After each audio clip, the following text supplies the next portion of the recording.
up to the finish line. Who is it going to be? And it's Sean Perez who wins in Crescent. Ty Fisher wins $1,000 in KA100 Junior. Alex Stanfield played it perfectly here, told him to wait. Stanfield wins the Duffy in 2024 for TV Karts.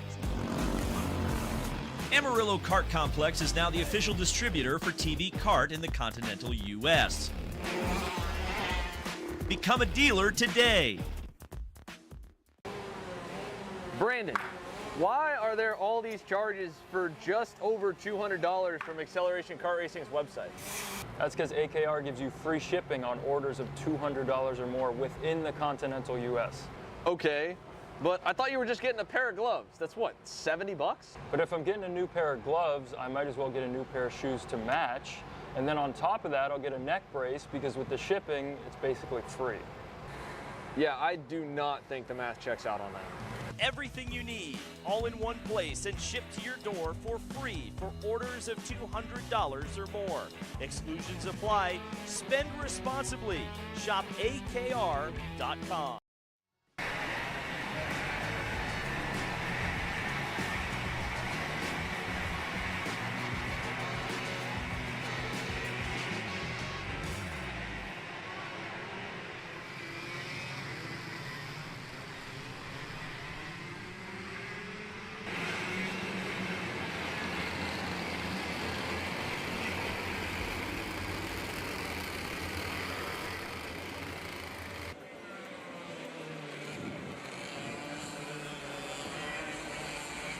Karts USA Winter Series. Now let's break down the starting lineup for KA100 Junior Prefinal B. These are the even-numbered qualifiers from earlier this morning. Victor De Alencar and Jose Alejandro Halfen will make up the front row.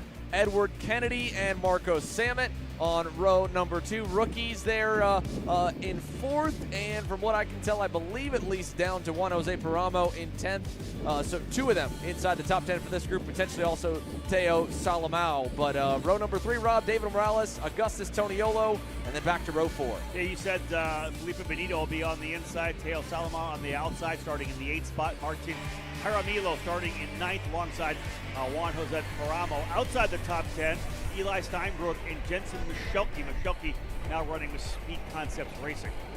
Going further back, row 7, Arthur Barbe, John McClellan. McClellan, another driver moving up this year. Edgar Rodriguez, Drew Jensen, and the final couple rows of the top 20, Mort, Mars, Calderon, Aguillon, and Rob, let's look back. These drivers for 21st on back here will be the ones that'll be right around that cut line at 22nd place is the final driver to transfer to the A main today. Yeah, Nolan Carney starting in 22nd, Joaquin Golero in 22nd spot, Leo De Silva 23rd, alongside him Mateus Fortunato, further back Keith Lewis Jr. and Maddox Ruiz. Again, 32 drivers to start here, Xander, 22 transfer to the main event this afternoon. We'll talk more about how the format works for the KA Juniors. In total, again, you've got the count right, 32 in this group. We've got, I believe, 65 in total on the entry list. It's massive. And here we go. For the first time today, we're racing from Orlando down to the inside for Victor De Alencar. One spinner further back. The rest of the field is going to survive turns 1 and 2, albeit still jockeying for position through the chicane, but De Alencar down the inside. Halfin there on the RPG Cosmic. And a little more contact going through. I believe that might have been a shift with the 4th placeman moving up the board. Edward Candy, I think, was able to get a spot there. Yeah, he got one for sure. I think the other one might have been Augustus Toniolo.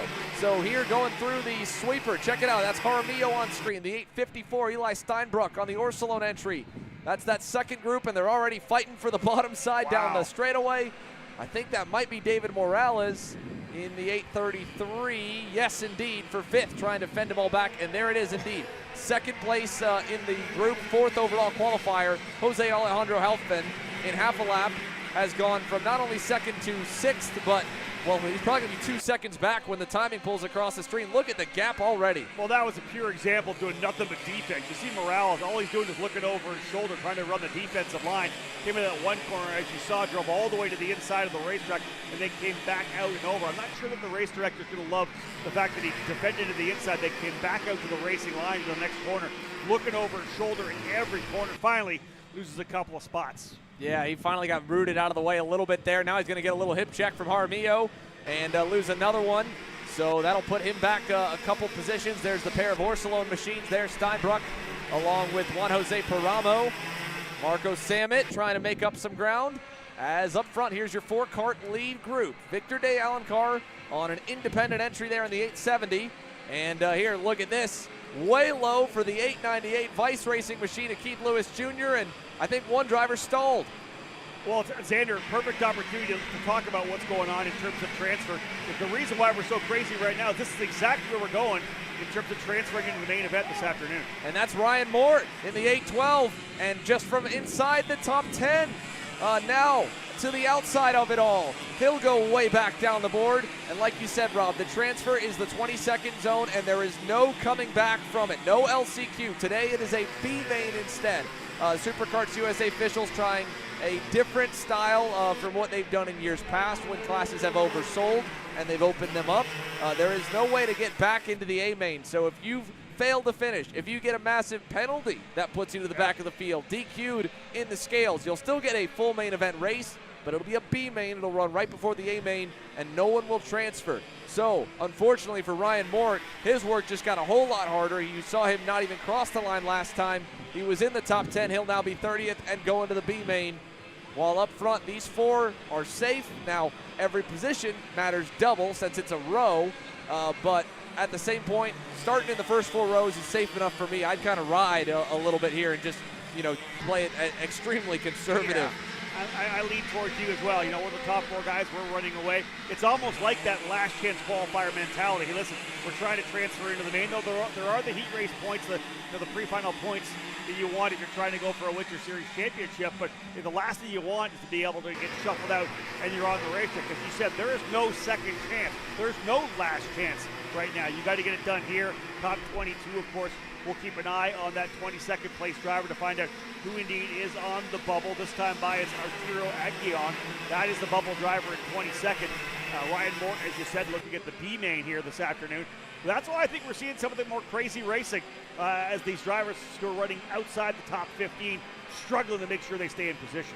Well, we were questioning where some of the Alessandro's racing drivers are. That's the 878 on screen there, or maybe 876 of Edgar Rodriguez further back. Right around that kind of transfer zone. No, that's Aguillon. My apologies there in the 878 indeed. He's right near this massive scrum. You can already see his bumpers definitely loose. I don't think he's the only one as well. There'll be a lot of pushback penalties. How about David Morales there in the 833? He has gone nowhere but backwards, continuing to fall as he'll lose another 4 there in turns 1 and 2. Still trying to go and just defend for his life here.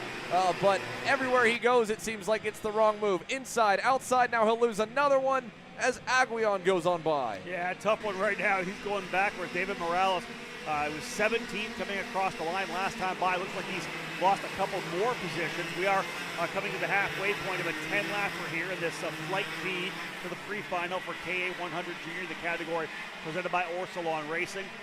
Salameo, your leader in the 815 last time by. Toniolo, de Alencar, and Kennedy. That is your breakaway. De Alencar goes back to the inside. He'll take the spot. But here comes the 838 once again. And Toniolo trying to go back to the position. And he got it. Augustus Toniolo on the inside down to turn number 4 will take over the lead. Let's pick back up that battle back here with Aguillon. Now, it was kind of a glitch for a minute. It looks like Morales is now on the outside. Jackson Elefante's on the way in. Here's the fight. Look at Morales now all the way back to the 899 or 889 of, I believe, Savage there. So just outside the top 22, Alexander Savage. There's the 809 Leo Da Silva. This is the fight to get into the A-main. And again, all results provisional. I'm sure we're going to have at least a few pushbacks with how much close quarters racing we've already seen. And we haven't even gotten to the last few laps yet. Yeah, indeed. We're talking about lap 5-6 right now. There's still a long way to go in this one. We watch Morales continue to look over his shoulder. He is looking backwards more than he's looking forward here right now. And all of these drivers here behind Morales are not in the race right now. This is 23rd on back, I believe, Xander.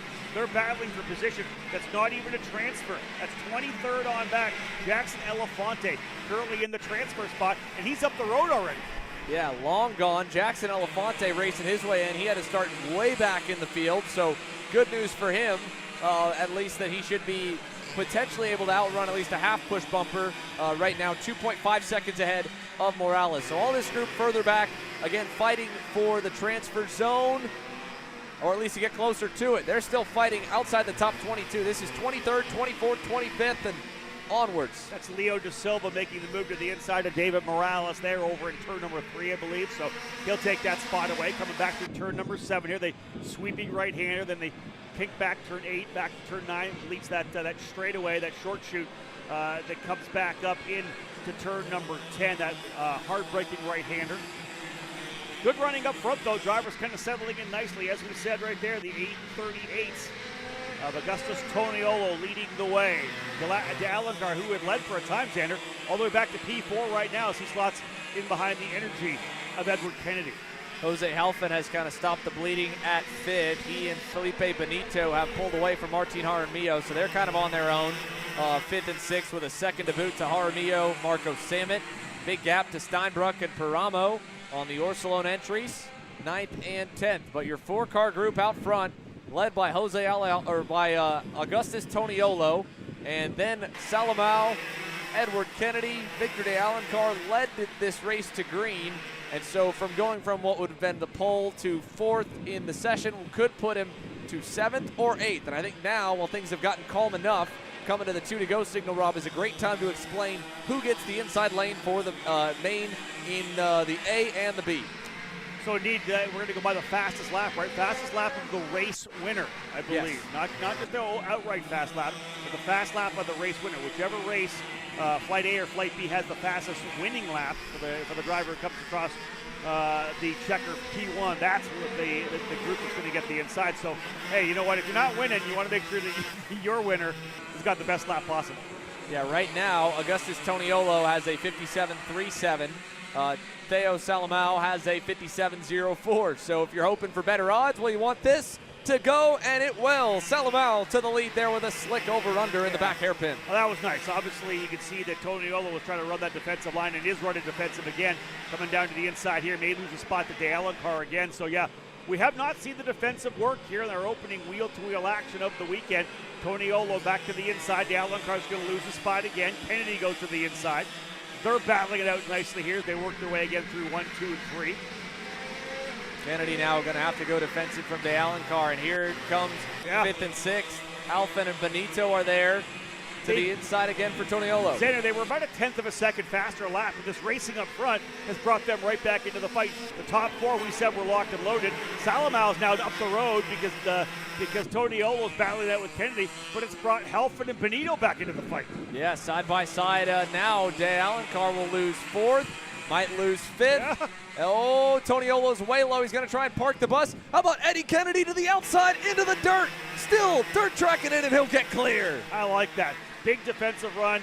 Kennedy tried to roll the outside. He'll run down the bottom here this time. Little bump and run coming through the corner. Toniolo's going to get the spot there as well. Salamao, though, pumping the fist. Big victory there for him. Put him on the pole position, potentially, depending on fast laps, as we said. For the bottom line, he will be on the front row for the main event this afternoon. Well, a big shuffle there to the line. Toniolo got that spot back provisionally. Now here comes the rest of the field. Who gets that final ticket to the big dance? We're back to the mid-teens now. Still looking for more. Looks like it will be Elefante. Did he outrun? There is a definitely loose bumper on the Rocket Racing Company machine, but he's 21st now. Leo Da Silva is 5 seconds back. This group, I think, too far back. There's Morales again. He'll drag race to the line with Harry Cunningham, but both of them more than 6 seconds away. It would take a massive penalty to put them into the show. So Theo Salamao on the Orsolone Racing Tony Kart looks like he ends up with more than enough of a gap to even outrun a penalty, 3.5 seconds. I'm going to give a big shout out to Jose Halfin and Felipe Benito. And Benito really didn't push and try to find a way by Halfin. They worked together. They're two different teams, RPG and Speed Concepts, but they worked together and just were waiting. They were closing, as I said, I was kind of looking at the splits, 2/10 of a second a lap, and as soon as they started battling up front, they were able to close up and eventually able to make the move. A big run, as you had said, for Augustus Toniolo to get back to second, but Halfin and Benito, who were 5th and 6th, end up 3rd and 4th. That's a significant jump up the order 2 rows when we go racing this afternoon. Now with Morales and Cunningham, they'll both get gridded based on whether or not our fastest lap time of the race winner was enough to go through to the or to be better than the A pre-final winner. And that's, of course, on grid right now. This is the last session before the lunch break. So we've got a long list of drivers still to be sorted out of who's going to be joining that group, who's going to be the other 22 in the A pre-final. Here's a look at your top starters. Front row with Rollison Performance Group and Speed Concepts Racing once again at the helm of the junior ranks. And it's a new home for Speed Concepts Racing's Tyrone Kemper Jr. in 2025, but a familiar color scheme for Max Weiland as he lines up in his orange, blue, and white traditional Magic Kart USA colors. He'll roll from third here on the grid in pre-final A. To the outside, new colors for the Katowski brothers and the TKG Bureau Art USA machine of Nico Katowski. Great qualifying effort. Top 10 overall. He'll roll from fourth here in the A pre-final off of a 7th in the qualifying session. How about the mean green machines here? Travis Pettit, fastest in one of the 2 junior divisions yesterday for happy hour. He's felt pretty good with his hot rod, and losing Ty Fisher to the senior ranks this year means he's the one that needs to step up and lead the flag. And the same for Orsolon Racing. They're looking for the next big star after Sebastian Garzone moved up to the senior ranks following a double Supernats win. How about Venegas? Sebastian Venegas will roll from 6th on the grid here for pre-final A. A little further back, Julian Rivera and the 804 are going to start on the inside of row number 4. Rivera alongside Ashton Woon. There's Rivera there. Ashton Woon, of course, one of the top drivers in the Mini Swift category last year, moving over to Speed Concepts Racing as a rookie here in KA100 Junior. He'll be one to watch for sure.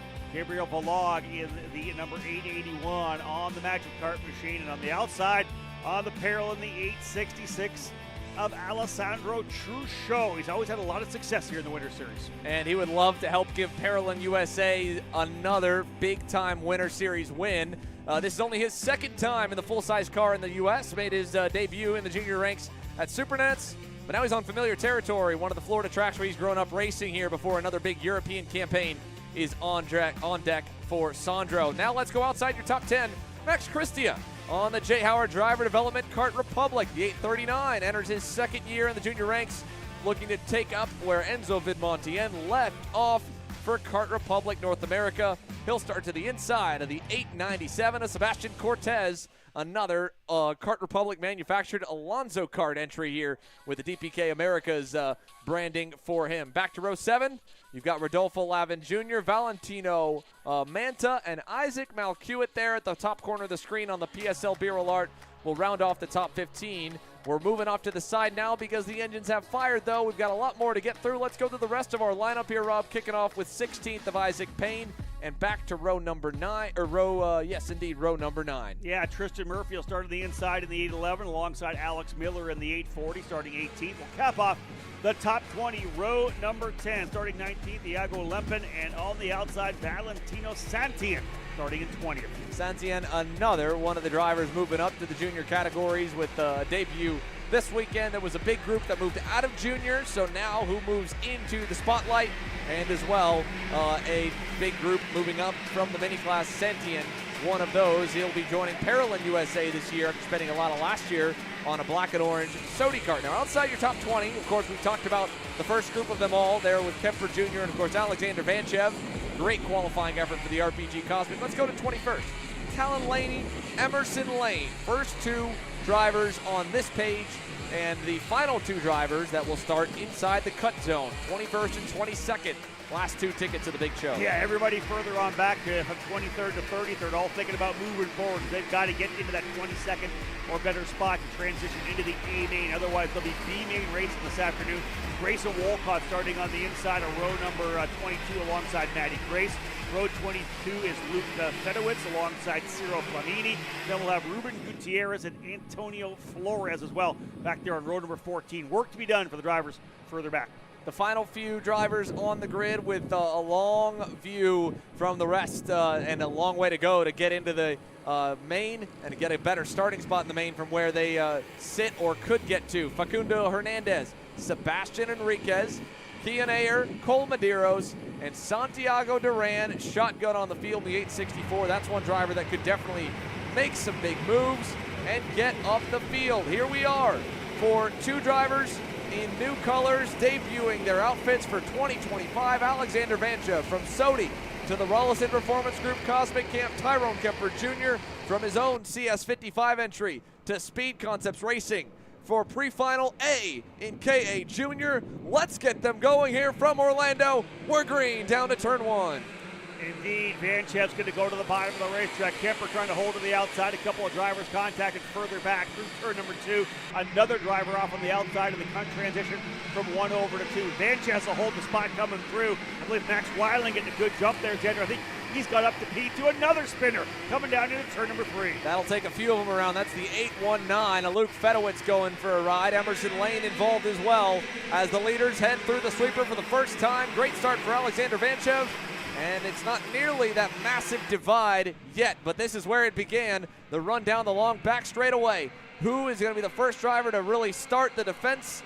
I don't think we'll see it in the top group. That's good. Now let's go back here to Ashton Woon, looking a little low and also kind of fending off Isaac Malkiewicz. That's just outside your top 10. Yeah, the opening lap's one of those, always that circuit where you can kind of find a couple of spots early, then eventually late in the lap, maybe you want to defend, try to hold off those spots that you were able to gain and then go to work with the drivers around you. As you had said, there was Ashton Woon right there, Isaac Malkiewicz as well, so you need those drivers settling in and getting ready to go. We'll see where they end up rolling in, 11th and 12th. Not bad, because I think Malkiewicz started back in 15th, so +3 on one lap there for Malkiewicz. Now a move there from the 804 of Julian Rivera. We've watched him a lot in the mini category on an Energy. He's now over with Orsilon Racing on an OTK this weekend. That was a slick move, and it put him, I think, well, it might not have put him all the way into the top 10, but it was a good spot gain. No, it was indeed in the top 10. He's well inside of it. Originally entered as the AKT Energy, so that's why he's showing there as, oh, big off. Was that him? No, that was the 848 Orsilon Tony Carta. More yellows down at the end of the back straightaway. Big contact for Rodolfo Lavin. Rodolfo Lavin Jr. has hit the orange and white highway barriers. So he's gone from Prefinal A, and he'll have to go to the B main. Yeah, and he was running, I believe, in the top 20, so that's going to shake things up. Isaac Payne, driver on the bubble, just to throw that out there. The 22nd position after the opening circuit was Isaac Payne, but we're going to shake that around a bit. Ciro Flamini now moving up into the 22nd spot with Levine's issue over there in turn number 9. So Cyril Levine's in that pink and chrome Inter MS Tony card. Behind him, one of the HRI Mexico entries in 23rd. That is Sebastian Enriquez. Then Antonio Flores, Iago Lempin outside looking in a little further back. Isaac Payne on the LN card for Brandon Jarsacrack Racing, just barely inside though. They are all close together here at that transfer zone while Alexander Vanchev tries to drive away out front. You can see on the leaderboard he's got about a second, so you're not missing anything for the lead. And we've got our eyes right here on the hot seat. Yeah, back through turn number 10, they get that run over to the 11-12 complex, that left-right chicane leading over to 13, which will, of course, be an exciting corner. That whole 11 to 13 complex is going to be what we'll be watching when we get those main events this afternoon. But otherwise, pretty solid run early on here for Alex Vanchev, Xander. A 1.3-second lead out on Max Weiland. That's the way to get the job done early. For sure. That's he added another 0.4 that time. So that's going to keep building. This is great news for him. Great news as well for the RPG group, because that means they've not only hit it right in quali, but they are staying on top of the racetrack. In the next class that'll roll, the first one after our break following this, Kai Hunter put it on pole and K Senior by about 0.4 as well. So they're looking sporty here on top of the surface in Orlando. This group belong. Yeah. Your off-pole man, Tyrone Kemper Jr. is falling like a rock here right now. He's down to the 8th position, and he's got 2 more looking to go by. Sebastian Venegas, Alessandro Truccio. Malkiewicz is there also. Yeah, Kemper's almost got to get back on the aggression side, right? Lost another spot there as who's left? Venegas. Yeah, so listen, when you find yourself getting into the defensive mode like he is right now, you got to get back at it. He gets by Venegas, who loses another spot as Truccio sticks it through as well. That was one heck of a send. That was a big boy move for his second weekend in the big boy class. Alessandro Truccio was locked up, 3 wide on the inside, nearly kissing the grass as he went by. And it also allowed a nice over-under for Isaac Malcuit to pick up a spot as well. Xander, there's times, you've done a lot of driving, as I have, when you start falling backwards like that because a pass has been done. You've got to get back on the aggressive side of things, right? Because everybody behind is going to try to take advantage of you. You're offline, someone's got inside, you're trying to get back onto the racing line. Look how aggressive it is. How about 4 wide across the line? Oh, man.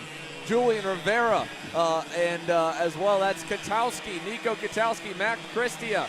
Then you've got Travis Pettit, a couple sophomores, couple rookies, little contact, more contact there, and going wide is going to be Rivera.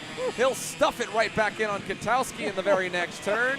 Pettit's going to try and go around. They're back 3 wide again, and this is going to allow Malcuit to get there. He's going to close on in, so will Belong. All of this for 4th on the racetrack. Yeah. Top 3 are gone. It's elbows up right now.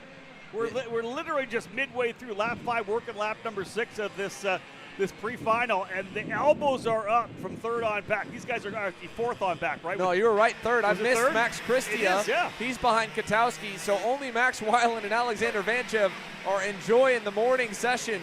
This is an all-out brawl. Still with going to be 4 laps remaining. 6 complete, and look how big the pack is. It goes back to Venegas. Now he's outside the top 10. Christie at a 3rd. Katowski able to stop the bleeding there. Just 1 spot in turn 1. Kemper, this is great news for him. He was going straight backwards. Now he's at least got a shot to get back to P3. Yeah, 100% a shot for him to get at least back a couple more spots as he's rolled right up there with Malcuit. So, and the fight's not done up front. They are really going at each other. Katowski getting roughed up a little bit there by Max Christia as they work their way through, I believe, that turn number 5 and 6. Oh, there's contact there. Katowski into the wall. Now you got to find an open gap and get going, or Nico's going to go from inside the top 5 to missing the A-main. Fire it up and get going, Nico Katowski. That's coming through that sweeping right-hander, turn number 7, setting back up for the 8-9 complex to get onto the straightaway cleanly. Looks like he got pinched to the inside a little bit, trying to make a move, got in touch with the barriers on the inside, spinning him around. We did not see him get back out onto the racetrack. Tough one for Nico Katowski after battling hard for 3rd, 4th, and 5th. Oh, where will he fall? He's going to drop a good ways. Took Balog down a few as well. Big pushback for the HRI Mexico Kart Republic entry. That's going to be Enriquez there. He's up into 21st now. Yago Lempin into 22nd. Did Katowski make it back around to the loop? I don't know if he did. He did not yet. Oh, yes, he did. Just barely. I'll tell you, a couple of big runs. We'll start with Cole Medeiros for Racing Edge Motorsports. Started dead last. He's up to 24th. He's almost into that transfer spot. Needs a couple more. But then think about Isaac Malcuit. Started 15th. He's plus 9 up to 6th. Well, plus 10 now. Yeah. Big bump and run there as Julian Rivera tried to fend off the fray. Travis Pettit got through. Max Christia's through. Here's Malcuit now. And Truchot and Kemper all by the Orsolone Tony Kart. 2 to go. Christia now becomes the one on the inside. They're all just using the chrome horn to move each other out of the way. And, well, I don't condone, I would say, dirty racing, but, these kids, they've got to continuously evolve, right? And the last few years, Rob, you and I have witnessed, really the last decade, this more and more defense than offense when it comes to the strategy of how to play the fighting in this sport. More and more are we watching drivers try to get to the lead early and then block. And Superkarts USA has been allowing them to kind of rectify that on their own. Say if you just want to move someone up one lane, especially if they're going to the low side to defend, well, you're allowed to do that, and they're definitely taking advantage of it here this weekend, as we've seen more than a few go wide. And Zed, you got to watch out because the pushback bumper is such an easy thing to activate when you're being defensive or when you're being aggressive on a defensive driver. And we're going to see that again. So much more at stake here as another driver's gone off a little further back, the 864. Oh, just jumping out of the line. Who's that going to be? Not Rivera, I believe. That would Duran, Santiago Duran. Oh, no, he started dead last, Rob. He had driven all the way up to that main group on our screen. Right. Santiago Duran goes from 0 to hero, back down to 0 in that last turn. Final lap. Malcuit on screen. Here's Balog behind. Ashton Woon back in our spotlight again. As well, the DPK America's Alonzo Kart, little hip check. going by. That was Venegas side by side with him. Vanchev is headed for home. He'll safely punch his ticket to the front row for the pre-final. And more contact on the last lap, side by side as to the line. Vanchev will win it. And here is the group headed into the last sector. There is all kinds of chaos all around. Balog, Pettit, Weiland safely through. Max Weiland, I don't know what happened to him. He was nowhere near that fray, but something must have happened on the last lap to back him up. On the last couple, where they ran him down. Christie fourth, Truchot. And our transfer goes provisionally to Lempin and Cole Medeiros. Like you said, that great drive is going to put him unofficially forward 11 spots. 21st for the 807. Let's underscore unofficial on the results here for pre-final flight A, because there was a lot of contact out there. You got to believe there's going to be some pushback activations. Vanchev does walk away with it on the RPG Cosmic. Flat leaves everybody. Ends up with an 8-second lead. Again, you're not sure what happened to Max Weiland at the end to roll him right back to Travis Pettit. Pettit with a great run up into third. Max Christie in fourth. A very aggressive run through Max Christie with all the action they had.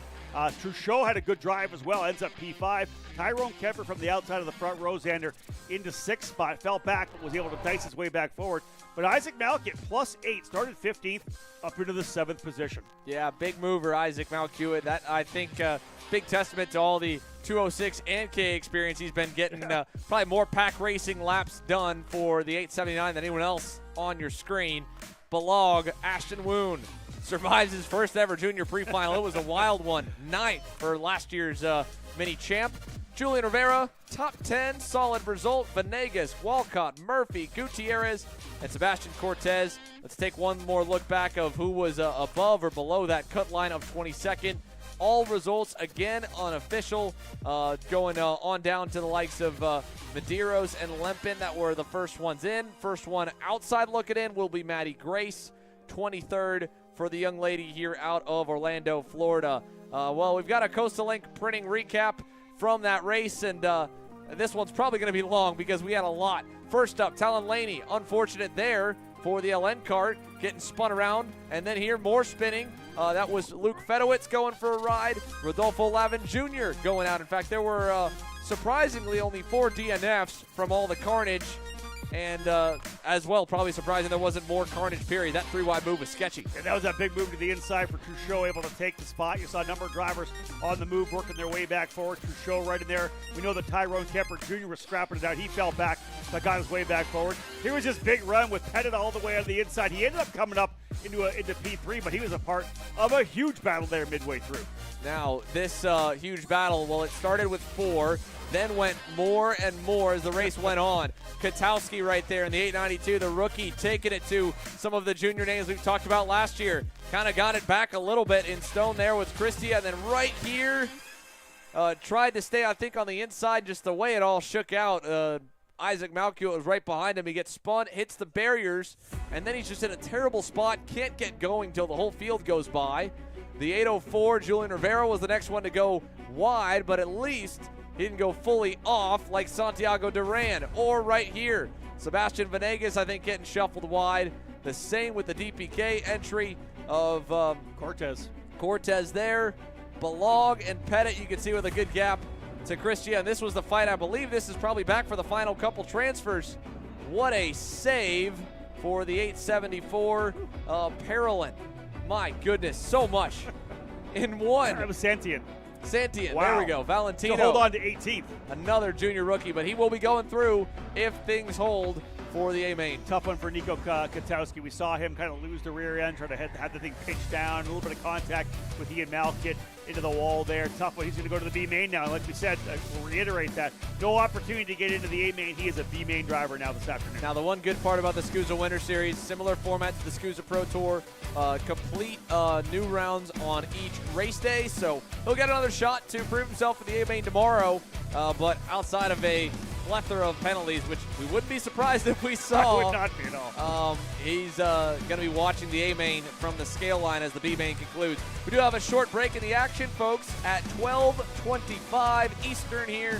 We'll be going green with your KA100 Senior Prefinal. Brandon, why are there all these All right, charges stop. for just over $200? I'm tired of all this Brandon business, okay? Brandon this, Brandon that. Why are there all these expenses on AKR over $200? We know, okay? Take a walk with me. At Shop AKR, they have everything you need to start racing at a very cheap and affordable price. They have MXC rims, they got chains, electrical stands, tilt seats, they got MXCs. And if you didn't know, on top of that, any purchase in the continental US over $200, that's free shipping. Hey, aren't you supposed to be in the AKR Anonymous meeting over there? Dude, I'm doing a commercial. Dude, we have no time. It's about to start. Stop.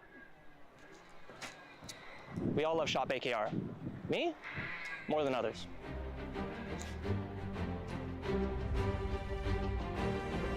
What do I get at Shop AKR? MXC rims. All the way up to the finish line. Who is it going to be? It's Sean Perez, who wins in Crescent. Ty Fisher wins $1,000 in KA100 Junior. Alex Stanfield played it perfectly here, told him to wait. Stanfield wins the Duffy in 2024 for TV Kart. Amarillo Kart Complex is now the official distributor for TV Kart in the continental U.S. Become a dealer today. Brandon, why are there all these charges for just over $200 from Acceleration Kart Racing's website? That's because AKR gives you free shipping on orders of $200 or more within the continental US. Okay, but I thought you were just getting a pair of gloves. That's what, 70 bucks? But if I'm getting a new pair of gloves, I might as well get a new pair of shoes to match. And then on top of that, I'll get a neck brace because with the shipping, it's basically free. Yeah, I do not think the math checks out on that. Everything you need, all in one place and shipped to your door for free for orders of $200 or more. Exclusions apply. Spend responsibly. Shop AKR.com.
in the action, and we're ready to bring it right back to you here through to the rest of the day. KA100 senior on the racetrack.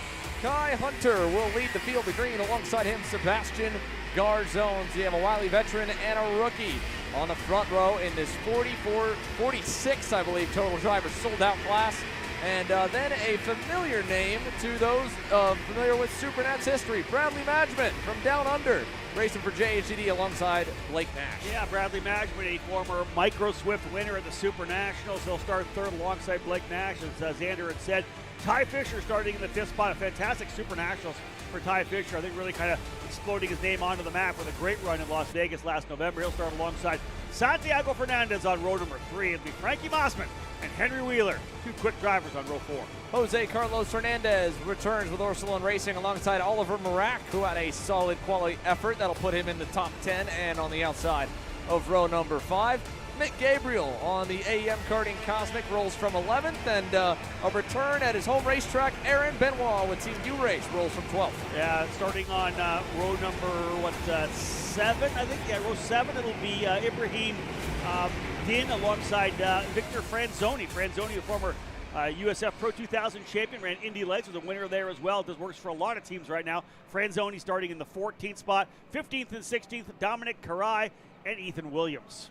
Final few drivers will cycle across all the way back to Aiden Shimbashi and Manuel Horna. It'll be the biggest group of karts on the racetrack that we will see this weekend. For the first time today, the sun appears to be shining through, and it, well, only seems right.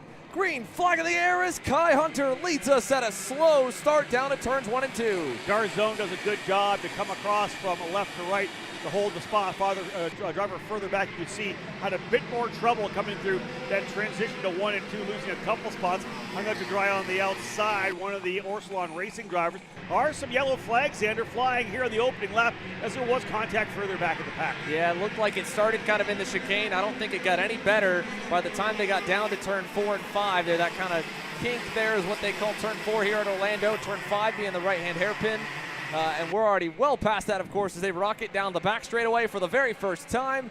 Looks to be pretty tame in the top 10. First move, you got to go back to Blake Nash. He'll send it on Mick Gabriel, a little too deep, and he's going to end up losing a spot out of it as Henry Wheeler is going to over-under them both, and at least, no, he'll end up back to neutral.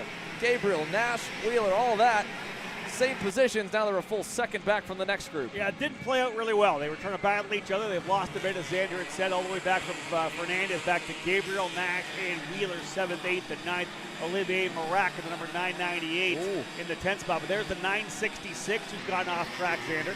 Yeah, that is one of the Soda USA by Velocity Racing entries that's gone around by turn number 1. That was Franzoni. Victor Franzoni gets spun down at the first corner. He was a 12th across the line. Heartbreak there for Victor Franzoni. Long way to go now here in the pre-final, as there's some more moves in the middle of the field. Looks like one of the SCR Red Speeds in that. Yeah, Xander, one of the things about a new season, of course, the first race of 2025, drivers start flopping back and forth between teams, as we know. So we get to use these first couple of races to kind of identify the driver with the team name. I wasn't sure exactly who Victor Franzoni was with. Now we know. Not the way he wanted us to find out, but Franzoni on that Sodi kart. We continue to pick up the drivers who are with potentially new teams this year. Oh, more contact. This is towards the back now. I think that's Franzoni again. This time with one of the Orsilon Tony karts. And the Brazilian is going to go all the way to the rear this time around. Looked like he might have been able to rejoin midfield. Not the case on the second incident in the same lap for Victor. Meanwhile, up front, his teammates, Jose Carlos Hernandez, who ran up at the pointy end of the grid towards the latter half of 2024 in K100 senior competition. And the double Supernats junior champ, Sebastian Garzone, running second to Kai Hunter. They are battling again outside the top 5, and that's going to continue to allow the rookie to push the vet away. Here it is. That is the 935 going down the inside. Madgman with Wheeler and Gabriel still side by side here. Bradley Madgman back, 4th, inside to the final turn. He'll take that spot and hold it to the line. Interesting to see a couple of the young drivers, Xander, who were stars in the junior categories of the Supernats stepping up here, of course, in their first year running in the senior category. For these drivers, actually, their debut weekend as well, Ty Fisher being one, and of course, double Super Nationals winner Sebastian Garzone being the other. Both these drivers at the pointy end of this pre-final right now. I will say it does kind of feel like it comes in waves. You know, you get kind of lull years where everyone returns to the age group and there's not a lot of drivers jumping up. Last year was one of those where really only Stephen Miller, Ernesto Rivera, and a couple of others made their debuts into senior. The rest of the junior class that ran at the front of 23 seemed to return for 24 or move on, in Ernesto's case, over to the F4 championship across the pond. But this year's rookie class is stout. And they are turning some heads already. Garzone looking like a very experienced senior driver right now, showing a lot of patience, pushing Kai Hunter away from the field, and it's not pushing away by a lot outside of laps like that one where there is some fighting going on, as Frankie Mossman now moves to third and finds himself just about 1.4 back. And a really interesting race for me to watch right now because, of course, not only do they do the karting program, but also the USF Pro Championship. There's a number of drivers in this particular field right now who will be running in the USF Pro Championships next year. I believe Sebastian Garzone very likely going to move up with that scholarship he won after scoring the Lucas Oil School of Racing Championship. We know fast Frankie Mossman will be back in USF 2000, and Ty Fisher, of course, getting announced as well for Zanella Racing in USF Juniors. Leonardo Scorpioni in this race too will be his teammate at Zanella Racing. So a number of drivers, of course, using karting as that the development level to work their way up into the open wheel Formula Car ranks. Yeah, our winter training, if you will, is not just for the drivers set up for just a karting season. This is also, again, great winter training for all the drivers across all motorsport disciplines next year. Now, we've got problems up front. Something's wrong with Garzone. He is slowing massively. Don't know what went wrong. Mossman just went by, and now, oh man, the rookie was doing so good. There is definitely a miscue here on the power for Sebastian Garzone as he is dropping like a rock. He's already now behind his teammate in Hernandez to 6th, and you can see it the moment they get on the straightaways, he slows, and he's going to pull it in to not potentially make things any worse. That's tough, though, running up front as he was. Going to put him way down in field for the main event this afternoon. I think they're manually scoring Frankie Mossman, which is what's throwing off the gap right now. We'll see if they get it a little closer next time for us to get an idea, as this pack here, these 3-4 drivers have been fighting this whole race. Wheeler, Nash, Gabriel, and Madgman. They've now backed up to the rest of the midfield, led by Zanella's Scorpioni. Raheem Alabai, I believe, is right in the mix, along with Steven Eisert and Chris Harrower. But they are all about 8 seconds away from the main group, and the first one to get thrown to the weeds is the 998, I think, was that Marak? Yeah, Oliver Marak to the wayside. Shuffled to the outside of the corner there, way out into the marbles. Had to bring it back in for Olivier Marak, but was able to hold the spot. You can see how aggressive it is right now. There's the 955 of a Scorpioni who has worked his way forward right now. Scorpioni digging hard there. Getting red for Zanella Racing through his karting career, and then of course moving up into the USF Juniors program as well. He'll be a front runner this year for the championship, no doubt. But I think he's gained at least 5 or 6 spots here early in the going here with 6 laps down to the 10. Some big aggressive racing, as Andrew, you had said, 6th place on back. Yeah, no doubt it's been a good charge up the boards. Double-digit gains for Leonardo Scorpioni. 11 spots up provisionally. Looks like he's gotten at least Olivier Marak, and might be working on Henry Wheeler before this next half lap is done. So more spots up, 13 as of now, into the top 10 for Scorpioni, Zanella, Tony Kart. While out front, Kai Hunter continues to lead this group. The best battle further back. Oh, man, Henry Wheeler, and that just knocked the chain off. Yeah. Wheeler's out. I was going to say, that was a pretty big jump over top of that curbing. You can see him go well into the air. Doesn't take much to knock a chain off, and that's definitely going to get the job done. And Scorpioni was with him big time there, and that'll put him down the order. That's 2 really heavy hitters, Wheeler and Garzone, who are going to be at the tail of the field in the final. A big field, 46 drivers, a lot of work to do in the main. Thankfully, it's a long one, but I don't know if they'll be able to even maybe get to the top 10. This is a tough group, and they are all proving tough to battle with. Aaron Benoit now in the mix, along with Alabai, Scorpioni. Aaron fighting back after a so-so start. Steven Eisert is up 17 or 18 positions right now with this race continuing to roll. 2 laps to go as of now. Kai Hunter, last time by, reset fast time. He's continuing to open the throttle. And there's also been something wrong. No, yes indeed. Still manual scoring for Mossman, so wasn't sure if he had fallen off. I think they've got potentially a dead transponder on the 905.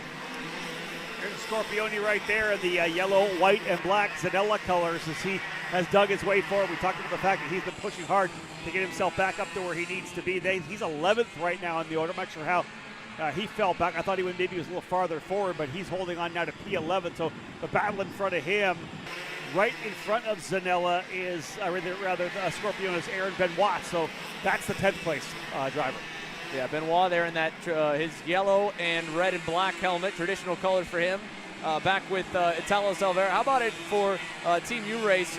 Italo, you know, he and Aaron kind of started together as driver and mechanic to allow Italo to build that program up, and now for Aaron to check back in every once in a while, see how the program's doing, and help put another one of those U-Race machines in the top 10. And he's had success in the Winter Series before. We've seen him do really well. And Alexander, I got a little bit of a report from David Cole down trackside for Garzone. Got into a barrier, bent front end. So not the engine issue we thought it could have been. Bent front end for Garzone, barrier contact. Must have been a heavy impact there for sure, because he looked way off. Now, final lap, Kai Hunter should bring this one home. This is back for 4th and 3rd. Hernandez, Fisher with a move there on Santi to take 4th as Kai Hunter scores the pre-final win. Frankie Mossman 2nd, and Hernandez to the rookie Ty Fisher, Santiago Fernandez, and Bradley Madgman will win out in that race-long battle for 6th. It ends up being with Blake Nash and Mick Gabriel. Raheem Alibi, Aaron Benoit charges into the top 10. Scorpione 11th, just outside of it, but that is a huge gain for Leo. 11 spots for him and 18 for Steven Eisert right behind him. 21 for rookie Braden Zerb marching up the board also. Wow, Zerbis, that's huge for Braden. He had a really good run at the CKNA Grand Nationals last October. Really, I think was a kind of a positive move for him and his confidence. A good run for him to work his way up into the top 15, as you said. 13th for Braden Zerbis in the 909 ahead of Olivier Marac and Ivana Richards. So another KA group where the front of the pack was a bit more tame. The middle, lots of action. Kai Hunter backs up that pole award in qualifying in the wet conditions, goes out on the slick tires and drives away. Although Frankie Mossman was able to kind of hang close to him pace-wise, and the rest of the pack, we saw them fighting more than we saw them alone. It's hard to say if anyone's got anything for the Brit, who will lead us to green, no doubt, in that main later on today. Pretty dominant run. To be real, out of the gate. Qualifies on the pole. Fast lap of the race at 56.094. A significant lead over Mossman, Hernandez, Fisher, and Fernandez. So, again, that's a guy you don't want to give that much confidence to, right? Out of the gate, very strong. Even in of course, the wet qualifying, and then, of course, into the dry pre-final. He'll be really tough to beat in the main event. Check out all those DNFs at the back there. 37 drivers of the 46 able to finish. That means a lot of track cleanup is on deck. We'll take a quick commercial break, folks. When we return, more pre-finals and straight into main events from SKUSA Winter Series Round 1. It's opening weekend for the 2025 Pro National Karting season. We'll be back on the other side of the break. All the way up to the finish line. Who is it going to be? And it's Sean Perez who wins in Crescent. Ty Fisher wins $1,000 in KA100 Junior. Alex Stanfield played it perfectly here. Told him to wait. Stanfield wins the Duffy in 2024 for TV Kart. Amarillo Kart Complex is now the official distributor for TV Kart in the continental U.S. Become a dealer today. Brandon, why are there all these charges for just over $200 from Acceleration Kart Racing's website? That's because AKR gives you free shipping on orders of $200 or more within the continental U.S. Okay, but I thought you were just getting a pair of gloves. That's what, 70 bucks? But if I'm getting a new pair of gloves, I might as well get a new pair of shoes to match. And then on top of that, I'll get a neck brace because with the shipping, it's basically free. Yeah, I do not think the math checks out on that. Everything you need, all in one place and shipped to your door for free for orders of $200 or more. Exclusions apply. Spend responsibly. Shop AKR.com. So you finally want to get behind the wheel, huh? Yeah, I've been shooting for 3 years and I've never got to drive. Well, you're going to need some more gear than just your helmet. Why don't you go to shopakr.com. They got their inventory online and they'll ship it the same day if you order before 5:30 p.m. Eastern. They got shoes? Yep. Gloves? Yep. Rib protectors? Got those too. Can they make me go fast? No. Here at Acceleration Kart Racing, we've got everything you need to get on track. What happens next? Well, that's on you. Check us out online at shopakr.com.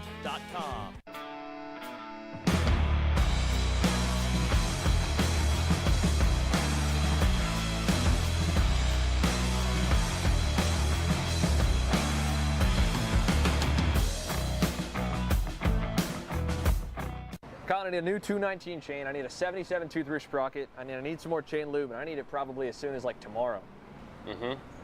Dude, are you even listening? Like, we need this to run this weekend. Want anything else? What do you mean? I already got it in the Kart on Acceleration Kart Racing's online store, bro. All orders over $200 get free shipping. Oh, throw in a set of tires. Done. Everything you need, all in one place and shipped to your door for free on orders of $200 or more.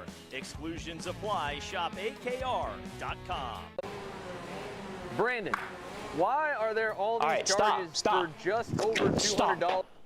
I'm tired of all this branding business, okay? Branding this, branding that. Why are there all these expenses on AKR over $200? We know, okay? Take a walk with me. At Shop AKR, they have everything you need to start racing at a very cheap and affordable price. They have MXC rims, they got chains, electrical stands, tilt seats, they got MXCs. And if you didn't know, on top of that, any purchase in the continental US over $200, that's free shipping. Hey, aren't you supposed to be in the AKR Anonymous meeting over there? Dude, I'm doing a commercial. Dude, we have no time. It's about to start. Stop. We all love Shop AKR. Me? More than others.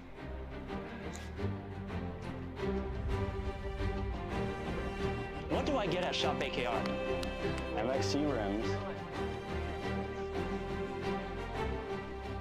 All the way up to the finish line. Who is it going to be? And it's Sean Perez who wins in Crescent. Ty Fisher wins $1,000 in KA100 Junior. Alex Stanfield played it perfectly here. Told him to wait. Stanfield wins the Duffy in 2024 for TV Kart. Amarillo Kart Complex is now the official distributor for TV Kart in the continental U.S.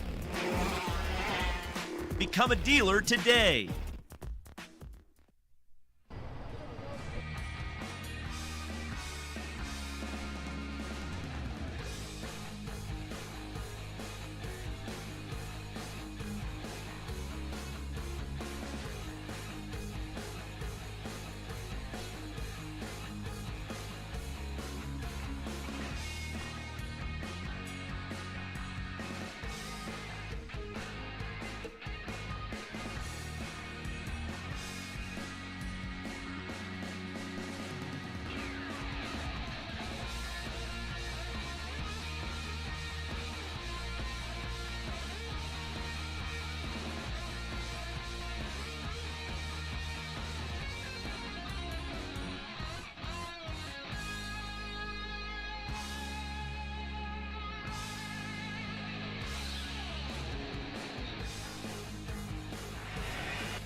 Kart's onto the racetrack for the Energy Corsa Racing America's Micro Swift division.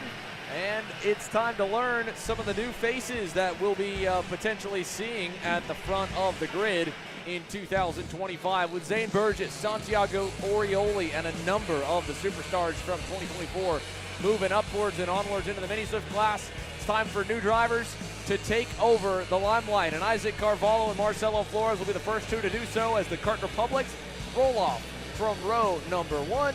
Texan Dutch Westbrook returns for his second national micro campaign alongside Lennox Lockhart, who does the same as he made his debut here at Orlando Kart Center last year on the national scene. He'll roll from fourth. Yeah, Xander, so many drivers as they have over the years will start their careers here in that micro category. Dylan Smith starting in the 5th spot, the 213 alongside Jason Brody in the 278.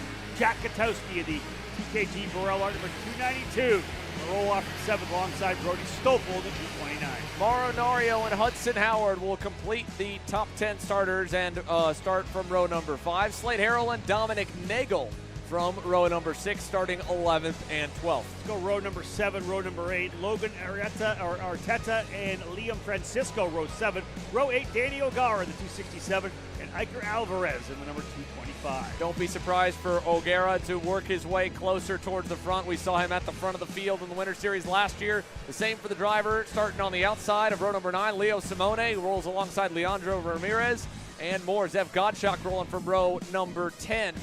But we've got the back half of the field on your screen as they're already around that last turn. Well, it's almost time to go green. Energy Course America's Micros, a fast start here. I don't think this will get it at all.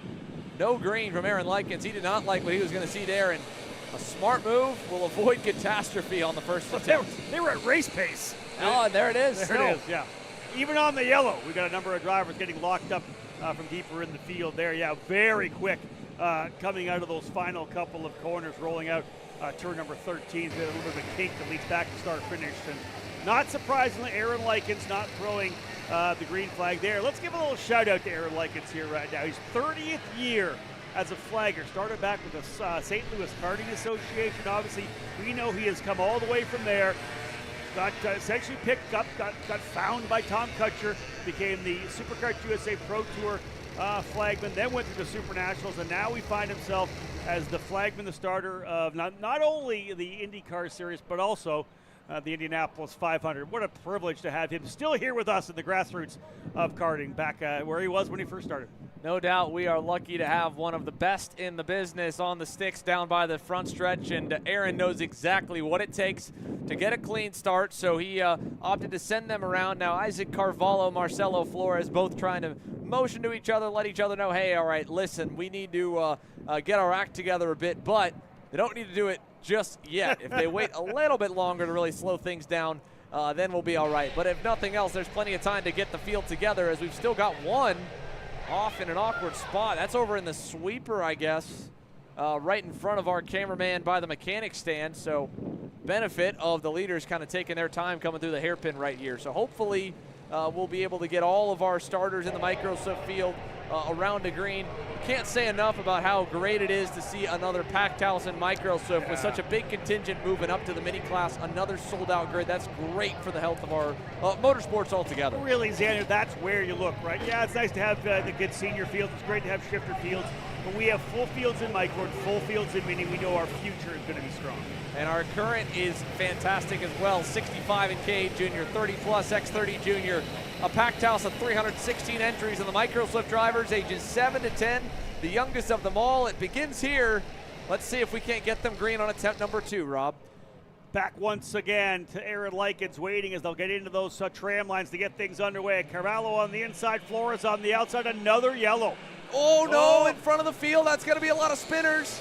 Number of drivers locking it up and spinning around. Oh, and I think our man who started on row 3 or 4, the 213 of Dylan Smith, the DRT racing driver, was so antsy to try and get back going, because again, there is that commitment line that they mentioned early in the weekend. If you are not in your position, or whatever position you're in at the commitment line, where you're supposed to be or further back is where you're set to start. You're not able to advance your position after the commitment line without a major violation. I don't know where that cone's set. More than likely, it's probably set around the sweeper or towards that back hairpin, and I would imagine the formation's probably coming out of the back hairpin, if nothing else. I will say I did not make the drivers meeting, unfortunately, yesterday. Yeah, I wasn't able to get there either, but Dylan Smith, as you had said, kind of got spun, then decided he was going to get rolling again and drove right in front of another driver who locked the brakes up. The driver rolled back on top of him. Here's the spin right now here, Xander. He might have had some help coming through there as well. Yeah, maybe just a little bit from Jack Gutowski in the 292, but again, this is the more unfortunate part as well, to collecting one of the HRI Mexico machines. That was the 216 further back. The last few drivers just hadn't quite gone by. Yeah. A little bit of patience. Don't pull out into traffic, but then again, they don't have their license yet. So yeah. Let's be real. There's not a lot of driver's license holders here in our micro category. So yeah, don't pull out in front of traffic. Wait for people to go by. And again, that was kind of like the extra incident that happened after a couple of drivers spun there when the yellow flag did come out. And to be fair, this is probably the biggest field that for 75% of the drivers on the racetrack have ever been a part of by far. We talked more so about the drivers returning and trying to step forward to the top step of the grid, or top step of the podium in micro, that may have had a year of racing in big grids under their belts already. But the back half, the middle, probably a lot of drivers that have never been at this level before, the national and really international level of the ever-growing American karting scene. Even just moving up from the club races to this, it's so much extra regulation to keep everyone in line. A lot to learn, and well, when you're back 30th on back, you just see straight smoke when you're coming out of that last turn. So that's also probably a bit daunting for a lot of these young drivers. Let's try it for a third time. Again, the SKUSA officials right out there trying to slow them up a little bit. A little bit better, though. Work their way off the track. Caraballo on the inside. Once again, Flores on the outside. This time, green, green, green, and underway into turn number 1. Looks like we're good for the first half, but our first spinner is going to be one of the CRG USA drivers, the 246 around. That was right around maybe 20th or the mid-20s. Franco Schiavo from, I believe, 25th. Yeah, you're correct. Oh, more contact getting bottled up. This time further up. Katowski's one of them involved. He'll lose about 10 or 12 coming out of turn 5. So that's going to collect some more and start to really split them up. So your leaders are through the sweeper towards the back sector now, onto that back straightaway for the first time here in a moment. There's a look at Jack Katowski, started 7th. He's back somewhere around the mid-teens as there's one driver in the Sodi going wide. But up at the front, little move to the inside. Oh, one of the energies around the 220 was the driver that we just saw there. Your leader is still Carvalho. Flores is second. The battle's just inside the top 10 and back. Yeah, the energy driver going around was, I believe, Cohen Shoecraft. He started back in 34th position, so get himself righted, get back going again, and try to knock out these 10 laps. So first time by, and we've got a spin at the front of the field. Around goes the pole man, Isaac Carvalho, on the Orioli Kart Performance MPG Motorsports number 285. And we've also got one of the Benix whose nose cone has gone up completely in front of that young driver's eyes. You will not be able to see very well, Xander. He's trying to push it down, but the problem is all that wind resistance. And they don't. They're small even with the smaller size go-karts. That's not like Danny, who can probably reach down and touch his toes. Well, he's trying to push it down and just can't get further enough forward. That's tough for that driver for sure, having that obviously the bolt come loose on the front of the driver fairing. Up front, we do have a couple drivers who are getting the job done right now. It is Marcelo Flores as the leader. Right behind him, the 242 of Lennox Lockhart. Those are the 2 drivers out front, running 1-2, third and fourth rather, together as well. That would be Westbrook and I believe Nario together in the 3rd and 4th spots. So I believe it was Brody Brown, who I'm not even sure if he is officially 7 years old yet. So one of the youngest in the class. That was the one. He was 36 across the line. Poor Brody couldn't even see. He was having to look left and right around the nose cone. But all clean and green for your first handful of drivers. Top 2, like you said, with a little break. 3rd, 4th, 5th on screen. Nario, Westbrook, Brody in 5th, and then the gaps begin. How about Danny O'Gara? I was just going to say, you mentioned it in the intro. Danny O'Gara up to 6th. Yeah, get on your horse there, Danny. 9 spots gained after a not so great quali. Whatever was the issue that sent it back in the grid, he's already rectified it here by the end of lap number 2. And he's got himself some breathing room because behind him they're really fighting. Dylan Smith, Brody Stoffel, Slate Harrell, all back to the early teams. Check this out, 2 by 2. Xander, you had mentioned Danny O'Gara, but you also mentioned Leo Simoni, right? He's +8, 18th up into the top 10 right now, and he'll be in this group here, the 290. There's Leo Simoni right there, digging his way forward in a great first opening couple of laps. +8 on the first 2 laps, a great way to get out of the gate.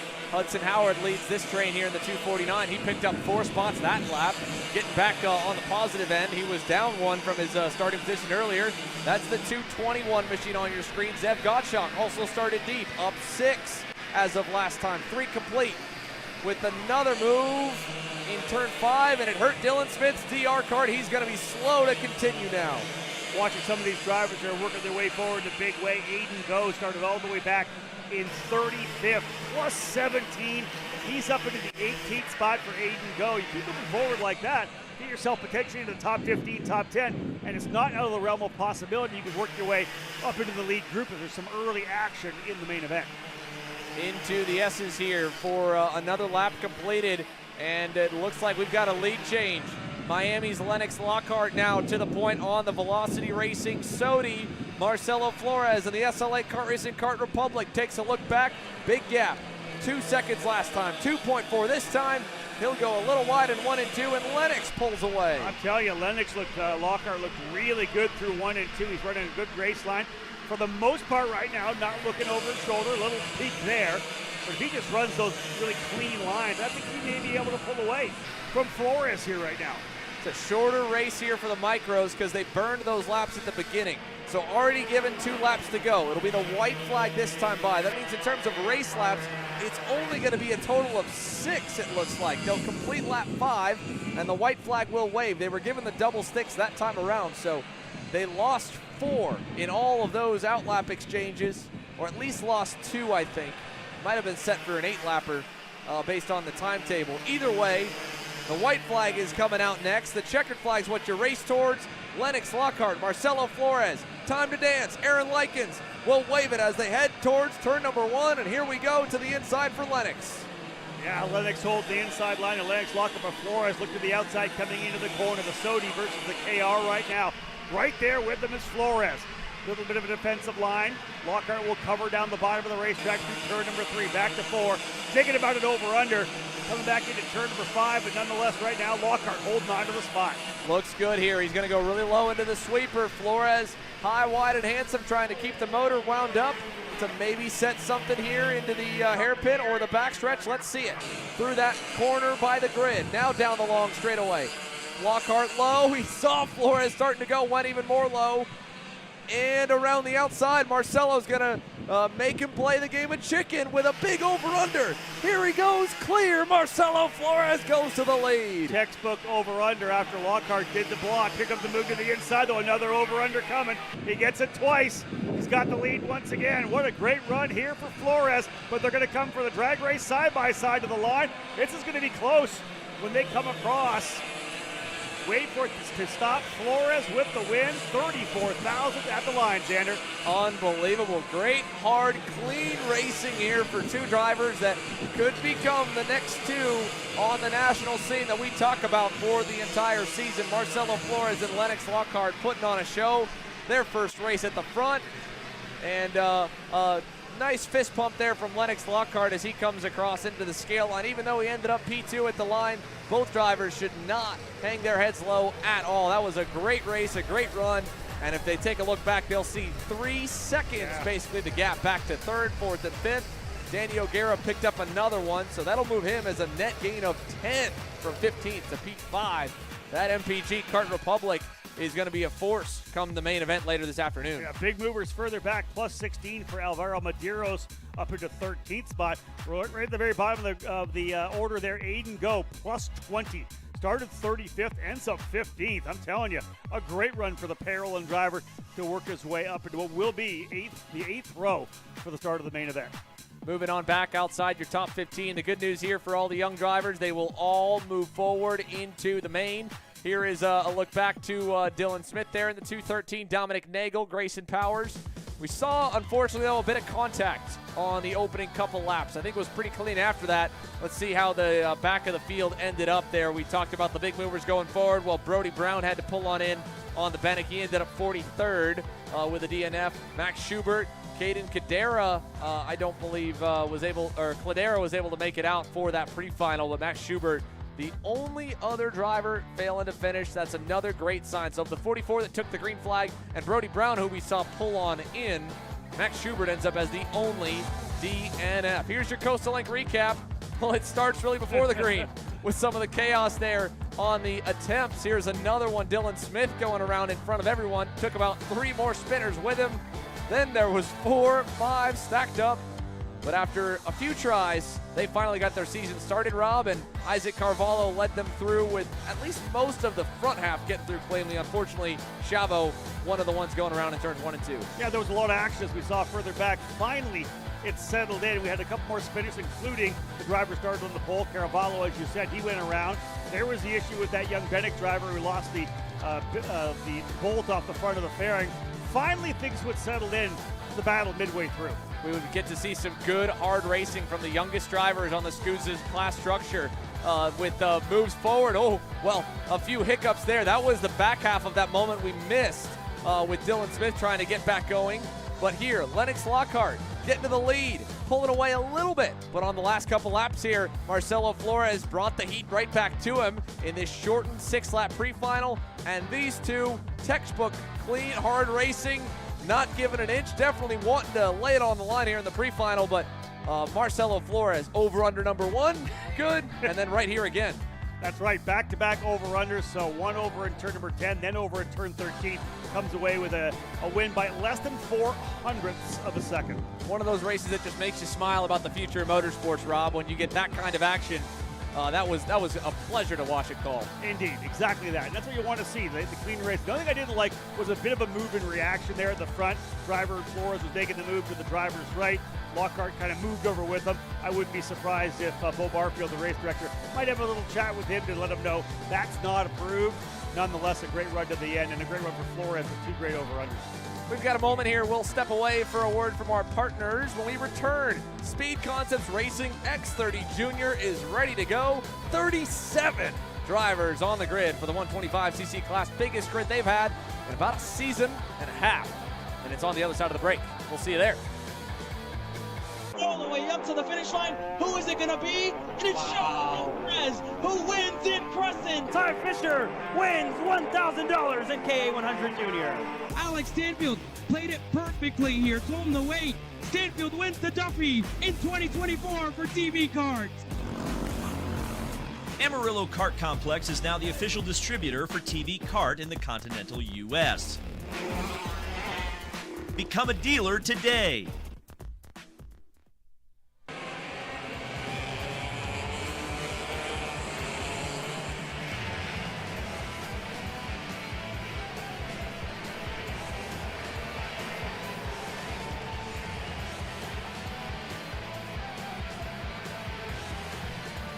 Welcome back, ladies and gentlemen. X30 Junior is on to the racetrack now for their outlap. Alexander Vanchev already had a great start to his day in his debut with Rollison Performance Group.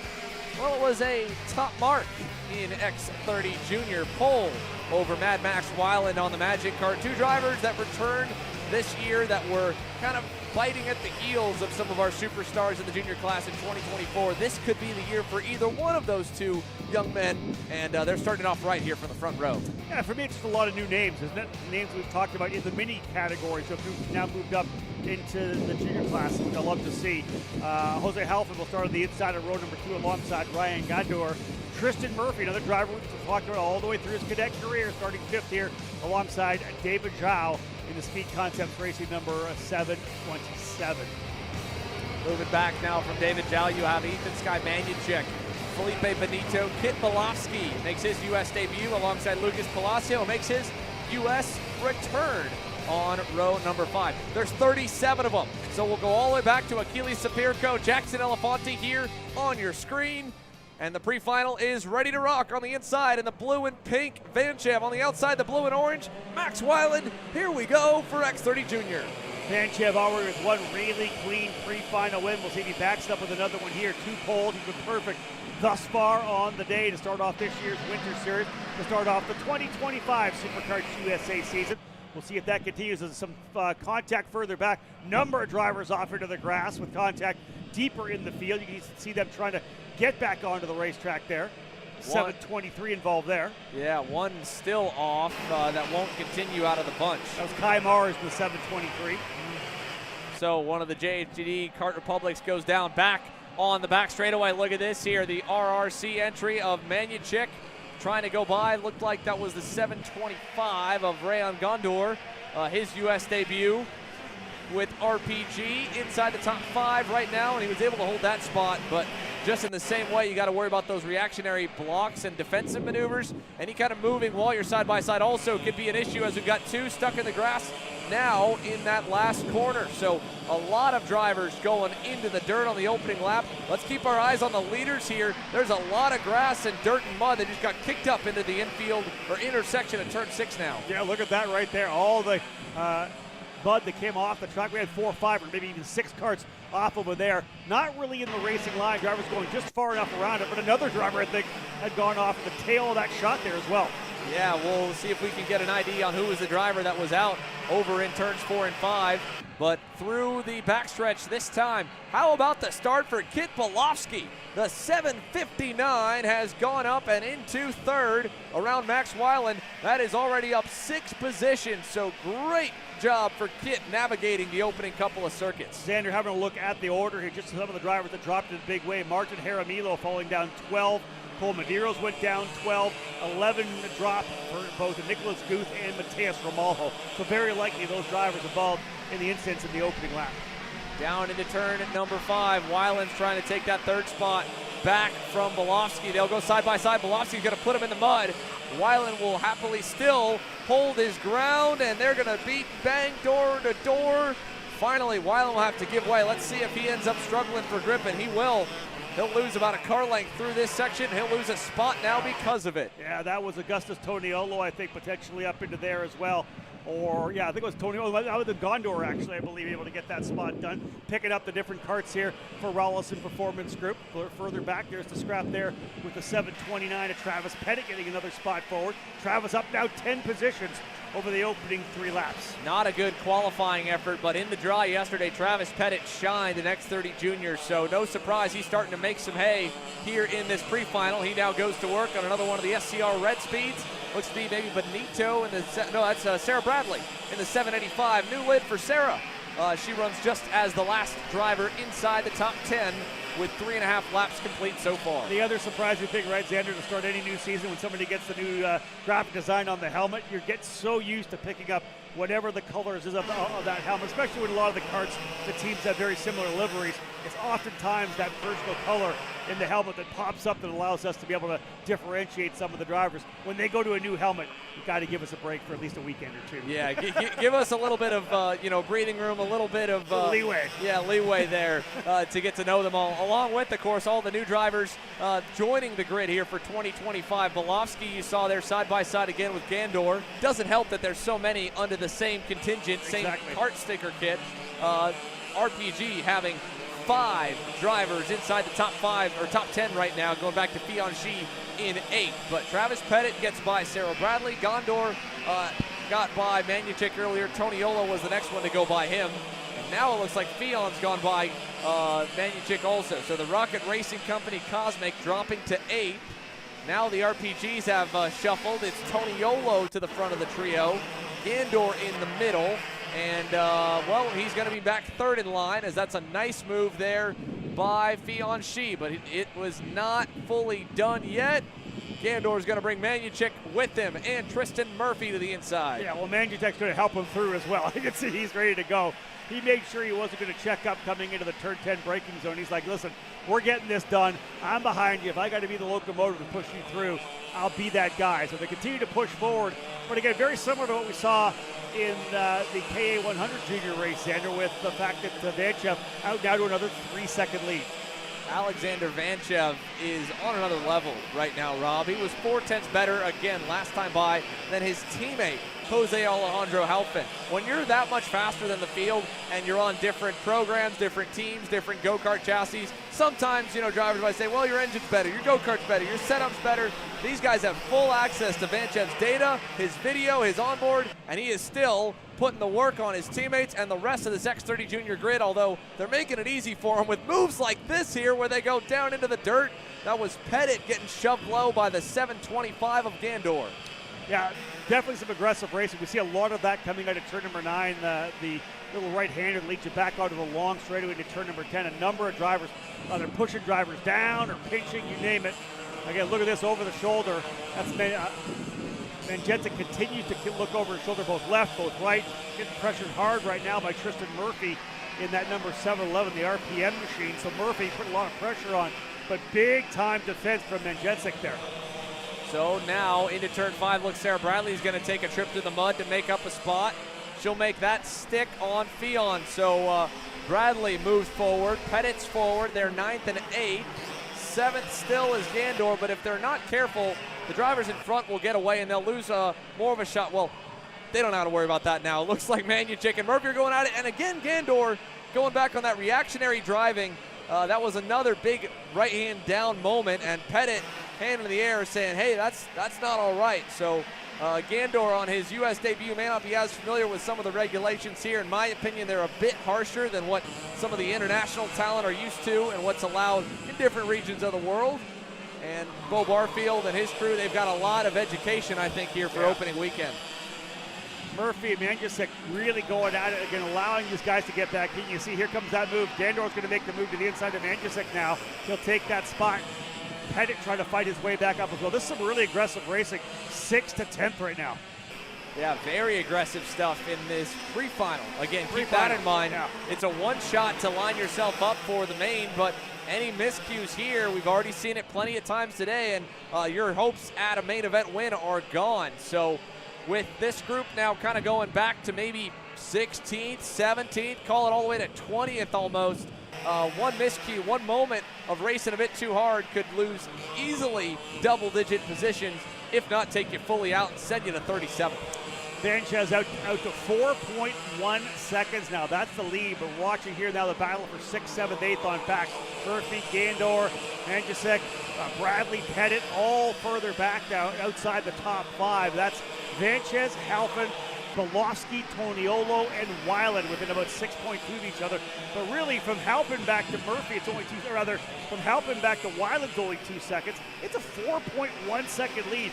Sanchez, like you had said before, at a good line, on another level right now. Well, while this track is definitely dry enough for a regular slick tire setup, Alexander Vanchev calls Orlando Kart Center home. I think you're seeing a little bit of that home track expertise, and that might be part of the reason of why he's getting away as good as he is. With the last lap underway now, 1 lap remains here for Alexander Vanchev over Kit Belofsky and Jose Halpin. They're fighting for 2nd. We're fighting for 5th as well. Let's go side by side here on this final lap, and we'll go down to Alexander Searle to get an idea of both the energy drivers like Kit Belofsky, who are making their U.S. debut, but others as well in the upcoming Pro X30 division. So we'll send it down to you, Alex.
Is Jose Halpin ends up in the 3rd spot. Augustus Toniolo and Max Weiland, as we said, they were really the front-running 5. You got to go another, 7 seconds back to Gandor, who comes home in 6th, beating out Murphy, Manjusek, Bradley, Pettit, Palacio, all that battle further back. Yeah, it was fun to watch, and unfortunately for Alexander Vanchev, he didn't get nearly as much airtime as a dominant run deserves, but that was one fantastic performance for the 706. And he'll lead us into a short break here with Pro X30 on the other side. Of course, the final few in your top 10, Manjusek, Bradley, Travis Pettit, Lucas Palacio getting up and moving forward after fading backwards, while Pettit ends up with a net gain of 11.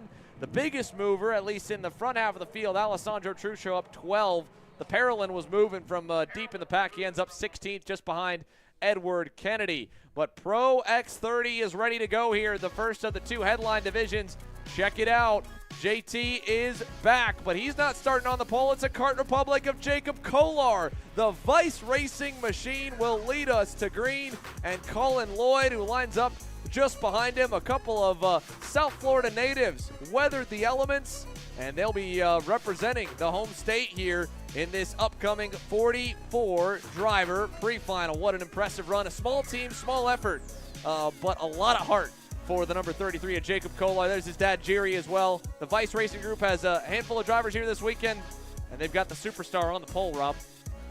Indeed, very impressive to see what he was able to do. And I like the call. We saw it in qualifying, right? He was the only guy that went on to the slicks in tough conditions, ends up walking away with a top position, really changing his day by rolling the dice and coming away with a fast time. Now, we will see in the opening lap or two that he'll need to try and get away, because as you can take a look here at All in Galley's CRG, everyone else is going to be on sticker tires. They're going to try and wear those things in as hard as they can on the outlap. It should be a little bit better than Jacob by the midway point in the session. So he needs to make the most of the fact that his tires are broken in, whereas the off-pole man and pretty much everyone else on back are going to have a freshness advantage over him. So a bit of a trade-off, but when it's 44 drivers total, I'll take a better starting spot over better tires all day long. Yeah, and he only got 4 laps in pretty slick conditions, so it's not like he really burned those tires down. Like you said, it's going to give him a bit of the advantage coming out of the gate. They've already given him worn in a little bit.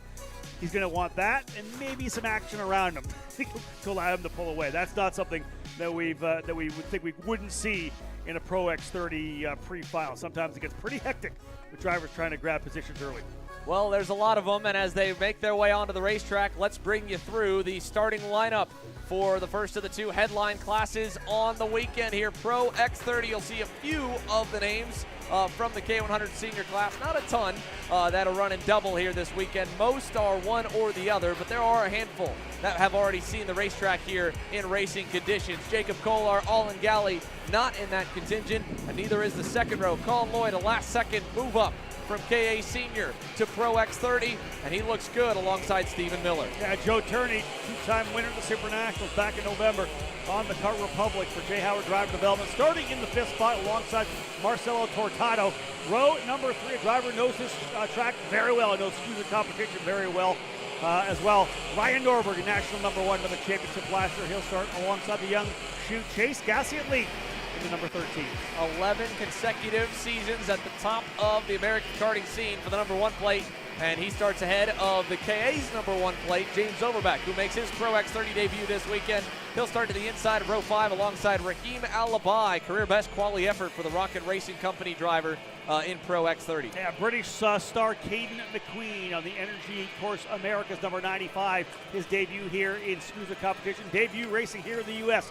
Starting 11th alongside Levi Sangera, and then we'll have Sathvik Sarathi in the number 20, and Laurent Legault to Canada in the number 28. Great double-duty effort so far for Sathvik, and then Luke Welcome will roll from row number 8 alongside the number 3 plate. Diego Ramos has been very close to a major U.S. title. This year could be the year, but he's got a long way to go for a Winter Series title on round 1 with a 16th place quali effort. Henry Lepard, Stephen DeKaiser, Maximo Tovagino, and Berardo Gentile, your top 20. Let's take a quick look back at the second page of all of them. They're going to flurry on by back to the final few, to Austin Perrin and Esteban Hernandez. Keep your eyes on Austin Garrison and Paulie Massimino. They start outside the top 22 drivers in that SKUSA Winner's Circle Fund. 21st and 25th for them. Rookie Enzo Vidmontien as well, further back. But Pro X30's Prefinal is green and around in the first turn. A ton of drivers go wide and into the dirt. Norberg off, Gentile off, Galley nearly went around as well. Yeah, not the start that Ryan Norberg wanted. You see him way to the outside. He'll try to pinch himself back in and go to work. A couple more drivers off into the grass. We've seen a lot of drivers go off in that particular corner of the racetrack, coming out of turn number 3, well wide on the outside, back over to 4 through 5. Everybody settling in. Like I'd said before, not surprised to see a little bit of chaos on the opening of this race here. This will allow potentially Jacob Kolar to pull away. Indeed, he does have the lead in the 33. Pulling away, though, not of the orders. Right behind him right now. Is that Joe Turney that's already up, I believe, in the spot? Yeah, Turney. Oh, yeah. Already up into, yeah, no surprise to Xander. Already up into second for Turney. Great starting spot from the inside lane, and he was prepared for it with everyone washing out. So JT to second, Jacob Kolar leads lap 1. Stephen Miller, you saw a classy move there from All in Galley. He pointed him on by into the hairpin, said, you know what, let's keep the leaders in sight. You got third if you want it. I'll stay 4th for now. That's a veteran move, though, is it not? Like, to realize, listen, you and I fight through the hairpin here, we're going to lose ground immediately. Better to tuck back in, stay close, and it's already worked out as they are closing back in here as well. Up front, as we said, the 33 of Jacob Kolar, but a pretty good aggressive run early for Stephen Miller. He goes by Turney into P2. Yeah, you saw him already get by Joe Turney. Last time we saw Stephen Miller on the racetrack at the Supernats, he impressed in a very limited rookie campaign last year. He led laps in the heats. Now he's going to lead a lap here in the pre-final at the Winter Series. Miller to the lead, and Kolar is going to find a hole there behind Galley. He'll go to 4th. Yeah, lucky for him to be able to tuck back in with so many more drivers right there looking to try to take advantage of it here. Colin Lloyd obviously there as well, running for Speed Concepts Racing here this weekend. Number of drivers lining up to try to put the pressure on him to find a way by. Everybody's settling into position. Luke Welcome, the driver, has worked his way forward. Welcome in the 36, now up to P5. Can't say enough of how impressive Luke Welcome is running here this weekend. For zero X30 experience in the last couple of years, he has got Rocket Racing Company into the top 5, top 10. And I believe we have one driver just in front of our booth here that has pounded the wall. Hard impact. Wyatt Downing in number 30. And I think one of the energies is off as well. That's buried further into the fence. Now, I don't know if that was, we'll see. Let's see if we can't get an idea. Downing was right there in the middle. I'm going to guess that it could have very well, maybe Levi Sangera in the 80, but yeah. Oh, Levi Sangera, indeed. Levi Sangera hard into the barriers there at turn number 5. Heavy impact. He's up and okay, though. We stay green, although a local yellow at turns 1 and 2. And while we were looking back, changes up front. Miller to the lead. Galley now by turning to 2nd. Luke Welcome into 4th as he goes by Jacob Kolar. The Floridians are strong, but they're fighting again here. Kolar back through. How about Diego Ramos? The number 3 plate has picked up a ton. Yeah, how about plus 10? You talked about the fact that he qualified 16th. Big opening lap for the veteran driver Diego Ramos, who's gotten out his way red up flag. into 6th. Red flag's coming out. Indeed. Whoa.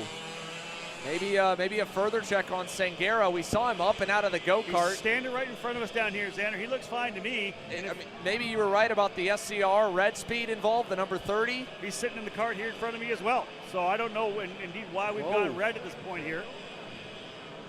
Well, he hit the wall hard. Levi Sangera, there may be some track damage that might be the cause of this red, but we are before the halfway mark, and all the drivers there shrugging about what was going on there. So I think a lot more questions than answers.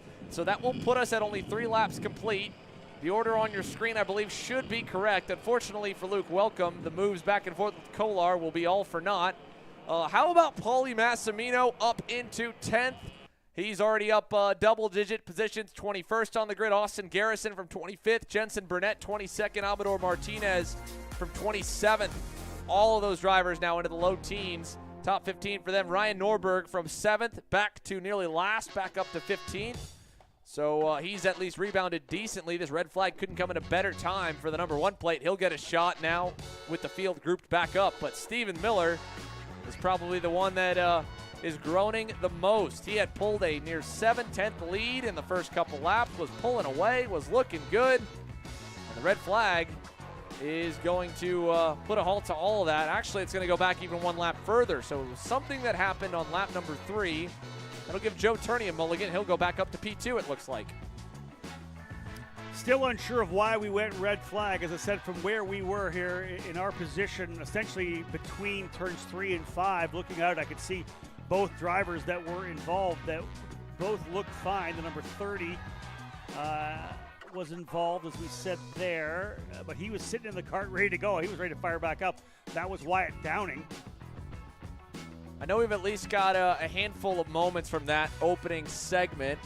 And it looks like Downing complaining of some lower back pain. So that's why he hasn't gotten out of the go-kart. Indeed, still sitting in the cart right now. And so that's what's brought the red flag out here. Supercarts USA officials going straight to it, not wanting to give any second to waste. The moment the driver said, hey, I need a little bit of help. I'm not feeling too good under my own power. They've made the decision to have him stay in the cart, stay put. We'll get the medical team to him.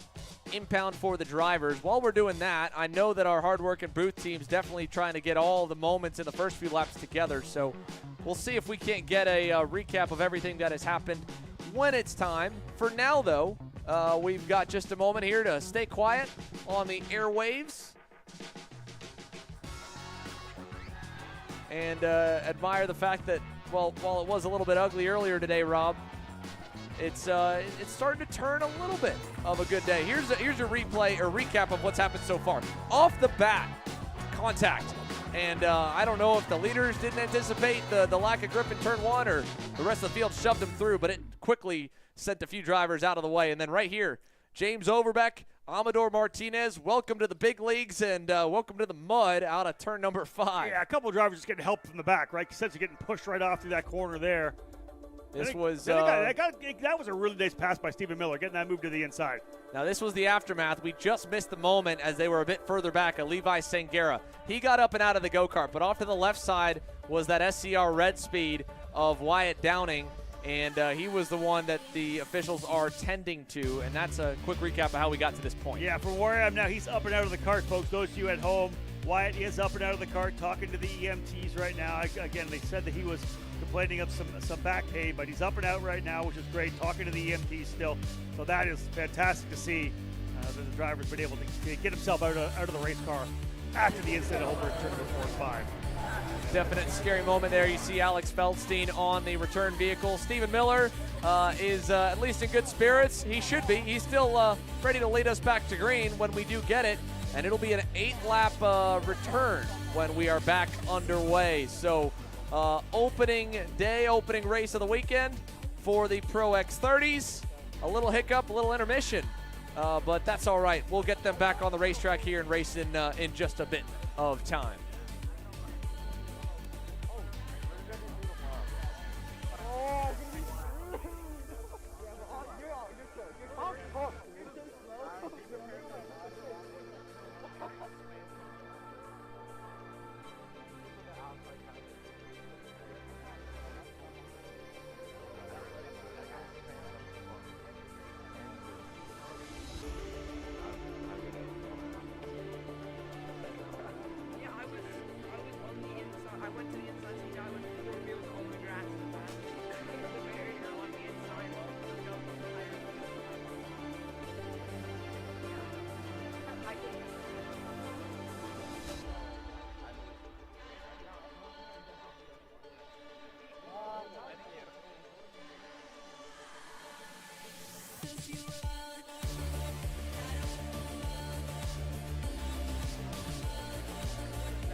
Talk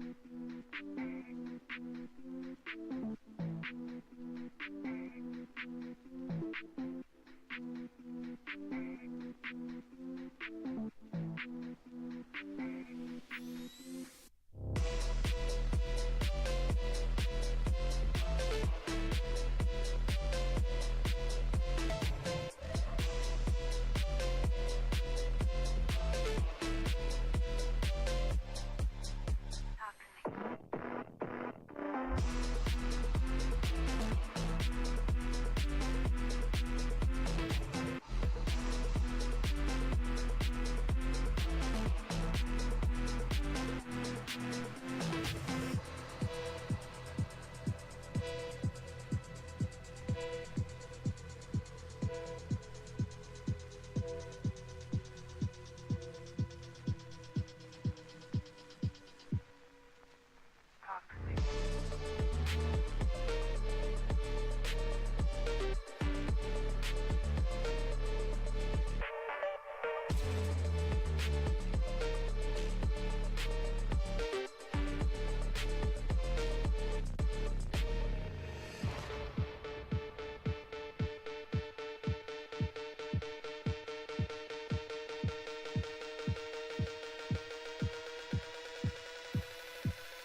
Good signs on the racetrack here in Orlando after a red flag for an incident involving Wyatt Downing and Levi Sangaro. We do have the Pro X30 drivers back in their karts and lined up for a single file restart. Only 2 laps completed.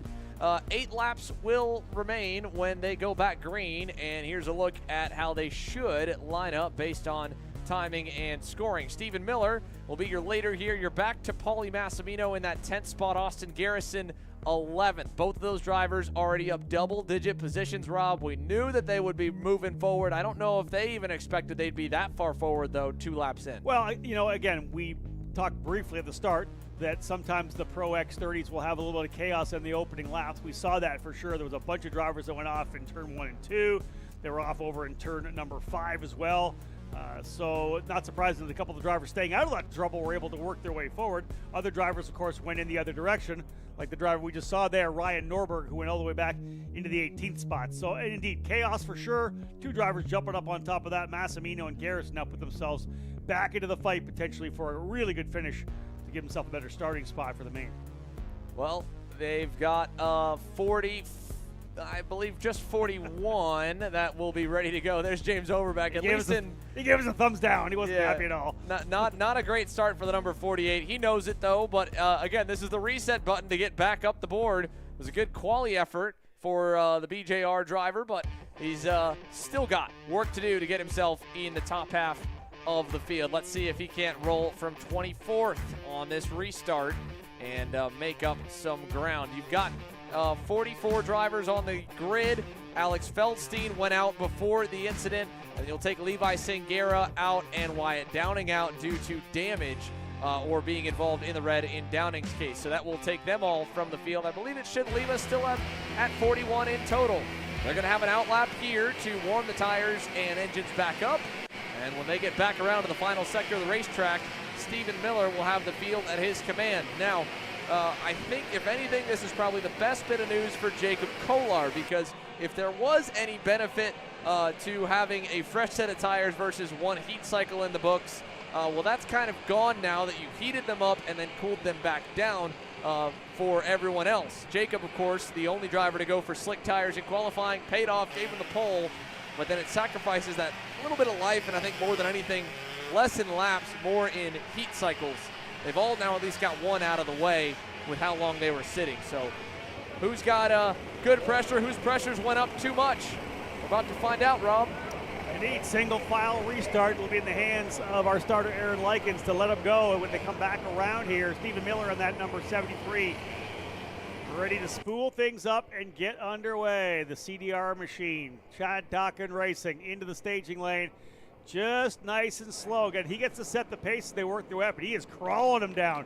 A super slow start here for Stephen Miller. Look at Likens. He'll throw the green, and we're underway. Very slow start, as I said. There's the tail of the field still having to roll.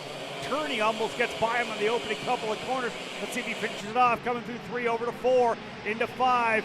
Miller will cover off the bottom. Turney thinks about the over-under, but it still will only put him on the outside for turn number 5. Miller again holding back Joe Turney. Now Allen Galley with an over-under move will get by the Super Nats champ. So the Brazilian moves into second. High, low. Can he make a move now in the last turn? He let Miller by early. He'll follow him to the bottom side as they head down the backstretch. Turney still there in third. Ramos side by side with Colin Lloyd. And he's got the cavalry lining up behind him. As the top 5 get some breathing room, it's getting sketchy behind them. Look at this. Burnett to the wayside there in the hairpin. I love that surprise move by Galley to be able to go by early right after Turney. They'll all settle in here right now, but as Xander kind of detailed for you there, a lot of hardcore racing a bit further back. Finally, the top 10 settling in. Galley with a bit of a shallow entry into turn number 1. Maybe to have a look to the inside of Miller, but at the same time covering off that attack position from Turney, who does not go after him once again. So Turney's going to hold the spot. Jacob Kolar still 4th. Luke Welcome right up there into 5th. So Kolar and Welcome impressive. P4, P5. Ramos, as we had said before, up 10 through the opening couple of laps. He solidified his position there as well. He's got the Colin Lloyd behind him. The British driver Caden McQueen in his debut up into 8th. Gassiet Lee in 9th for Nash Motorsports. Massimino and Garrison still 10th and 11th. no advancement on the first lap here back to green for either of those drivers, although Massimino digging in now. Yeah, he gets by on the rookie Chase Gassie at lead. Garrison able to get by them both. Here comes the 28 of Laurent Legault in 12th, so Chase now outside the top 10 to 11th. On the other end as well, moving forward, Caden McQueen now up 4 spots from 11th to 7th, and the energy driver is looking decent, 55.2.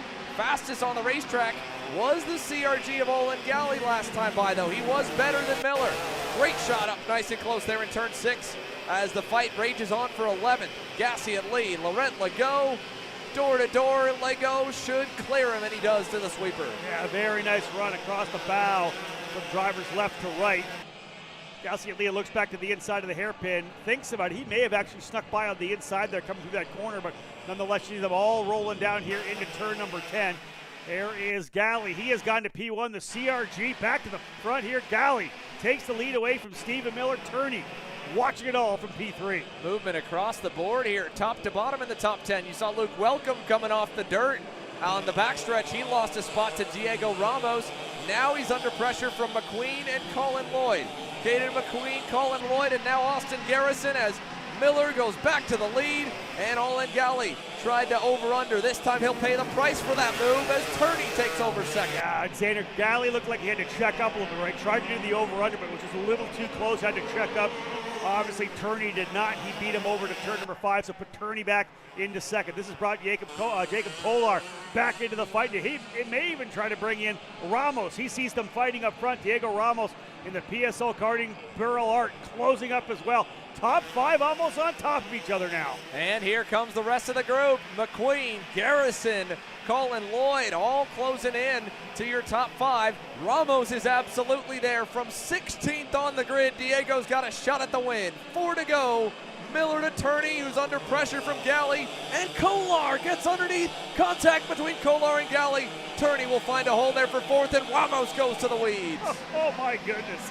Aggressive racing here, 6 down, 4 to go. All lining up to see where they're going to stack up for the main event this afternoon. The first of 4 main events on this year's SuperKarts USA Winter Series. Up front, Stephen Miller is battling it out big time here, but it's been a great race with a number of drivers digging in up front. And again, the battle's allowing everybody else to kind of get back into it. Luke Welcome able to get, I think, back by there? Yeah, he got back by on Ramos. And now Paulie's going to go by both of them. He'll bring Colin Lloyd with him. Welcome into the dirt. Colin's trying to get clear. This is going to allow the leaders to get back away. Garrison and McQueen are there, and this is a second group now as Miller's got a huge lead. Sandra, on 1 lap, Diego goes from us calling him potentially going for the race win, being the fight in P5, all the way back to 10th position.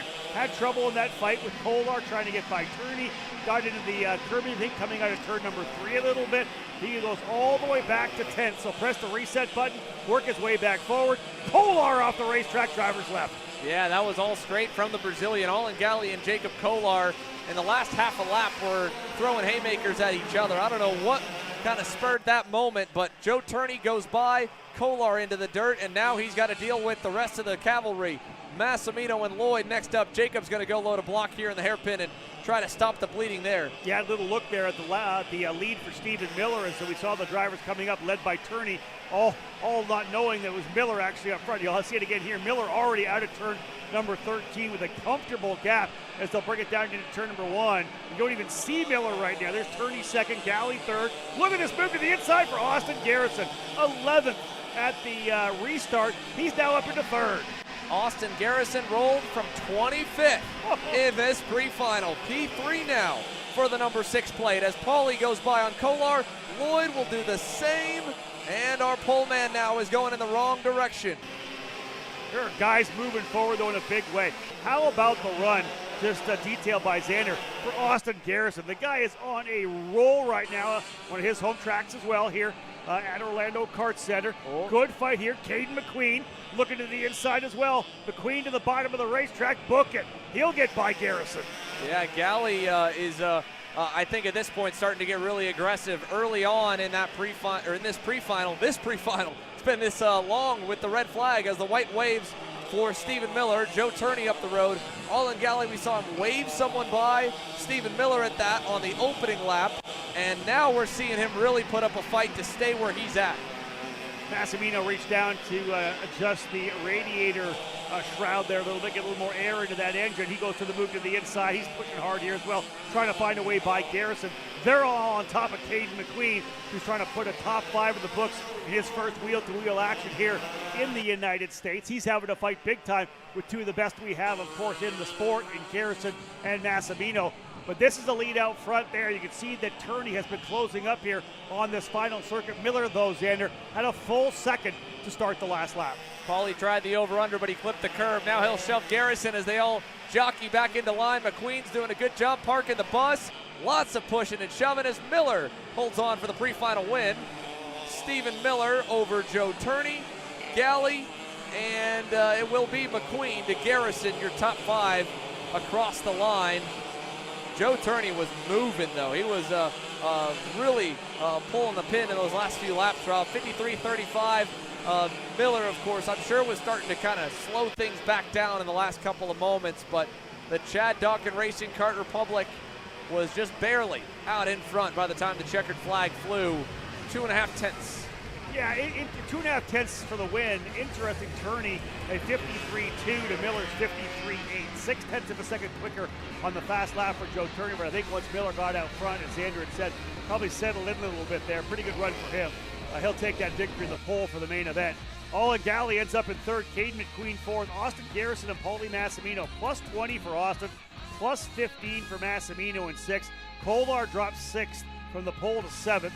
Diego Ramos was fifth for a time, fell back to 10th. He scraps his way back up to 8th, so a net plus 8 for Diego Ramos after starting 16th. Ryan Norberg not a factor at all in that one. He ends up in 9th. Colin Lloyd 10th. And some of the other big movers, Xander. Jensen Burnett up 10 to 12th.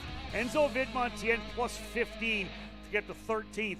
And Lorenzo Kaufman, who started 39th, breaks into the top 20. He ends up in 19th, a plus 20 run over those 10 laps for Kaufman.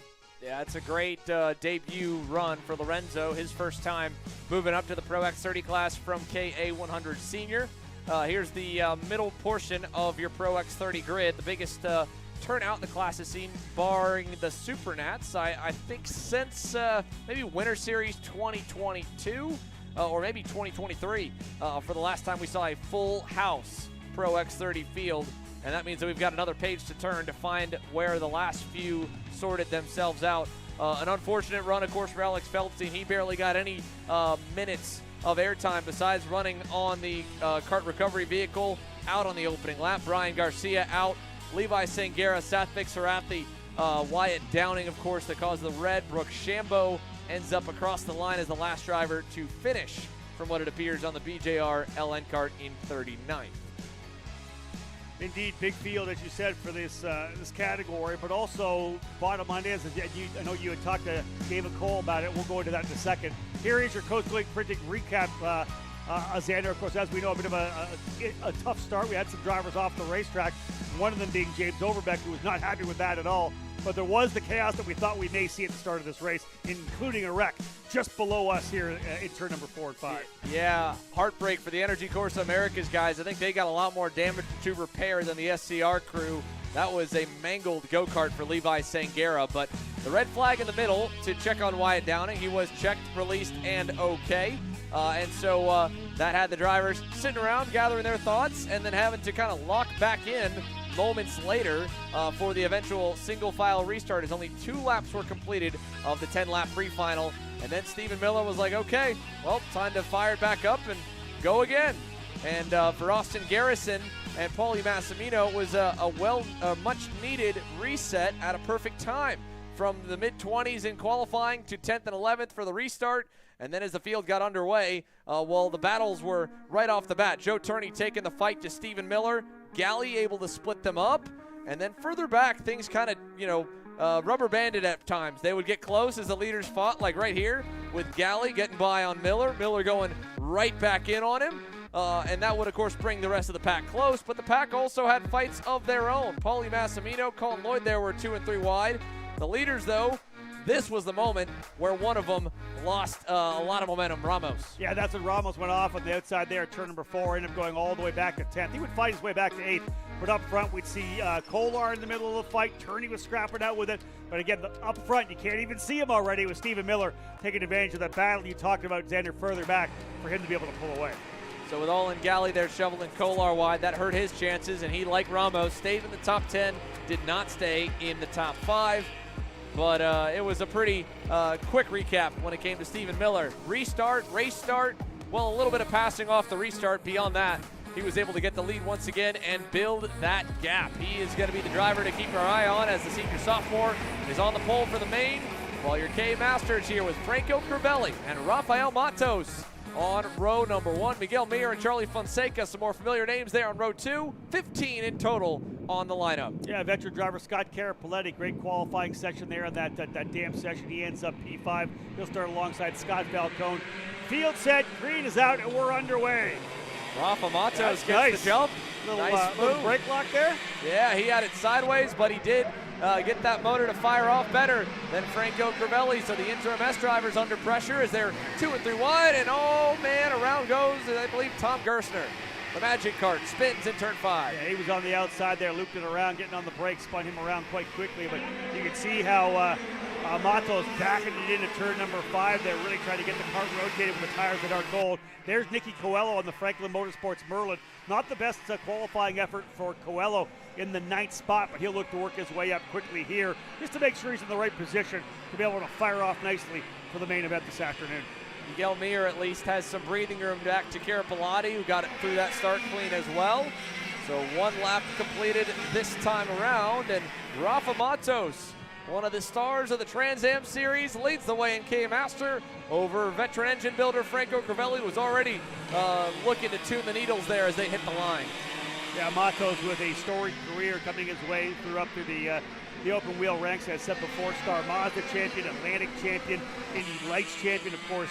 Didn't get that big ride he wanted to in the IndyCar program, but did run a number of IndyCar races. Really has settled in nicely into the Trans Am program, where he's become a multi-time champion, wins a ton of races there. Very talented driver, and excited to see him come back to the roots of karting. I just think it's fantastic to see Rafa here.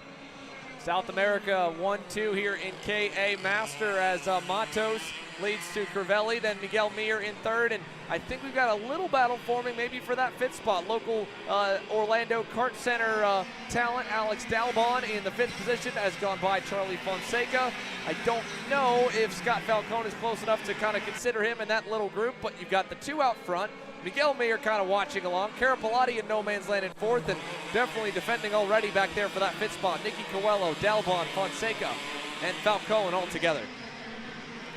Crivelli not letting Matos get away at all in the early going here. Head down, just kind of digging away here. Yeah, but a little moment for Rafa Matos on the Velocity Racing Sodi as they go through the sweeper, and now over to the last corner before the long straightaway. Miguel Mir about 2 car lengths back from Franco Crivelli. Looking at Nicky Coelho's Franklin Motorsports Merlin, he's now moved his way up and into 5th. And watching as Rafa Matos continues to lead Franco Crivelli. I'm surprised he hasn't made a move yet to go by on Rafa's Velocity Racing Sodi, because he has not really been making any impact, I think, by pushing him away from Miguel Mir. Miguel is still right there. And now I think Rafa might have just pulled off to the wayside to let it by. And indeed, Rafa Matos felt the pressure and said, okay, well, you got it. Or at least maybe he did defend it into turn 1 and blew it, because either way, Franco's got the lead, Rafa to the outside, and now we're fighting here for the top spot. Yeah, he doesn't look like he's letting him get away right now. It's only that he, let's just swap the top spot. I'll let you lead for a bit. No, they're battling hard. Look, is right there as well. Very hard. Yeah, Miguel Mir, the multi-time Texas champion. Actually was my teammate when I ran for Rawls Performance Group at the Super Nats. He's a super nice guy, very talented driver, and loves running up front like this. This is a great little 3-driver battle. Matos continues to push. I mean, that took me away, because the way that Rafa Matos had been taking turns 1 and 2 before, how he had been kind of getting a good launch off the last turn, I don't know why he felt that lap heat that he needed to defend the inside from Franco, but whether it was an over-under or an around the outside move, Crivelli got the lead away from him, and it looked just, again, so sudden and sharp that Rafa was kind of pulling off to the inside to point it by versus from the outside. That way he could kind of control how many spots he'd lose. But I guess maybe he was defending based on the way he was racing him and ultimately decided to take back the lead. You know, one thing I was trying to bring up there a little bit before we went to the recap of that last, the Pro X30 Prefinal was the fact that, we got 316 entries, I think you had said here, for this Winter Series race. David Cole, of course, going to the notes. It is by far the biggest race SKUSA's had outside of a Super Nationals. The next biggest race, 261 entries at the 2017 Summer Nationals. You got a couple there in the mid 257, last year's Winter Nats, the 2016 Summer Nats, or Spring Nats at PKRA, a 256 in the 2019 Summer Nats. We're talking about 50-something plus more drivers here this weekend. It's a big start to the season for SuperCarts USA for sure, showing momentum going in to yet another amazing season. The only part that DC didn't have on that note sheet, but we did catch on, was the 285 as well from last year's opening Winter Series event. Now there's a myriad of factors. First race of the season. He's got 257 for last year's. Oh really? So it must have dropped down. Oh, maybe Winter Nationals, not Winter Series. Yeah. There you go. I'll give him the nod on that one because it was from the EKN preview article about the 285 free entries for last year. Well, we'll smack him around for that one. 316 entries here, 15 of them on the racetrack, and now Crivelli getting by with a little gap. For the first time, I think it will stick for the interim S driver. But Tony Kart leads the way as they exit the hairpin. 5 down, 5 to go. Xander, his last lap was his fastest lap, 2:57.698, over a tenth and a half quicker than Matos. We'll see if that keeps coming right now. Obviously, with the open racetrack, you don't have the rabbit, but you have the open racetrack. Sometimes you get a little bit of the draft. This track really isn't very draft dependent. You don't have that long Newcastle-style straightaway, so it's not going to play that much of a role. For the most part, you're going to have either the rabbit or you're going to have the open racetrack. We'll see if Crivelli can dial it back in. He is a 57.698 his fast lap. It's actually Coelho with a 57.658. Coelho is up 3. He's up to P4 right now. Only 1.3 behind Mir, and was quicker by 0.6 than Mir last time by. We may see Coelho right there, as you'll see him just under the screen now, potentially getting up to P3. Still only 4 laps to go. So Nicky Coelho in the 481. At one point, he was nearly 4 seconds away from the lead. Is it going to go down by enough to get to maybe third? I think so, first and second. It's going to come down to if Rafa Matos can make another charge at him. 2.4 seconds with 3 laps remaining is a tall ask. Let's see it. At the line, the leaders hit the pylon, so does Coelho, and for the first time in a minute, he'll lose a little ground from 2.38 to 2.51, just a hair slower than the top 2. Coelho was quicker by another 0.7 from Mir.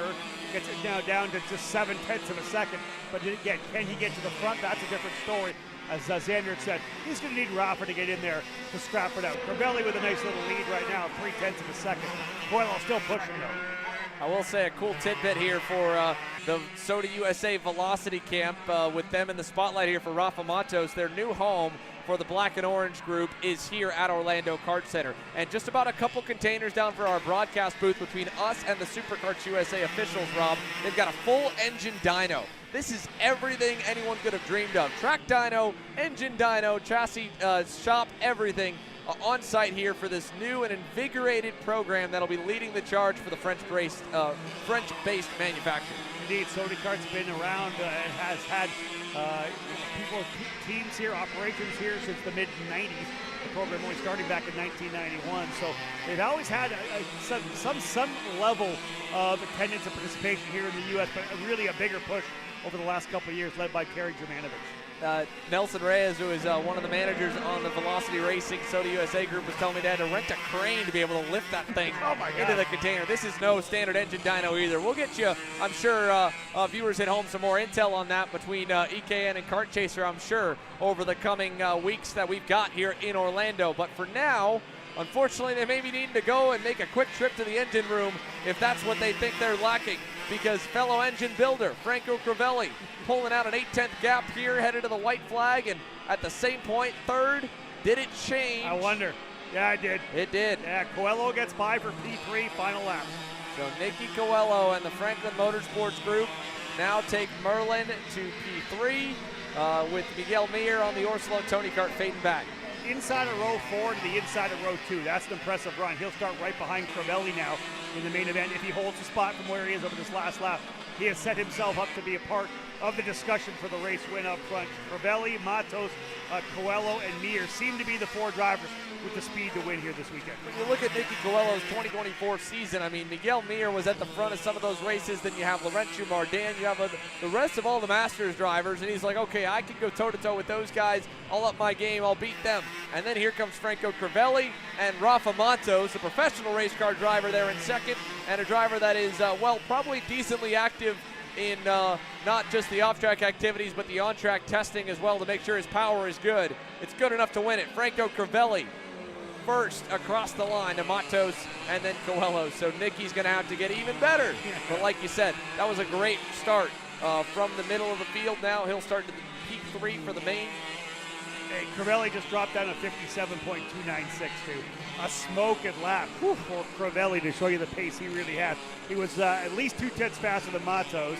The same, just a little under 2/10 quicker than Coelho, and 6/10 quicker than Miguel Mir. Crivelli laying the hammer down there, showing his strength here in the pre-final.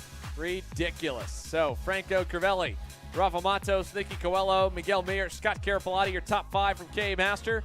Here's the rest of the field. Back to Janae Dean. They're in 15th behind Johnson Escu. All 15 at least turned some laps. Janae, the only one, unfortunately, unable to finish it out. He had something amiss early on with his Orsilon Tony Kart. We'll take a quick commercial break on the other side, folks. We've got 2 more classes to roll for pre-final action. Pro Shifter, Master Shifter, of course, bat and cleanup. We've got, I believe, Mini Swift on deck, and then it'll be main event time for round 1 of the SuperKarts USA Winter Series. You're watching Kart Chasers coverage live from Orlando. We'll be right back. Colin, I need a new 219 chain. I need a 77 tooth rear sprocket. I need some more chain lube, and I need it probably as soon as like tomorrow. Dude, are you even listening? Like, we need this to run this weekend. Want anything else? What do you mean? I already got it in the Kart on Acceleration Kart Racing's online store, bro. All orders over $200 get free shipping. Oh, throw in a set of tires. Done. Everything you need, all in one place and shipped to your door for free on orders of $200 or more. Exclusions apply. Shop AKR.com.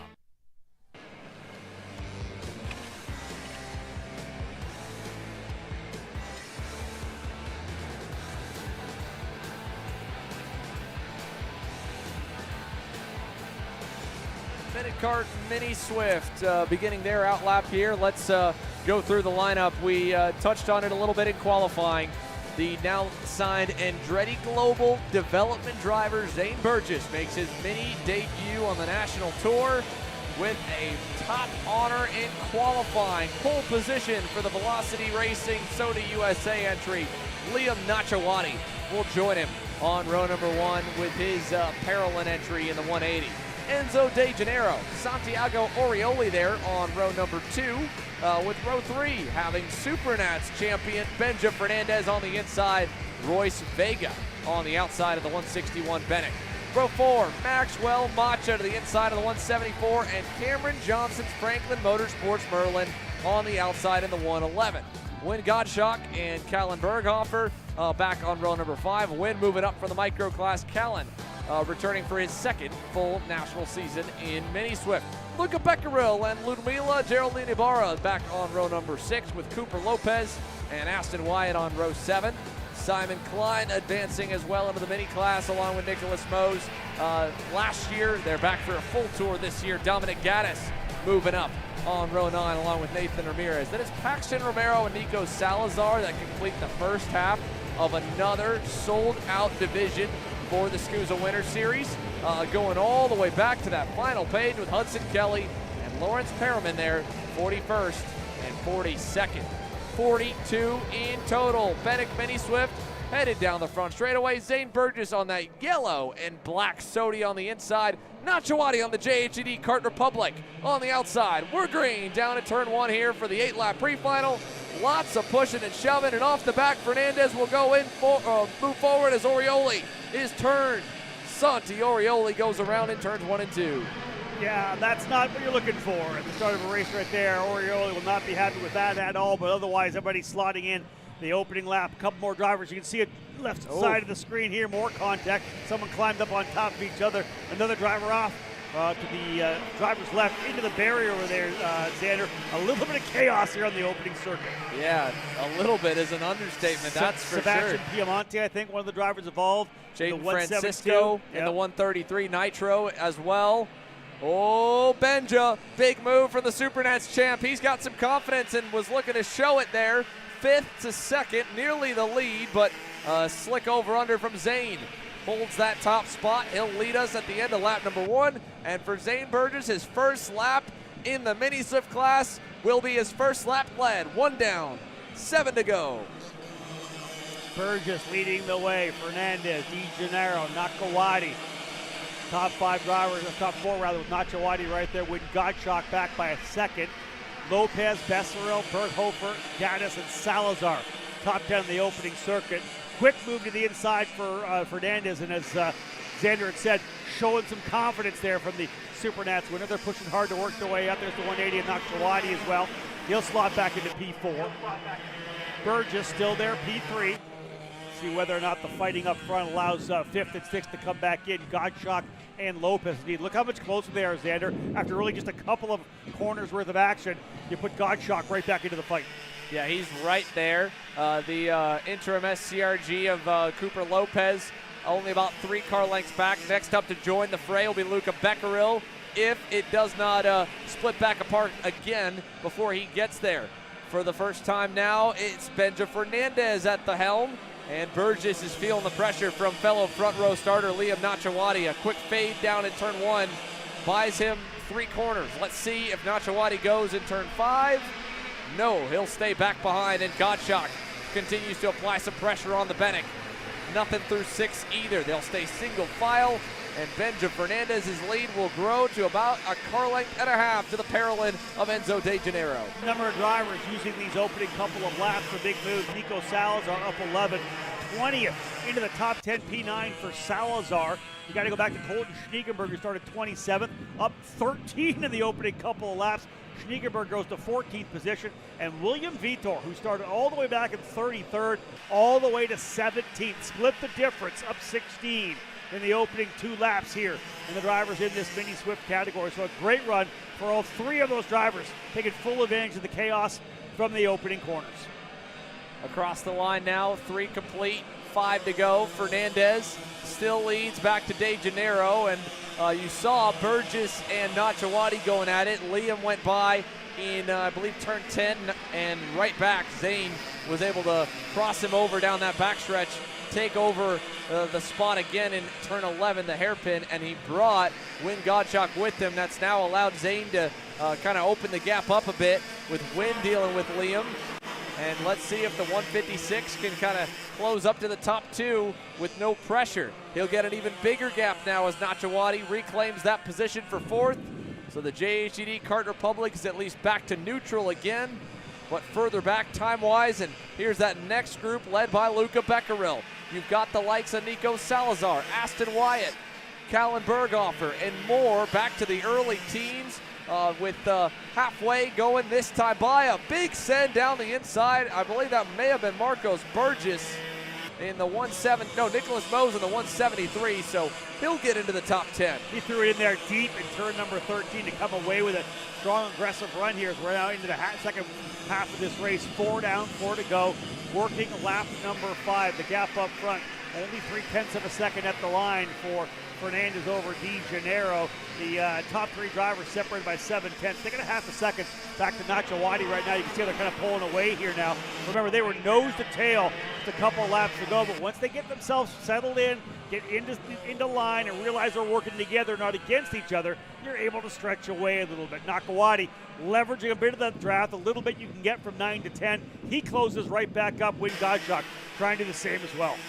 Let's go down to Alexander Serlon pit lane. 3 laps to go this time by. 5 complete. Benja Fernandez leads the way here in Mini.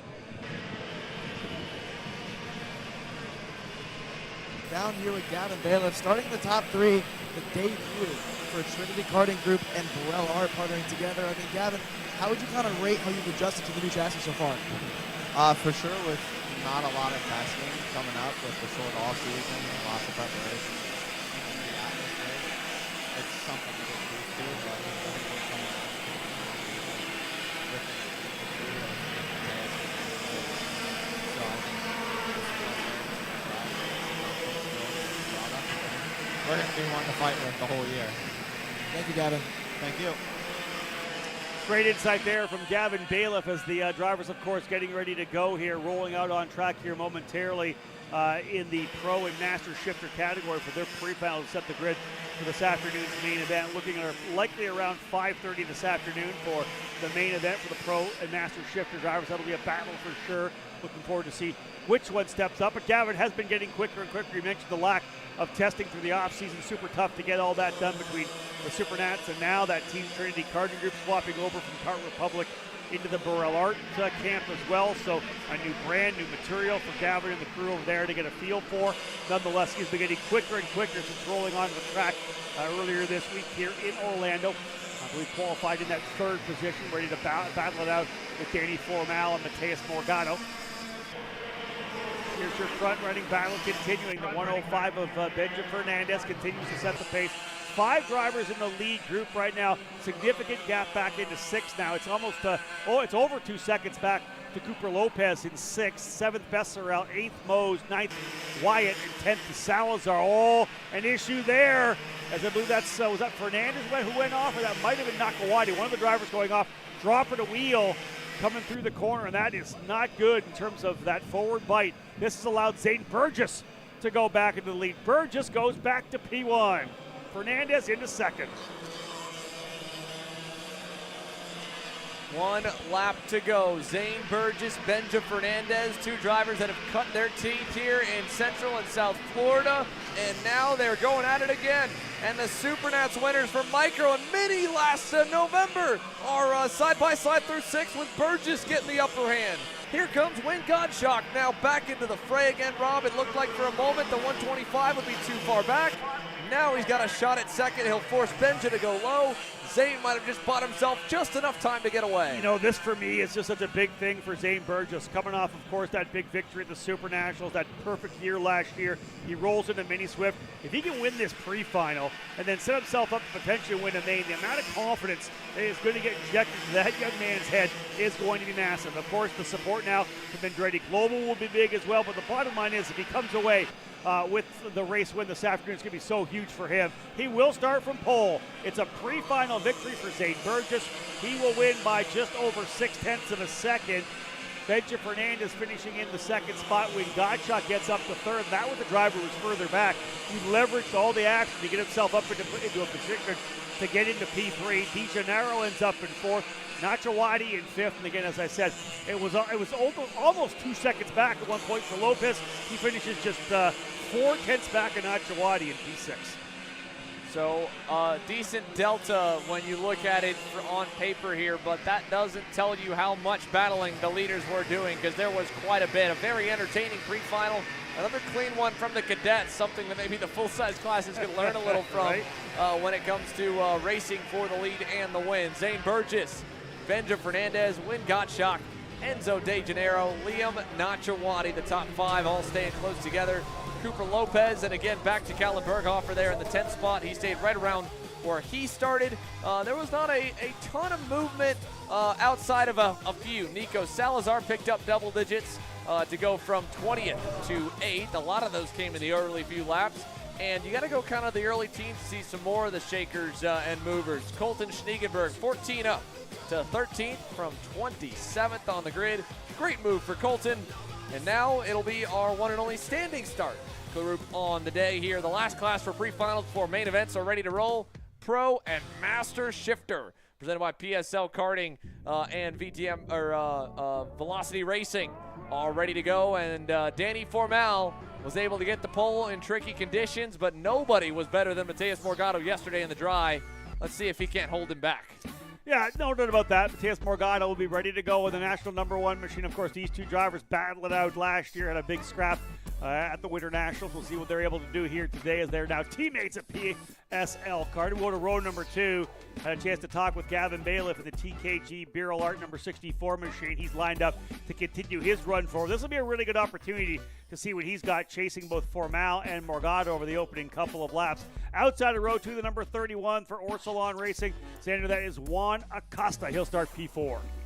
Back from Juan Acosta, you've got the Maranello USA red and black machines. This team was so close to getting a Supernats win. They've already got some hardware over the course of the last few years, thanks to this duo of Vincenzo Saraceno and Justin White. And, well, from 5th and 6th, they've got a good shot at getting some more, although our cameraman will quickly have to bow out of the way as we've got the engines fired, and it's time to let the rest of the grid loose. Here, kicking things back to row number 4 with Alan Isambard on his Rocket Racing Company national debut. Yeah, Scott Presti, who has run in the Masters category in the past, going to run in the Pro category here this weekend. He'll start 8th alongside Isambard. Anthony Martella, the young Canadian, will run for Jay Howard Driver Development this year in the USF Pro Championship, starting 9th alongside CJ Bowman in the number 28. Back to back from the driver. That was quick as it warm-up, and Bowman to Ashton Hankel, his PSL Karting Beryl Art National Shifter debut. Nicholas DeAndrea on the Velocity Racing Soda USA number 55 in row number 6. Charles Gauthier and Lucas DeLongchamp on row 7. Sebastian Hasbun and Gabriel Hoytland in row number 8. Daniel Peras alongside Evan Hagbert on row 9. And Rene Martinelli and Skitchy Barnes. That's the lead group of the Masters category. 18 in the Pro category, Xander. And I believe we got a solid group of 5 drivers in the Masters Shifter, but big drivers with a lot of experience and a lot of race wins. No doubt. Luis Quinones, a driver that knows Orlando Kart Center very well. Tyler Gilbo and Farshad Bagheri, 2 drivers that have had a lot of experience and a lot of years in shifter master racing specifically, or shifter racing in general for Tyler Gilbo's case especially, over the last 2 decades. So we know they'll be good and exciting off the start, but I think more than anything else, this is the first time that we get to see that head-to-head fight that was so fun to watch last year between Morgado and Formal, but on a level playing field. PSL Karting Beryl Art powered and made machines for our front row drivers that were the top 2 from the SuperKarts USA Winter Nationals here in March. Yeah, indeed. These 2 drivers who I'd said before battle it out. I asked Andy Formal a little bit about that overnight, and I said, you guys had a pretty good scrap. Things got a bit heated last year, and he said, yeah, I apologize the next day. I got my emotions got the better of me a little bit, but super excited to get back racing with Morgado. And again, listen, Danny's been such a great story, right? To be able to go from essentially shifter racing into a professional sports car career. Always thrilling to watch what he's able to do when he gets behind the wheel of a full-size sports car, and great to have him back anytime he gets behind the wheel of a 125. He'll start on the pole. Morgado, though, we know what he can do for sure. This is going to be a good battle in the pre-main. Looks like we got an issue a little further back. Couple of drivers, Xander, on drivers left, having some trouble on the outside row. Yeah, 2 of them. Looks to be one maybe being the 45 Sodi entry. The other one, just out of Nick DeAndrea, I think might have been the rookie CJ Bowman. And they're going to try and refire him. I don't know, though. This might be a little bit too long for the motors as they're going to start to climb on temps. They're going to give 1 shot for Bowman, and I think Morgado's already signaling saying, look, man, I can't stay still much longer. I got to go around. And, yeah, they're going to have to wave him around. Yeah. So that will abort our first attempt at getting Pro and Master Shifter underway. But a few drivers, again, making their debut in the division. That's not a surprise that last bit of nerves and how tricky it is just to engage the clutch without letting the kart stall or finding neutral for a moment so you can sit still and then pop to first and engage the clutch. That's it's a bit of an art. Well, you think back to the Summer Nationals with Billy Musgrave last year when he broke the throttle cable, or broke the clutch cable on the initial launch to get off the line to get out of the pit lane. Lily was cruising around, had to knock it into neutral as he rolled his way up and sat there in neutral and essentially did a neutral drop to get it to go. That's when you know what you're doing with the clutch and with the gearbox itself. There's no doubt about that. Well, Billy Musgrave is one of the best, and unfortunate that we don't get to see him all the time out this far east, but we know he's hard at work and probably got the race on at the shop, studying the competition before the regular season commences in March as his finale win over Morgado secured him a spot in the SKUSA Circle of Champions fund that he was on the outside looking in for, Rob, but it makes a big difference, and he mentioned that not only was the race win awesome to get the purse there in Indiana, but he's got a fully funded 2025 Pro Tour season along with the other drivers inside the top 10 that ran 2024. Yeah, let's give a shout out to 5-time too, right? 5 Super Nationals wins for Billy Musgrave, breaking that tie with the number of drivers we're at 4 wins. So again, great to see that, and excited, as you said, to see what's going to be happening when we get to Houston for the start of the Pro Tour this year. Those drivers in the Circle of Champions, so big for them and what they needed to be able to continue working forward. And that's what it's all about in the pro categories. Getting set to roll once again. Field looks pretty good. No one's waving their hands in the air. That's a good thing. Signal coming from the tail of the grid. That means we're good to go. They'll tell the drivers to get the visors down. We will go now to the starter, Aaron Likens, for the pre-final here for drivers of Pro Shifter. Green, green, green, hole shot for Danny Formal. Big move down the inside as well. Bailiff able to come away with P3, I believe. Good start for him. Underway, though. Look at this battle early on. Formal will cover down the bottom of the inside of turn number 5. Everybody battling away over the opening couple of laps. He got the start he needed. He got Morgado behind him, and he's already trying to keep him there and back him up into a little bit of traffic. Gavin Bailiff on his TKG Viral Art debut there with the new colors for him, holding off Juan Acosta, who came across the bow off the start. Now Acosta's got to deal with Justin White. So Morgado, big moment there on the brakes there. He locked him up hard, and Formal will get the over-under. Talk about a flip of the script from 2024. What was that? He was right on the brakes. A complete tank slapper for Morgado on the brakes. First time into turn number 9, able to hold it, but pushed way by the turn-in point, past the apex. That's actually allowed Bailiff to close right up. And another great start as well for Anthony Martella, as he's able to jump his way up there as well too. But big time start there, as we know, for Bailiff, staying with them as well, holding off the Giants behind him, but dug in there nicely to work his way forward. What a great run for Bailiff, but man, some action on the opening circuit for sure. Quite a bit of action here with now Gavin Bailiff at least getting to get a front row view to it, but not be a part of it. He's got no pressure out back. Martella and Justin White there into 4th and 5th. Plenty of room for Gavin Bailiff to just kind of study the top 2 drivers in the field here. Viral Art 1, 2, 3, and while it was 1, 2, 3, 4 for a split second, Martella did lose that spot to Justin White last time around. And keep an eye as well on Alan Isambard. Now let's look at this instant replay here. Morgado kind of got out of shape. I don't think he wanted to go. I think he engine broke more than he was able to slow the car down off the regular brakes, and that's what got him out of shape there. Yeah, I got down that one more gear, and like you said, had that cart into a bit of a tank slapper. He was able to get it controlled. Well done there.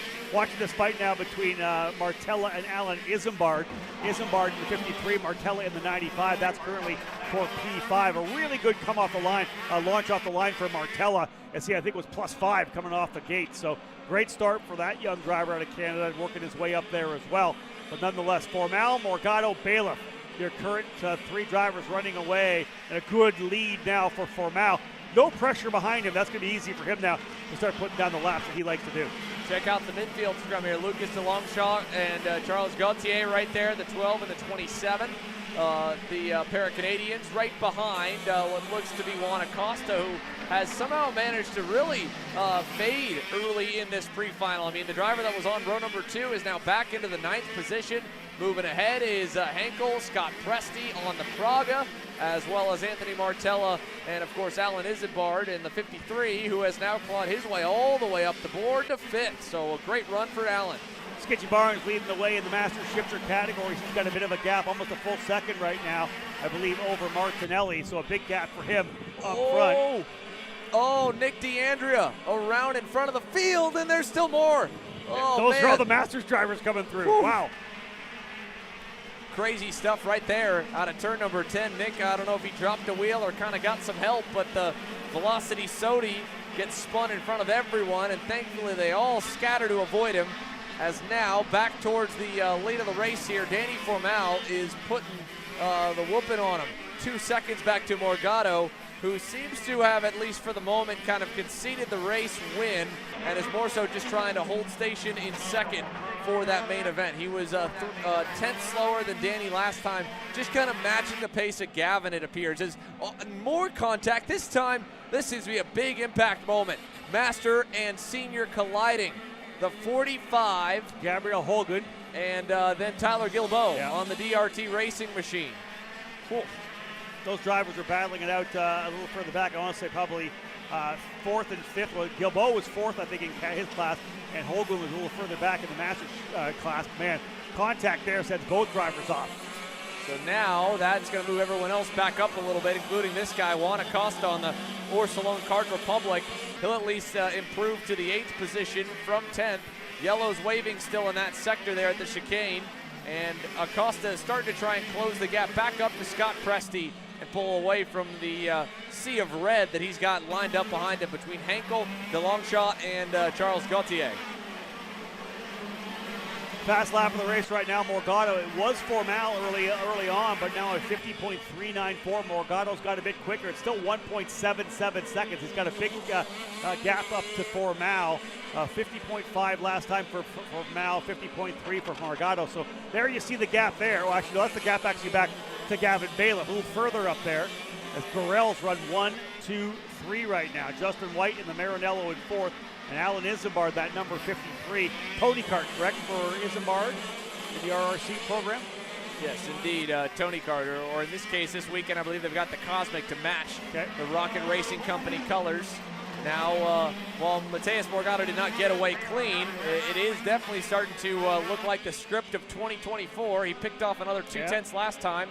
I will say I'm sure Danny's not going at 100% right now, knowing that he's got a lead that he can abuse a little bit and use up. On the other end, Justin White is starting to lay down some heaters. He was second or third best last time by, matching Danny, and only a 2/10 loss to Morgado. He was nearly 4/10 quicker than Gavin Bailiff. He'll knock another 1/10.5 off him this time around. So the Maranello driver is knocking on the door of a P3 pre-final result. Yeah, no doubt about it. Very impressive run so far for White, digging in to try to close the back up as Imperial Arts run 1, 2, 3, as I had said. Skitchy Barge leading the way in the Masters category right now. He's got a bit of a gap, over a 1.5 seconds on Rene Martinelli. Luis Quinones runs in 3rd, Farshad Bagari in 4th, and Tyler Gilbo, as we know, off the racetrack after the incident he had with Gabriel Holguin in the number 45. Justin White last time by, a little miscue there as he went around coming out of the hairpin. It looked like he missed the shift, pulling the gears back up because he was just closing in on Gavin. And I think the gap's going to kind of open back again. It was down to 9/10. It's going to still close. It looked like it might have been able to close even more, though, based on how he was. He was still very fast. I mean, Justin White, this is as fast as I think I've seen him in comparison to the best of the field at the Pro Tour and Winter Series level. Last time around, only 200s off the pace of Morgado, faster than race leader Danny Formal. Great performance in the works here for Justin White, and hopefully a sign of things to come in the main later. Speaking of the Maranello drivers, his teammate off the track right now, Vincenzo Saraceno off, and David Cole, Meekan, Xander Gibbons got a bit of an update. Looks like something's potentially broke in the steering for Saraceno. Off the racetrack now, officially classified in the 23rd overall position. Well, a couple of years ago, Danny Formal was the driver to beat at the Winter Nats. Now here at the Winter Series, he'll collect the pre-final win over Mateus Morgado. They burned 1 lap for the aborted start to stay on time, so 9 laps the distance for Pro and Master Shifter, and that will conclude it with a 1.7 second margin of victory as PSL Karting and Birol Art lock out 1-2. TKG's Birol Art USA group, the satellite operation there, the official US team, P3 with their leading man and shifter Gavin Bailiff. Then Justin White, Alan Isambard on the OTK, Martella, Acosta, Scott Presti. Masters drivers coming across the line now, and it will indeed still remain as Skitchy holds on over Martinelli, and Luis Quinones about 2 seconds back from Martinelli as well for 3rd. Indeed, that wraps things up. The Pro and Master Shifter category is brought to you by PSL Karting and Velocity Racing by Sony USA. Pretty good battle between the two drivers up front early on, but again, here's your Coastal League recap. These are the drivers we were expecting to watch out for, right? Danny Formal, Mateus Morgado, Gavin Bailiff, all in the middle of the fight. start didn't get rolling. We had some issues further back in the pack, but once we did go racing, a great hole shot, as we know there, for Danny Formal. It was a pretty good start as well for Anthony Martello. He got up to fourth for a time, but fell back early. The battle from the opening lap looked like it was going to be a big move early, Xander, but not quite the braking that Morgado wanted coming into turn number 10. No, not ideal, and Nick DeAndrea as well, not an opening couple of laps he would have wanted. The Velocity Sodi, very scary spot there coming onto the back straightaway. Luckily, no damage incurred, although the race was done for him from there. And for Danny, once he was able to complete that over-under on Mateus, it was just bring it on home. The gap he had was more than enough to keep Morgado at bay. He'll get the same starting spot for the main event later today. We've got the first of our mains coming up here, the B main for KA100 Junior. Sadly, these are the drivers that just ended up below the cut line in their pre-finals respectively. The grid order lined left and right in terms of which lane based on the fast lap of the overall pre-final winners. But the B main, the same distance as the A main, everyone gets the same amount of laps. So the drivers 45th and on back in the rankings. Getting ready to go green here in approximately 3 minutes. Gives us the time here to hear from our partners. Gives the hardworking crew on track and off a moment to catch their breath. And then we're back with main event racing, 20 laps and 18 for the cadets. Brandon, why are there all these charges stop. for just over $200? I'm tired of all this branding business, okay? Branding this, branding that. Why are there all these expenses on AKR over $200? We know, okay? Take a walk with me. At Shop AKR, they have everything you need to start racing at a very cheap and affordable price. They have MXC rims, they got chains, electrical stands, tilt seats, they got MXCs. And if you didn't know, on top of that, any purchase in the continental US over $200, that's free shipping. Hey, aren't you supposed to be in the AKR Anonymous meeting over there? Dude, I'm doing a commercial. Dude, we have no time. It's about to start. Stop. We all love Shop AKR. Me? More than others.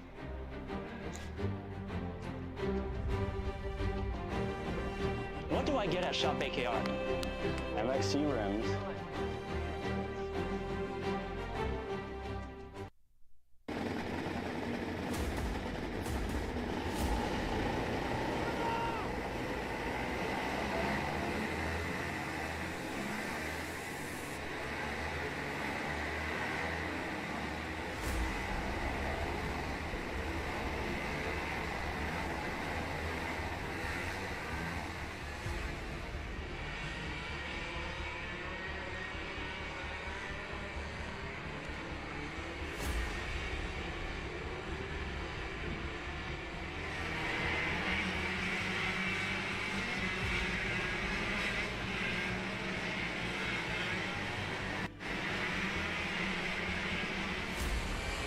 Here we go for the B main in KA100 Junior. The outlap underway as Harry Cunningham and Alex Miller will get ready to lead the field off.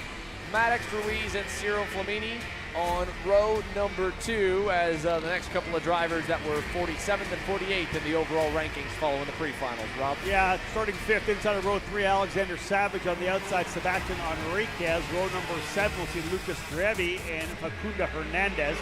Nolan Carney starting 9th alongside Nico Kukowski. Tough one for Nico there after the issue he had running up front. He'll start in the 10th position. Going to try to see if he can get himself forward, salvage the day with a race win so he can come back tomorrow with a lot of momentum.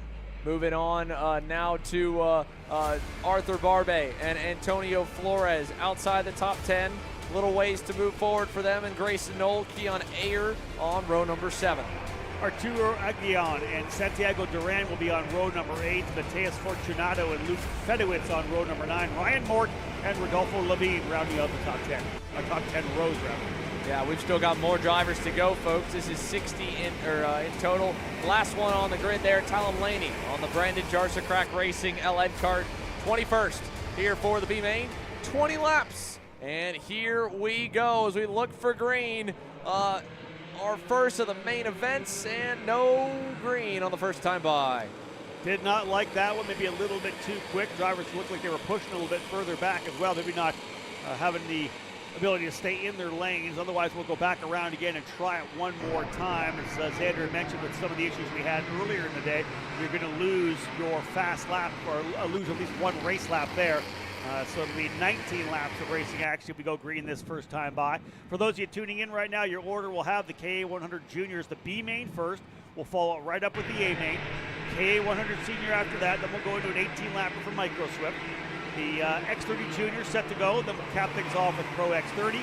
KA100 Master, an 18-lapper for Rini. And we'll finish it off with our Pro and Master shifters. First race day of the 2025 SuperKarts USA Winter Series. Again, 2 weekends, 4 races, spring training, if you will, for the upcoming SuperKarts USA Pro Tour, which of course begins in Houston. Speed Sports Racing Park. Looking forward to getting back to Houston Speed Sports to start off the 2025 Pro Tour. Whole thing starting back in 2010. First ever race at Sonoma Raceway. What a ride it has been here for SuperKarts USA, and only time will tell what the next 15 years look like for this fantastic program, what the next 10 years look like for the SuperKarts Winter Series here. The Winter Series existed in a different form a long time ago with the SuperKarts USA Winter Tour here in Florida, but this new version has only left AMR Homestead Miami Motorplex one other time. It was its opening year at the, of course, beloved and now defunct Ocala Grand Prix, about an hour up the road north. Orlando Kart Center debuted in the Pro Tour as the Winter Nationals venue for the last couple of seasons, and now this year gets a Winter Series date in place of the Pro Tour, moving a bit closer to the western half of the U.S.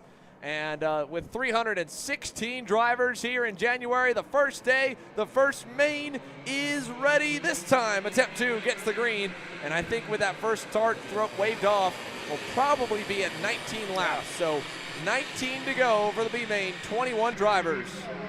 Let's see what this first lap looks like. They're coming down into turn number 5, running pretty cleanly thus far. You don't want to get hung out to dry here, but even if you do, you're kind of on the outside. You'll have the inside line coming back to turn 5. You see a number of drivers, though, getting wheels. Oh, there's a big contact coming through. That driver was almost out of the cart. Was that the 892 or? Yeah, wow. Katowski. So a day that has been from bad to worse already here. Don't know if that would have been the axle, but I'd be surprised if it didn't. And he goes from third in his pre-final to spun in front of the field. Now the opening lap of the B final popped into the air. The rookie's getting a rough welcome here to the junior class. Hey, Kart looks pretty good. I was watching him as he was coming up the straightaway. It doesn't look like it's got any kind of a shimmy or a shake potential bent axle. Very lucky he was able to come right back down into the seat as well. Big move down, climbs up the top of the curbing. That's a solid, aggressive move to go to the inside. Like I said, this is where he gets to be aggressive. He knows he's got the front running pace. Get out there, get to the front, see if you can't bag a convincing win here on the B main to set yourself up for Sunday. Well, as they head now with the lap under their belts, let's give you the update of the order now. With Miller leading the way, Maddox Ruiz second, Ciro Flamini in third, and some separation from third on back. Harry Cunningham about 7/10 away from Flamini. Alexander Savage there. Here is a look at the 873 of Ruiz ahead of Flamini. And are they closing in on the leader? Maybe a tick, but I think more than anything, fourth is moving forward. There was a 7 or 6/10 margin, and now I think Harry Cunningham is closing back in on your top 3 with potentially more. Savage, Fortunato, Hernandez, all kind of there, 4, 5, 6, 7. Yeah, I think a crucial race. Talking about it for Katowski, but for any driver here, Xander. If you weren't able to make the A main, you want to have a good run here in the B. Thinking about Sunday, let's get out there. Let's get a feel for what it's like. Let's leverage these 20 laps to get on our setup. Because we're allowed to run 20 laps right now. We get a full distance main event. How does the kart feel when we get to lap 15? Are we good on the setup? Are we good on the pressures? Is our driver confident that he can be in a battle to go for the race win, right? There's a lot of positive that can be gained from this B main for many of the drivers here right now. Not even those starting up front. If you started deep and you're able to go up plus 15, that's going to be a net positive heading into Sunday. As they head down the backstretch here, we might see a big positive for Sunday coming early for Alex Miller. At this rate, we're starting to dance for P2. Flamini and Ruiz side by side, and that's going to back them up to 4th and 5th. And what was a 3/10 gap, goodness, it's going to be probably a 2.5 now the next time by the line. So 19 laps, I believe, is what we're going to have on the board. And we're going to knock 4 of them off now with Flamini making another run at it. This time, turn 1. Got him. Yeah, look at the over-under from deeper in the back as well. The 859 is going to come away with this one here. That's Fortunato. He's going to come away with second spot. Now, my thing is for this, for Alex Miller, don't turn your head. Just stay forward, right? Just look forward. They're racing behind you right now. Whatever you do, don't look back. Hammer your laps, work on consistency, have a look at that micron, make sure you're getting maybe a little bit quicker every lap, but do not look back. You want to be able to pull away because the opportunity is there to potentially just stretch out and make it a one-driver battle. Okay, checking the timing loop here now, Rob. It looks like they have not shaved a lap off this main, so it'll still go the full 20. 4 complete, coming to 5 complete now. It still is only a quarter of the way in, but we're racing like it's the last lap with defending and over-unders and a lot of moves in the hairpin. And more of it now as they run into the S's. That's one of the HRI Mexico machines. Flores is through on Harry Cunningham. He'll fade back outside the top 5. Maddox Ruiz on screen. Feeling the heat now from, I believe, Hernandez in the 896. Well, the one thing you had mentioned before, somebody asked you, hey, why are we doing the flight system? Why isn't there an LCQ?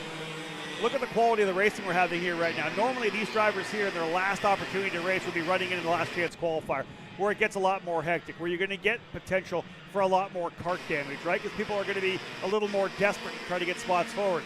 Right now, you're simply racing for an opportunity to get a full distance run. Better quality racing so far, as we've seen some really good head-to-head battles.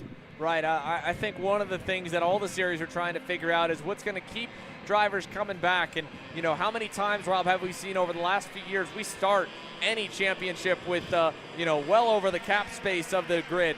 Well over 44 drivers by round 2. By round 3, we've unfortunately whittled down to 30 or 40, and there's a myriad of reasons for that. Beyond, of course, just the quality of racing, but I wouldn't say it's not a factor of, missing the main, running in an LCQ, and getting jumped for less than nothing, although that right there, not an ideal move, as I don't think the 873 of Maddox Ruiz did anything wrong, but got a full, nice shove into turn 1. You wonder if there could be a pushback there, but exactly right. That, of course, is something you're hopefully going to miss with this particular approach. At least the driver's not being as aggressive, kind of throw it in there with a low percentage move to try to get qualified into the race. That's what you can do essentially in the main or your flight, your pre-final. But again, if you wreck there, you're going to hurt yourself for the next race as well. That, and I think, you've at least got the bang for your buck, right? They're running the same number of laps as the A-main drivers are, so you're getting everything the same. It's just not going to be nearly as high of a championship haul when it comes out at the end of the day. So as they head to the S's here, you've got Jaramillo kind of back into the mix, it looks like. Alexander Savage on the 889. U-Race Tony Kart into the top 10. Santiago Duran leads the next pack about maybe 2 seconds away. So 7 laps in the books, 13 to go. Alex Miller, 1.7 seconds and counting out front, so we've got our cameras on this middle of the top 10 fight. Something happened there for Nico Katowski. Looks like he may have fallen down the order a little bit here. I got him down in a 19th, at least on the screen there. I thought he was up into about the 10th or 11th spot, but he has fallen down. You wonder something maybe happened here to Katowski in this one. He did, as we know, get popped out of the seat in the contact on the opening circuit. You wonder whether or not maybe some kind of mechanical connected to that contact may have put him on the sideline. Good move from Ryan Mort further back there. We saw him running well in a transfer spot in his pre-final. He picked up a couple positions over in the earlier portion of this race. He's now up into the top 15. Nice work for the 812. Then on back as well, moving up the order. I will give a good bit of credit here to Talon Laney. Started tail end Charlie Robb, 21st of the 21. It's down to 11th. So 10 spots gained and counting for the 884. So 8 laps into this one, working lap number 9 right now. Alex Miller out front, 1.7 seconds. Now the lead for the driver from the Brandon Jarczyk Racing operation. Fortunato runs in second for Racing Edge Motorsports. Flores, Flamini, and Hernandez, the top 5. Still lots of time to plug away through here, but a good lead, as we said, for Miller, who really wasn't a part of any of the craziness. He's been able to pull away nicely and get an open gap. Like I said before, just look forward. Don't be looking backwards.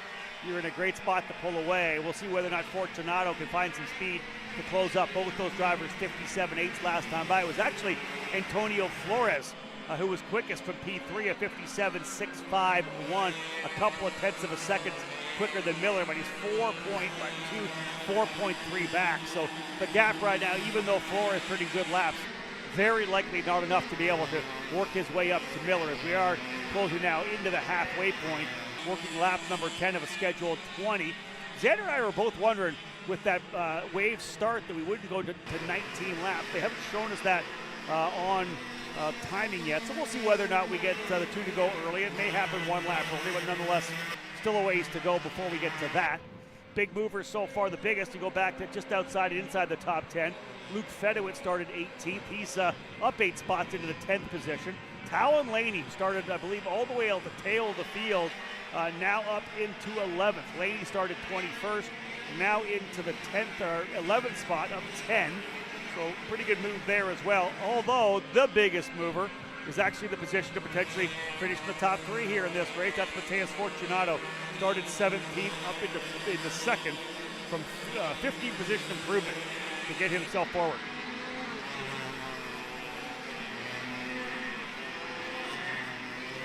Following the B main, we have the drivers in the A main, the KA100 Junior A main, getting ready to go on the grid to roll out for their first main event of this year's Winter Series.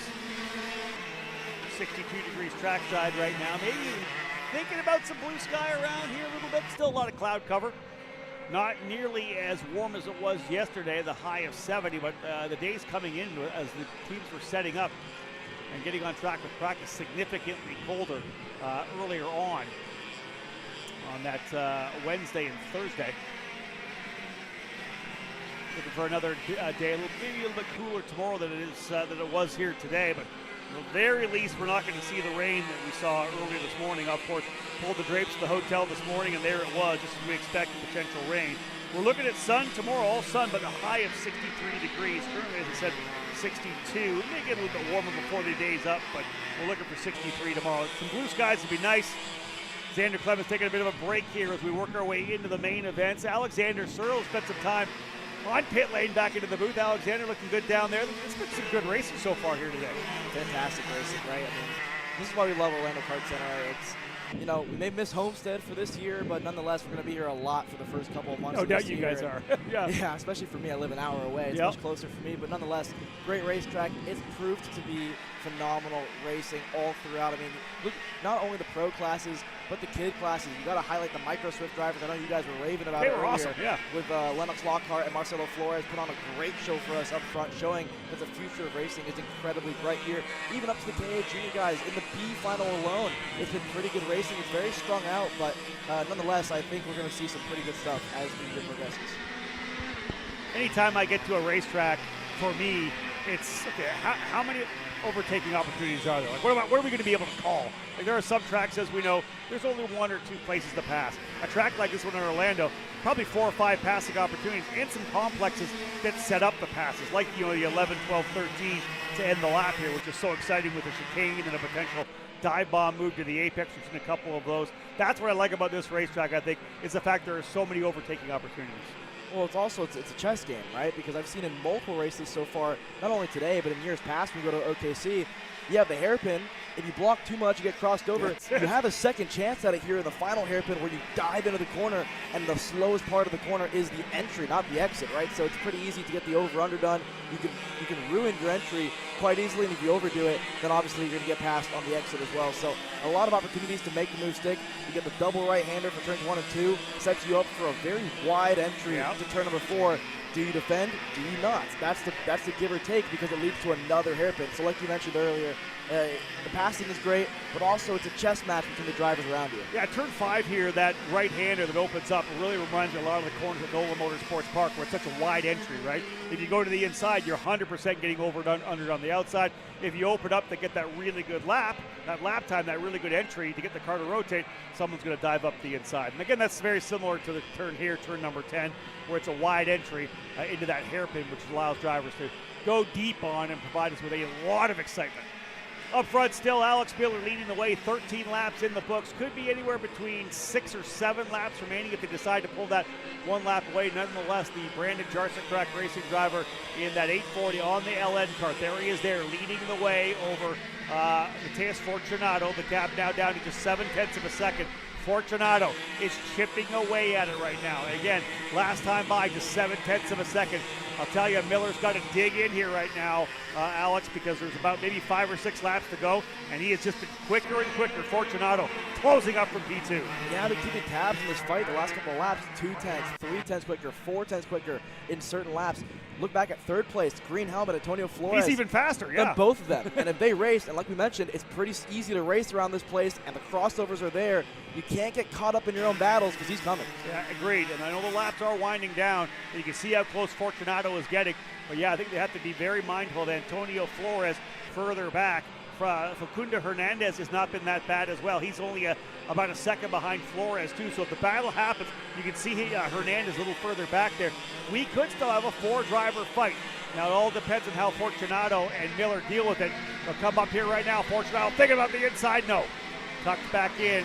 Still a lot of laps to go. He knows it. Miller, though, also knows that that big gap that he had for a majority of this race is gone.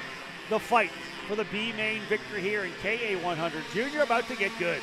Yeah, if you're Fortunato, you got to get the move done before Miller starts defending. The second he starts defending, he creates a train behind him here, and Miller looks behind. Lestivi decides to defend to turn number 10. Not going to happen. Fortunato actually decides to opt out of the move there, maybe push Miller, which is questionable to me because last lap 6 tenths quicker than Miller. The guy behind him matched him. Alex, I'm on your side with this, and I say this a lot. When you're that much quicker than a guy, you've reeled him in from a long way back to a couple laps or a half second faster.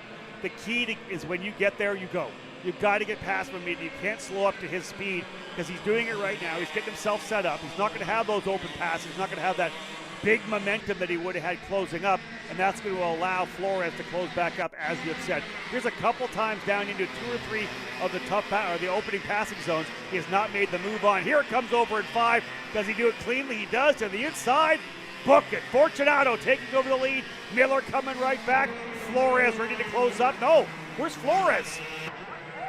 Last time around, he was 4 tenths off. There's Flores. So Flores is still in the race at least and in third, but must have made a major mistake to lose that much ground, about 6 or 7 tenths is what I can imagine. And the guy in fourth, Facundo Hernandez, he's all over the tail now, the 826. So we have a battle for third heating up here, and I think this is going to allow for Fortunato to maybe stretch his legs a little bit and not have to worry about the guys behind him. Yeah, I agree with it. I thought for sure we were going to see Miller right there, but as you had said, a 57.8. He was a half a second off his fastest lap on that last lap, the lap he needed it to potentially be in the fight here.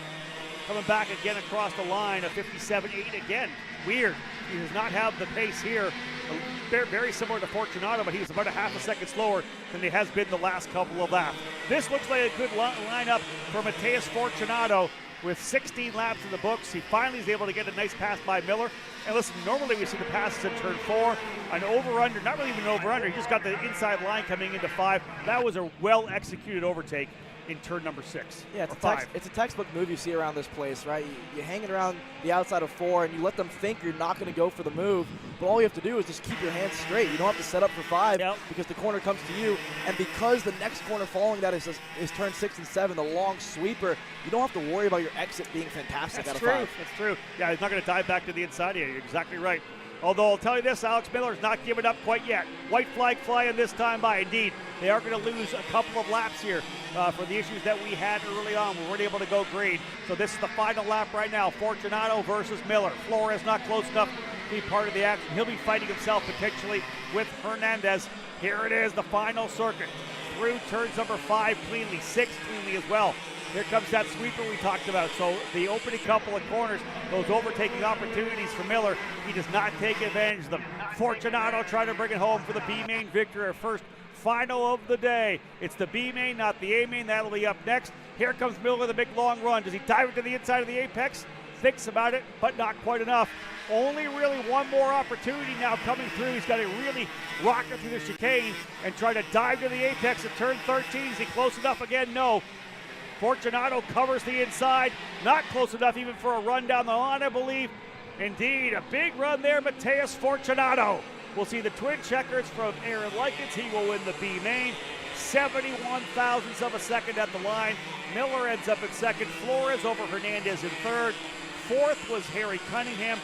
Plus 15, Talon Laney started dead last in 21st. Alex all the way up to 6th. That's a solid B main. Xander and I were talking about it. If you're in this B main, you didn't qualify for the A. you got to leverage it to give you the confidence and momentum going into Sunday, and that's exactly what Talon Laney did. Plus 15, a lot of overtakes. P6 is going to give that driver's momentum going into Sunday. Yeah, not only Talon Laney, the guy right behind him, Santiago Duran, up 9 positions. You look a little bit further back, Ryan Moore, Luke Fedowitz up 9 and 7 spots respectively. So positions to be gained. Like you mentioned, if you're in the B main, unfortunately not in the A main, but nonetheless, it's going to give you a lot of confidence heading into tomorrow, and you can regroup from there. Yeah, Mateus Fortunato coming away with the B main victory. We'll see if he, Miller, and Flores can dial things in for Sunday to make their way into the A main. Folks, quick break. When we get back, A main time. It's to be the finals. We'll start with KA100 Junior. More to come here on Kart Chaser. All the way up to the finish line. Who is it going to be? And it's Sean Perez who wins in Crescent. Ty Fisher wins $1,000 in KA100 Junior. Alex Stanfield played it perfectly here. Told him to wait. Stanfield wins the Duffy in 2024 for TV Kart. Amarillo Kart Complex is now the official distributor for TV Kart in the continental U.S. Become a dealer today. Brandon, why are there all these charges for just over $200 from Acceleration Kart Racing's website? That's because AKR gives you free shipping on orders of $200 or more within the continental U.S. Okay, but I thought you were just getting a pair of gloves. That's what, 70 bucks? But if I'm getting a new pair of gloves, I might as well get a new pair of shoes to match. And then on top of that, I'll get a neck brace because with the shipping, it's basically free. Yeah, I do not think the math checks out on that. Everything you need, all in one place and shipped to your door for free for orders of $200 or more. Exclusions apply. Spend responsibly. Shop AKR.com. So you finally want to get behind the wheel, huh? Yeah, I've been shooting for 3 years and I've never got to drive. Well, you're going to need some more gear than just your helmet. Why don't you go to shopakr.com. They got their inventory online and they'll ship it the same day if you order before 5:30 p.m. Eastern. They got shoes? Yep. Gloves? Yep. Rib protectors? Got those too. Can they make me go fast? No. Here at Acceleration Kart Racing, we've got everything you need to get on track. What happens next? Well, that's on you. Check us out online at shopakr.com.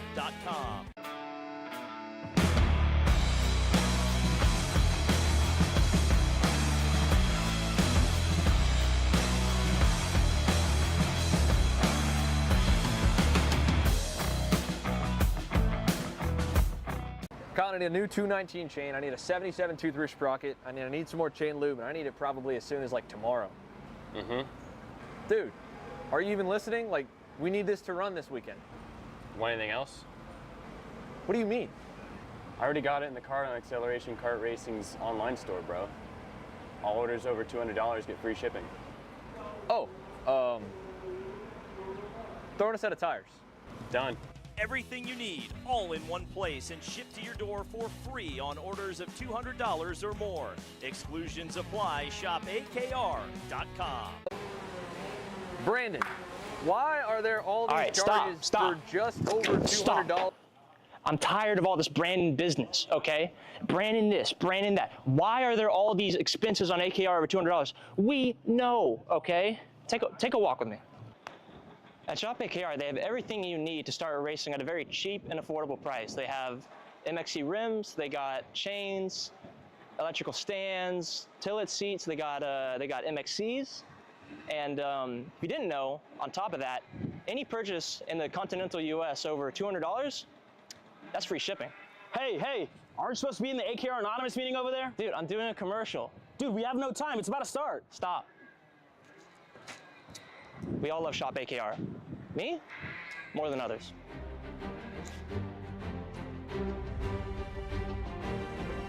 What do I get at Shop AKR? MXC rims.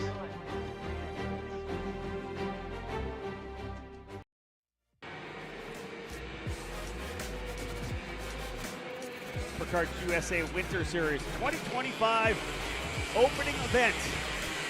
Bob Howden alongside Alexander Searle in the Kart Chaser booth here at the Orlando Karting Center. 62 degrees trackside. We'll see some sun tomorrow, but that rain we had earlier today is gone. Let's have a look at the grid as we'll get set to go here with KA100 Junior, the main event for the day, first round of the season. Theo Salamo ends up on the pole position. The 8:15. He'll start alongside Alexander Vanchev. Vanchev was quick, has won both his pre-finals, but it's the faster lap for Salamo that will give him the pole position, his whole group on the inside. Augustus Toniolo starting on the inside of row 2. Max Weiland on the outside, P4. Jose Alfin starts 5th place there on row number 3. Alongside him, Travis Pettit. Behind them, Felipe Benito, Max Christia, Edward Kennedy, and Alessandro Truchot, your top 10. Yeah, very quick top 10. Again, a new look kind of junior field as we see many years. A lot of drivers, top drivers have made their move up into the senior category. So time for the new guard to roll its way to the front. Alexander Vanchev and Theo Salamo ready to battle it out for a race win. Also involved just outside the top 10, Victor de Alencar, most definitely in the fight in his pre-final, as was Tyrone Kemper Jr. They'll be on row number 6. Martin Jaramillo starting 13th alongside Isaac Malkit. We know that he'll be able to work his way forward as well. Marco Samet starting 15. Ashton Woon, one of the top drivers in the mini category last year. Debut junior this year, starting in the 16th spot. Eli Steinbrook and Julian Rivera, row number 9. Mateo Carteron, Sebastian Venegas. That's your top 20. Big field of drivers, as we know, 44 strong here in KA 100 Junior. Top 22 from each of the races. Here are your next group here from the 21st, 22nd on down. Juan Jose Paramo, Gabriel Balag in 22nd, Drew Jensen, Tristan Murphy. Got Jensen Michelke there as well. 44 drivers to go, 22 from each of the pre-finals were able to transition into here. The rest we just ran in that B main. Everybody else getting themselves positioned. Some issues further back, but I think we did go green. We did have some drivers having some trouble at the tail of the field. One had actually come to a stop.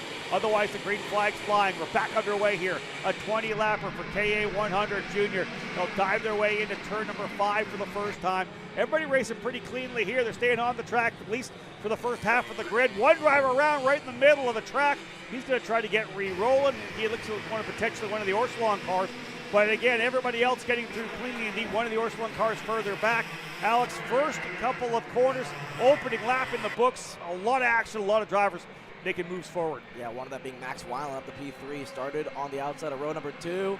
But back at it here. One of the RPGs going back to the inside. That's the 866 machine through and back to P3. Yeah. Weiland looks back, sees Pettit in the all-green machine there in that 5th place spot. So far, pretty close up front. Theo Salamao up front, leading the way against the 2 RPGs behind him. Yeah, Salamao doing good. That was actually the driver who started on the outside of the front row, Vanchev.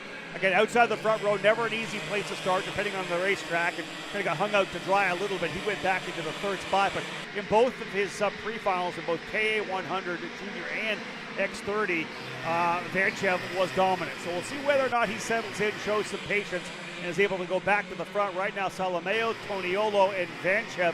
That is your top 5, or top 3 rather. Max Weiland into the 4th spot. Travis Pettit, I believe, into the 5th spot, but that may have shaken up a little bit. I think Pettit may have lost another spot. I think Jose Halfin also able to get through another one of the RPG carts.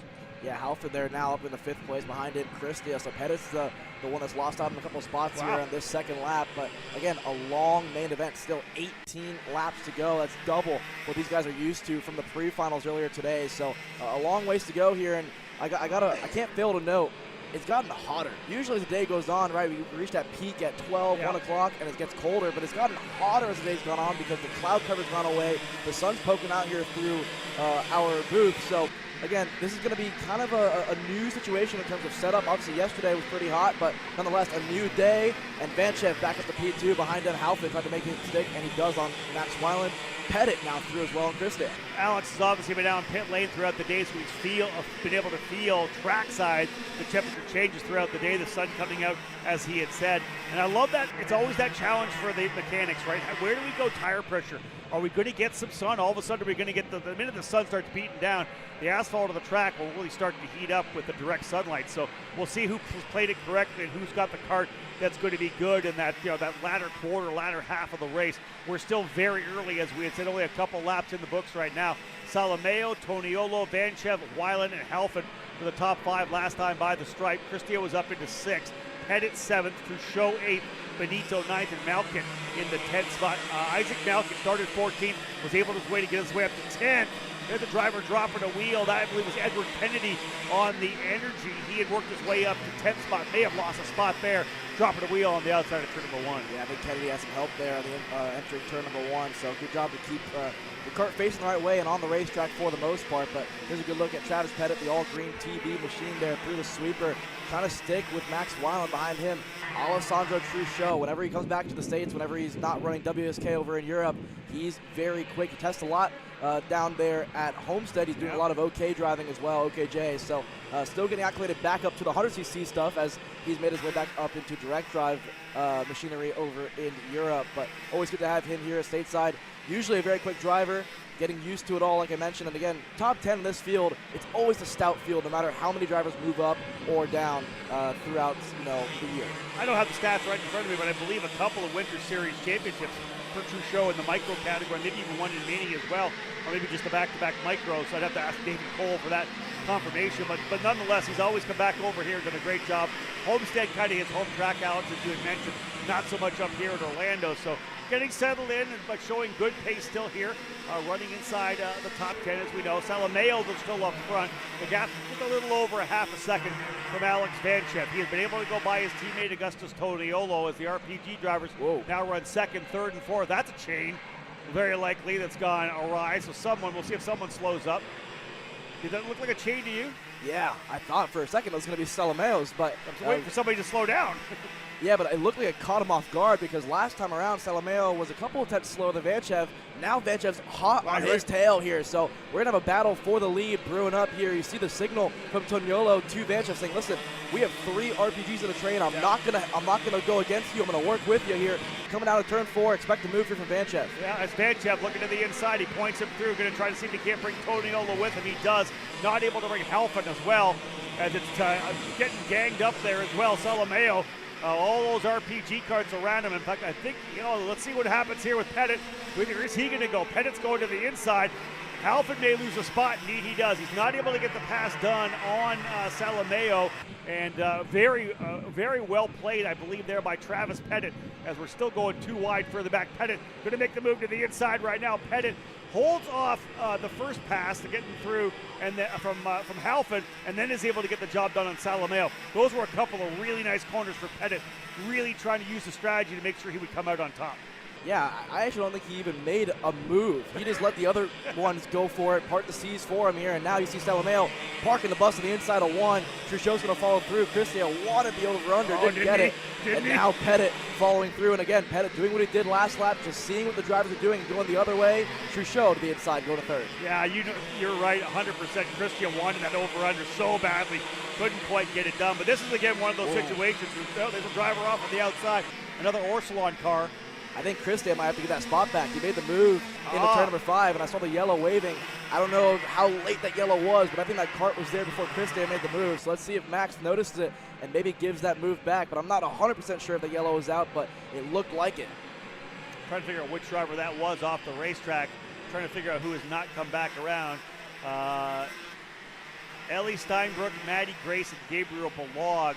Balog out the opening lap. Looks like Steinbrook and Grace both done on lap number 5, so that could have been one of those drivers off the racetrack. Nonetheless, look at this gaggle of cars we have up front. Just an absolute train. No one's pulled away at all in terms of that next group.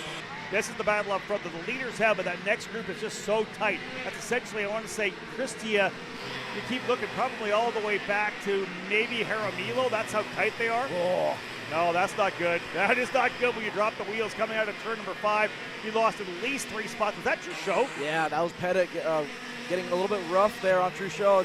It's a problem when you're on the outside of turn 4. There's really not a lot of places to go, and that exit curbing on 4 is really aggressive. You see a lot of drivers actually avoid it because it tends to pull you out to the grass, just like Isaac Malquit there in the exit of turn number 9. So are you calling that, the map we have calls that 5, but it probably more of a 4. Anyways, I'm going off the SKUSA map I've got here right now. Whatever it is, it's the right-hand corner that comes up there, which is such an overtaking opportunity. This is the battle we continue to watch here. There's a number of them on the racetrack that have been fantastic here so far, and a number of drivers asking for help up front. There's no doubt about that. Christia, Salameo, Weiland, Pettit, as we have a 2-driver breakaway. Toniolo and Vanchev, the 2 RPG drivers, have checked out. They've got over 2.5 seconds on the field. Yeah, last time around, Toniolo got around Vanchev look at the amount of dirt on the racetrack exiting turn number 5. You shouldn't really be down there, but if somebody's going for a late lunge into 6, you might catch yourself braking when there's not a lot of grip. You see the move there from Salameo. He's now the new leader of this train. Christie, thought about it, but he has to also think about the 5 go-karts behind him, so you can't make a move and then get crossed up. Let's give Salameo some props. He was kind of going backwards, right? He was the one that was getting kind of eaten up on everybody. They were using him as a punching bag a little bit. Christie was in there. Pettit was in there. They were all trying to find a way by. Not happy. He was able to get his elbows back up and get back into the fight. Yeah, you can see this train continuing to brew up here at Pettit. Now, we saw him. He was one of the drivers we were kind of raving about earlier, making his way forward. He was in the top 3 at one point. Now, unfortunately, he's looking back. Behind him, Felipe Benito in that 9th slot. So I think Pettit, one of those drivers we mentioned earlier who, let's see who can get the setup right or wrong. It looks like maybe he was one of the guys that just went the wrong way with the setup. Yeah, good out of the gate, but is he going to be good in the second half? Right now, like you said, got more elbows up, thinking more of the drivers behind him than attacking those in front of him right now. It's Max Weiland, Victor de Alencar, and Tyler Kemper Jr. right in front of him right now, trying to get themselves in a better spot forward. There's Kemper making a great move to the inside there as well. So Tyrone Kemper trying to get another spot. The car with the 0 graphics on the front is de Alencar. That's kind of easier to pick up. No body work, or at least no graphics on de Alencar's machine, the number 6-7. He currently runs in the 6th spot. This is Tyrone Kemper battling it out here as well with Pettit. Some really good racing. They go back to the inside. Also in there is the 45 of Felipe Benito. So this is all great racing outside the top 5 right now. Fantastic racing here outside the top 5. Still, your top 2 are separated by less than a tenth, basically, right? The 2 RPG drivers, we can expect them to hash it out in the final 2 laps, maybe even the final lap. So I don't suspect that they will make any errors, but behind them, Salamao, Christie, de Alencar, Weiland now in between a sandwich of de Alencar and Tyrone Kemper Jr. for that top 5 position. Just into the halfway point now, 10 laps down, 10 to go, working lap number 11. Fastest driver on the racetrack right now, Alessandro Truchot. We talked about him getting shoveled off on the outside of turn number 5, but he does have the fast lap at a 56.944. He's 1.6 seconds behind Tristan Murphy in 15th, so that issue put him much deeper into the field, having started up in the 10th position. More of the battle up front here, and here is the lead group here. It's, again, the 866 right there behind the 838. Augustus Toniolo leading the way. Alexander Van Chev runs in second, so it's an RPG 1-2. Feo Salameo running in the 3rd spot ahead of Max Christia, Victor de Alencar, Max Weiland, and Tyrone Kemper Jr. You got to go almost a second back to Travis Pettit, who now runs in 8th. Julian Rivera a couple seconds back in 9th, and Filippo Benito rounding out the top 10. Rivera starting in the 18th spot, split the difference for him. He's moved up to 9th, so a strong run into the top 10 for Julian Rivera in the number 804. Otherwise, in the second half of this race, again, working lap number 11 laps down, working lap 12. So 9 laps remaining in our first of 8 main events to kick off this year's Winter Series. So here's the situation we have. I mean, I don't expect the 2 RPG drivers to fight up front, but if they do, we're going to have another race on our hands because they were actually the slowest drivers of the top 8. Salameo, Christia, they were faster. They're working together. Weiland got around de Alencar. He's actually the fastest of the top 5. Kemper Jr. was also quickest the lap before last lap before they started battling further back. That's the 882. It looks like Martin Jamarillo, he gets around Tristan Murphy up in the 13th now. Yeah, you're right. It's interesting, right? So both Toniolo and Vanchez, identical 57.248s last time, almost 2:10 slower than Salameo. They're still up by 2.6 seconds, yes, and there's only, 8 laps to go, but they're not running blistering times. Let's put it that way. Whether they're either settling back a little bit, taking their time, and hopefully the drivers behind them are going to battle, or they just don't have the pace, the same kind of pace second half. There they are up front there. This is the second group, and as Alex mentioned, they're working together. That's Salameo and Max Christia. Both those drivers are working together right now. They were significantly quicker. Christia was over 2/10 faster than Toniolo and Vanchev. So if there's any kind of light in terms of having a story before this is all said and done, that's going to be it there, the outright pace of the drivers from 3rd and 4th. Yeah, 3 more tenths taken out of that lead for your 3rd and 4th place drivers. So, like you mentioned, 2.5 seconds, it's a big buffer. If Toniolo and Vanchev wait until the last lap, you most likely will not get that time. But if they decide to battle with 2 to go, even 3 to go, this track, it's inviting. It has so many opportunities to make moves, but also a lot of opportunities to make mistakes, to go side by side through corners, and that's ultimately gonna slow you up. So if you're Vanchev, if you're Toniolo, and I bet the entire RPG crew on the fence line is saying, listen, let's just wait to the final lap here, guys. Hash it out. It's a 1-2 no matter what. Well, and Alex, and on the flip side of that, what kind of patience do we see out of Max Christia? The minute he decides he's going to go to work on to try to get by Salameo, they're going to lose some pace as well, right? So I'm not saying that Kemper Jr. runs in 5th or Weiland are going to be able to close up, and you can see behind them, are they going to be able to battle them? But will that hurt their potential drive to try to get to the leaders? It'll be up to Christia right now to a certain extent to see if he'll wait to the very end, to see if he will trust on those 2 drivers working together to close up. But there's Tyrone Kemper, there's Max Weiland. Right behind them is Travis Pettit and Victor Dalloncar as well. That is what, 5th, 6th, 7th, and 8th, and they're pretty quick as well. In fact, Kemper did a 56.872. He was 2/10 quicker than the leaders as well. Everybody behind Pettit just went purple. Is 2/10 quicker. You're with a 56.6. We were just talking about how maybe he missed a setup. Maybe still the opposite direction, right? He might have started too low on pressures, and now the kart's coming in with 5-6 laps to go. Still maybe slightly the wrong way, but Travis Pettit's in with a shout at a top 5, which is solid for the green machine there. But Kemper Jr., his kart's been on rails all race long. I've been looking at his lap times. They've been within a 10th or 2, except for when he's been stuck in battle with Weiland and other drivers here. So coming to 5 laps to go, again, Salameo, Christia, a 10.5 quicker than your 2 leaders. So they're inching away at it here, and with 4 and 3 to go coming up, if they can get within 1.8, 1.7 seconds, that's usually the window in which all of a sudden they battle for a couple of laps, you're back in the mix again. So this is all still to play for. If you're Salameo, if you're Christia, if you're Kemper Jr., I wouldn't want to fight like I have been, as we see Kemper Jr. losing 2 spots to Weiland and Pettit. Yeah, exactly that. Just stay in there, man. Especially if you're a fast driver like that, laying down good laps. Weiland now with the fast lap of 56.621. Last time by, he was over 3/10 quicker than Toniolo. So really, it's that next group that's kind of closing up. You can see everybody slowly starting to tighten up with the laps. They are most definitely winding down. The 2 RPG drivers up front, Toniolo and Vanchev, still remain in control. 2.2 seconds the lead that they have over top of Salameo and Christia. They've really only been getting about a 1/10 of a second over the last couple of laps. Not enough to fight for it still. And you'll wait to see whether or not Christia says, hey, you know what, I'm ready to go to 3rd here pretty soon. I don't want to lose a spot if those guys behind me are closing up. I'd rather be in front and let you paddle them out, not me. Otherwise, the pole sitter, Salameo, looking to try to come away with at least a podium finish to start off the Winter Series here. Again, all these drivers, all 44 on the racetrack, had to race their way into this event. Top 22 from each pre-final, right into the main event. The rest just raced in that B main. No LCQ this year, no transfers. Right into their own B main, so you got to get the job done in the pre-finals. All of these drivers deserve the credit for that. But right now, still watching this battle. Down to 2/10 of a second back, Salameo from Vanchev, but again, only 4 laps to go. They're going to get there. I really do think they're going to get there. As long as Toniolo, keeps its wits about them and, doesn't go for a move into the last couple of corners. Yeah. But if they decide to battle with 2 to go, with 1 to go, they're close enough to where if you go side by side for 2 or 3 corners, all of a sudden you can, without realizing, lose a 1.5 seconds. It's really easy to do. It's under 2 seconds, which, like I mentioned a lap ago, that's usually the window. If you're within 1.8, 1.7 seconds, you can make that up in a lap if they start the battle. Now, Alex, a clean pass is one thing, but if they battle, like you said, if you're side by side through a couple of corners, and all of a sudden you're losing a couple of 10s, 3/10, like you said, 1.87 seconds. There's the gap right now. The 2 leaders, 1-2. Right behind them is 3-4. Vanchev and Toniolo versus Salameo and Christia. Pettit leads the next group as he tries to reel in. You can see Pettit coming in there.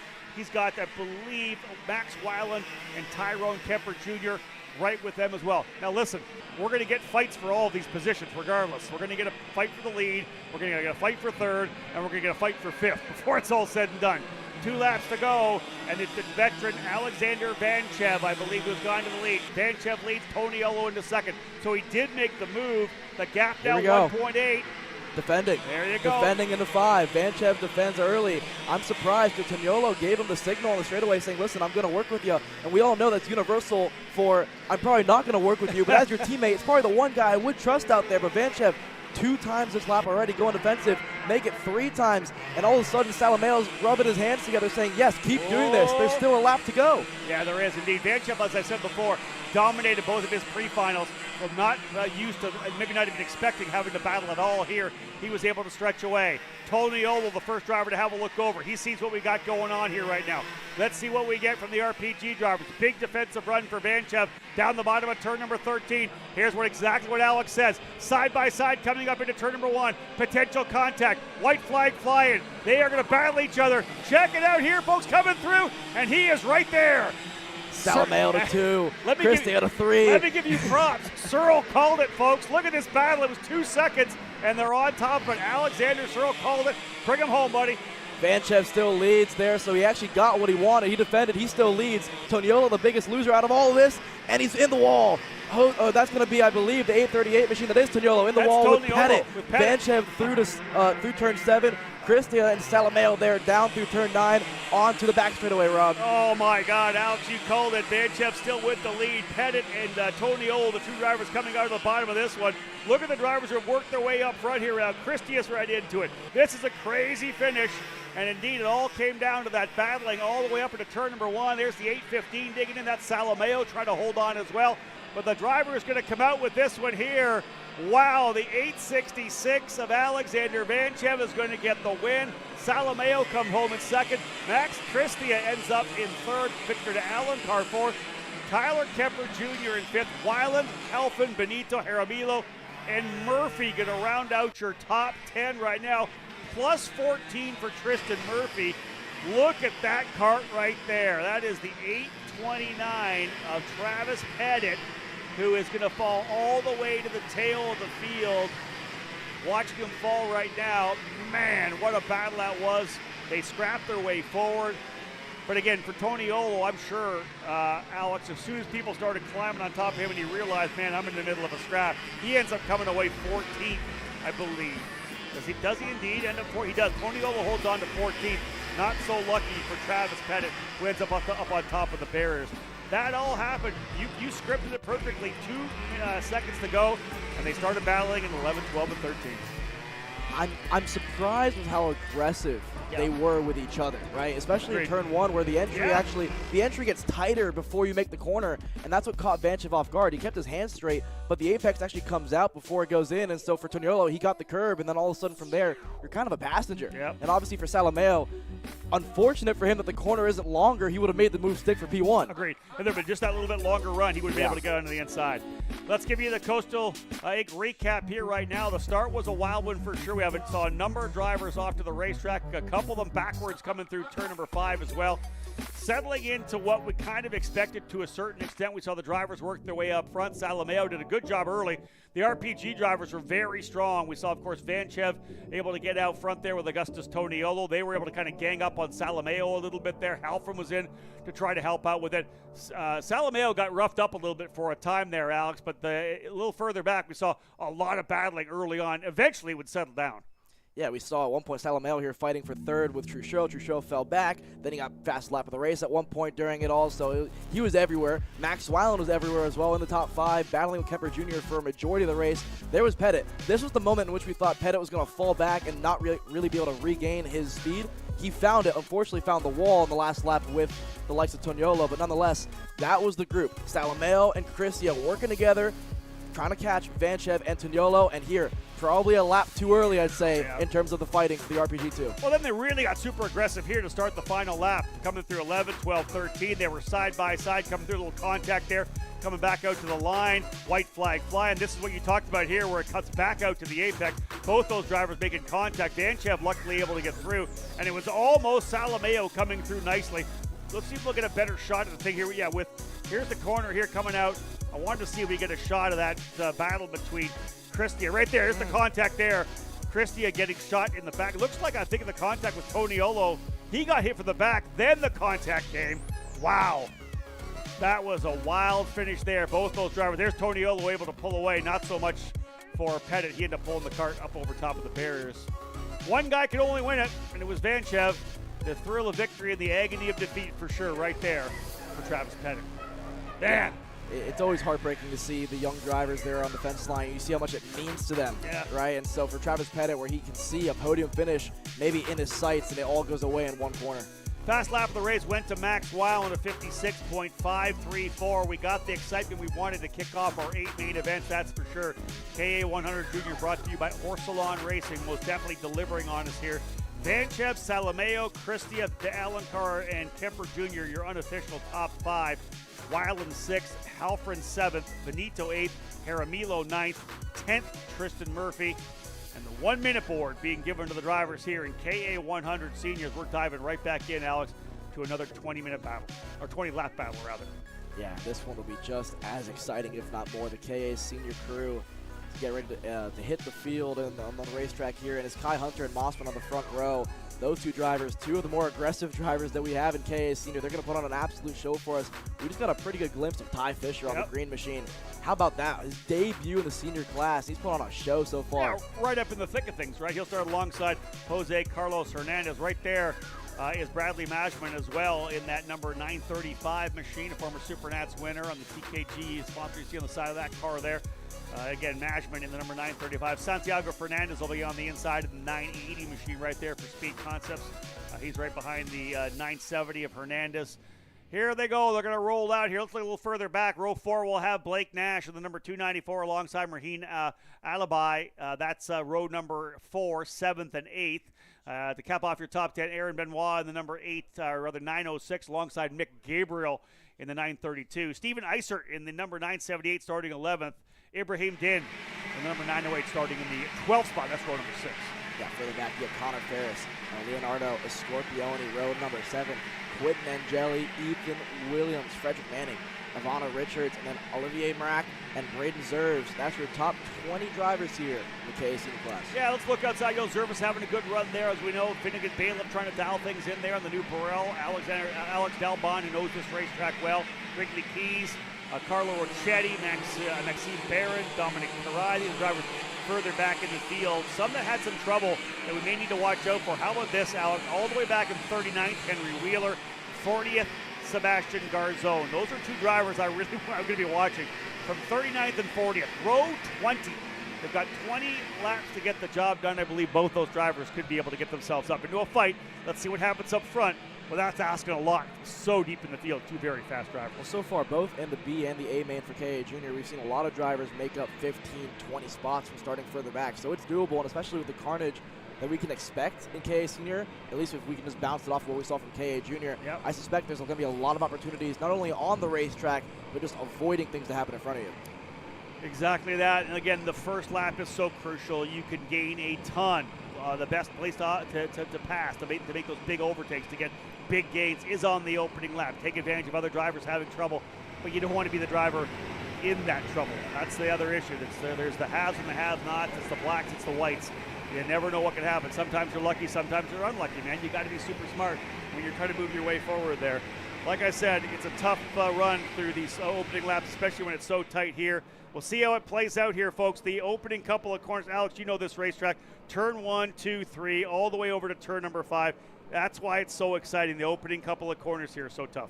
I think turn 1 is arguably one of the, if not the hardest corner to make stick, especially if you're in the outside row. Agreed. We saw a lot more guys go further back from the outside. We're going to keep an eye on the outside here right now. We know that drivers on the outside have to hold on. Let's see as they work their way through. One driver with trouble, way wide there. Not sure what happened there. Not able to bring the cart back around the corner there. Otherwise, clean coming through to turn number 5. Thus far, clean early on. Note some yellow further back. Front half of the field looked really good, Alex. Back half a little more rough.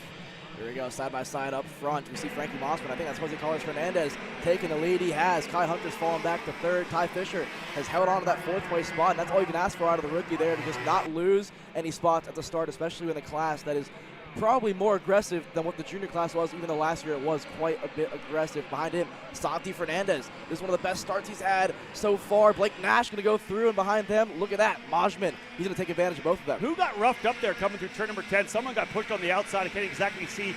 Trying to pick a number up at the back as they were coming through, but that was some really rough running coming through there for sure. Early on, though, kind of settling in. The front drivers up front doing a pretty good job, I think. Number of drivers moving forward. Hernandez goes to the lead early. We'll see who's the big movers, the big droppers on the opening couple of laps here. Nonetheless, Hernandez goes to P1. Hernandez to P1. Mossman's going to open up. Kai Hunter says, thank you very much. I'll take second place. That's going to bring Ty Fisher back in the mix. And Kai Hunter wanted to go for a 2-for-1 there. Went to the inside in turn number 6. Lost out on the exit. Now Mossman, again, like I mentioned earlier, you don't have to worry about your exit of 6 because it leads to the sweeper as well. Alex, give me mindset on when you've been the driver who's been so dominant. You qualified on pole. You were dominant in the heat race. You're not out front early in the pre-final. What do you got to do mindset-wise as a driver? Well, it's tough, right? Because in KA Senior, I'd love to just say, listen, you got to sit back and let it come to you, but sometimes you have to be the initiator. You have to be the one that's proactive in all of it. And so for me, you can't change what you've been doing. Let's say you've been dominant. The race is going away from you. You're down in the top 5, maybe outside the top 5. You got to just still hit your marks. That's the biggest thing. You cannot get in your head. You see a lot of drivers get in their head and see red mist, and they start going after every driver in every corner. The race will come back to you. If you know your piece is good, if you feel confident in the setup you put on it, you have to know that as long as you hit your marks, the opportunities will come back to you. Yeah, I like that. It's going to come back to you for sure. You got to be patient indeed. And that's what the reason why I say that. Kai Hunter, of course, didn't go straight to the front, right? We saw the same thing a little bit with Vanchev. It didn't all work out perfectly for him. He didn't stretch away like he had in both of his pre-finals, and he had to fight it out with his teammate. Kai Hunter, will see whether or not he's got what it takes right now to settle in, be confident in the package like you talked about, and realize it's going to come to him. And now, nicely for him, things have stretched out a little bit. And here's more guys further back trying to gab with each other. Let's go. Stop battling with me. Let's move forward. Bradley Majman and Fernandez, I think, trying to chat with each other there. Yeah, that wasn't friendly conversation either from Majman and Mossman there. That's a tongue twister to say the least. But it is. In the last corner here, Majman now ahead of Mossman. Behind him, Ty Fisher, letting the two kind of veterans in KA Senior go after it a little bit into turn 1. Mossman now going to go back to the inside of Majman. This is what we talked about, though. You really can't afford to do this. They've battled each other and passed 3 times in the last lap. Look at the gap to Blake Nash already as Fisher says, you know what, I'm done with this. I don't want to be a spectator anymore. I'm going to start to make my own opportunities happen for me. And Mashman thinks about the inside of Fisher coming through turn number 6, but can't quite make that one happen. You're right. There's too much battling back and forth. Mossman finally able to get the open track. You see the gap all the way up there to Blake Nash because of the racing that they've been doing further back. So, indeed, people settling in. Hernandez still on top. Contact here. Nick Gabriel and Santi Fernandez there. Oh. That's in a really interesting position. Yeah. I was going to say, stay in the cart, please. Yeah, I would not have gotten out of my cart just yet, but nonetheless, Braden Zerves. Let's talk about Braden Zerves real quick. He started 20th. Last time around, crossed the stripe in 11th. And with the incident between Mick Gabriel and Santi Fernandez, that puts Braden Zerves inside the top 10 on the opening 5 laps from 20th. Yeah, Gabriel and Fernandez, Alex, were running in 8th and 9th right now. So there's a couple there for Zerves. He's able to go up to a couple spots. So big time battle here as he's digging in as well. Good fight further back. These are the drivers at the tail end of the top 10 right now. There's the Scorpione as well. Where's a Scorpione 7th last time by the stripe. Kai Hunter's gone to the lead. Let's get back up front here. We talked a little bit about what it took mindset-wise to make sure, even though you didn't lead in the get-go, you were able to go back to the front. He is proving it right now, able to get by Hernandez, and he has gone to the lead. The RPG driver, Kai Hunter, the Brit, now goes to P1 in the 939. The question now is, does Hernandez have what it takes to match? Can he follow? Can he hang with them? Blake Nash rolling up here as well. +4, started 7th. Nash running P3. For me, there's not many better 100cc drivers than a confident Blake Nash. I mean, he made the jump to the 125 package last year and the year before, a little bit dabbled in it. But to me, this is where he's always said he's felt the most comfortable. He understands how the package works, and he's been quick. The last 3 laps, he's been faster. Take another 2/10 out of the lead for Blake Nash. So he's closing that gap. He will get there. Behind him, he's going to bring Mossman and Fisher back, and we know Hunter, Hernandez, they're aggressive. Blake Nash is more methodical. He's more calculated with his moves, and that's why all of a sudden the pace is coming for that Nash Motorsports machine. And who's the fastest on the racetrack last time by? Frankie Mossman, right behind him there, trying to reel in with Ty Fisher. We got ourselves a potential battle further back. This is pretty good here right now. Behind Fisher is Majman, Scorpione, Ferris, Isert, and Bailiff. Finnegan Bailiff up 11th, started 21st rather. He's now up into the top 10 as well. Look at this, though. The question I asked was whether Hernandez could stay with Kai Hunter. I think the answer's pretty much been delivered here over the last lap and a half. He is right with them. Even though Blake Nash is clothing, Hernandez, Alex, is right there with him. Yeah, last time by, Hernandez slightly slower than Kai Hunter. Again, Blake Nash takes another 3/10 almost out of the lead. Frankie Mossman takes 5/10 out of the lead there. So Frankie will get there. Fisher will get there. this is really, I'm not going to call it a 7-cart train just yet, but I can guarantee you they're all going to get there. Right. Just like in the junior race, to me, this is how the KA package operates. Yep. You see Kai Hunter, the leader. We know how aggressive he is, and if he feels like he's going to get past, he's not going to let it be done easily, and he's going to start to defend. And with 13 to go, it's a lot of time for people to make up positions. And so all the way back to Majman in 7th, to me, this is the race right now. Yeah, and listen, it's the same as we saw in juniors, right? It's not, nobody's pulling away. Same with Vanchev being as quick as he was. Look at that, here it comes. Yeah, oh, that's a beautiful move. Oh, and maybe another move coming here as well. Yeah, fantastic move for Hernandez on the entry to the chicane, turn 11. Nash says, okay, I'll work on that as well. He throws it to the inside of 13. You're going to give up exit, and obviously Hunter doing a great job there. But this has allowed, who else has to come back in? How about Frankie Mossman? Right back into the fight. Mossman's going to go to the inside, book it. He'll go to P3. And look at Hernandez. He's taking full advantage of this to take probably 8-9 cart lengths right now. Yeah, and you can see the frustration from Mossman and Kai Hunter, which I never really understand when drivers get frustrated when they cause the situation that they're in. And so for both those drivers, I feel like they could have done a better job of, managing the situation around them. But nonetheless, neither of them wanted to give an inch. They both want to be the leader of the group that's going to get to Hernandez, or maybe if they get to Hernandez, because that gap is starting to extend itself. So if these four right now of Hunter, Mossman, Nash, and Fisher can start to work together, though they will get back there, but you can see Ty Fisher going to make a lunge now up in the top 4. Well, see, for Mossman's a bit different. He's been at top level here in senior racing, especially 100cc for a while, right? And so my thought is Fisher's in here trying to make a name for himself. You want to make clean passes. You want to shoot with authority here. I'm an OMA junior, but I'm going to pass you clean. I'm making the moves.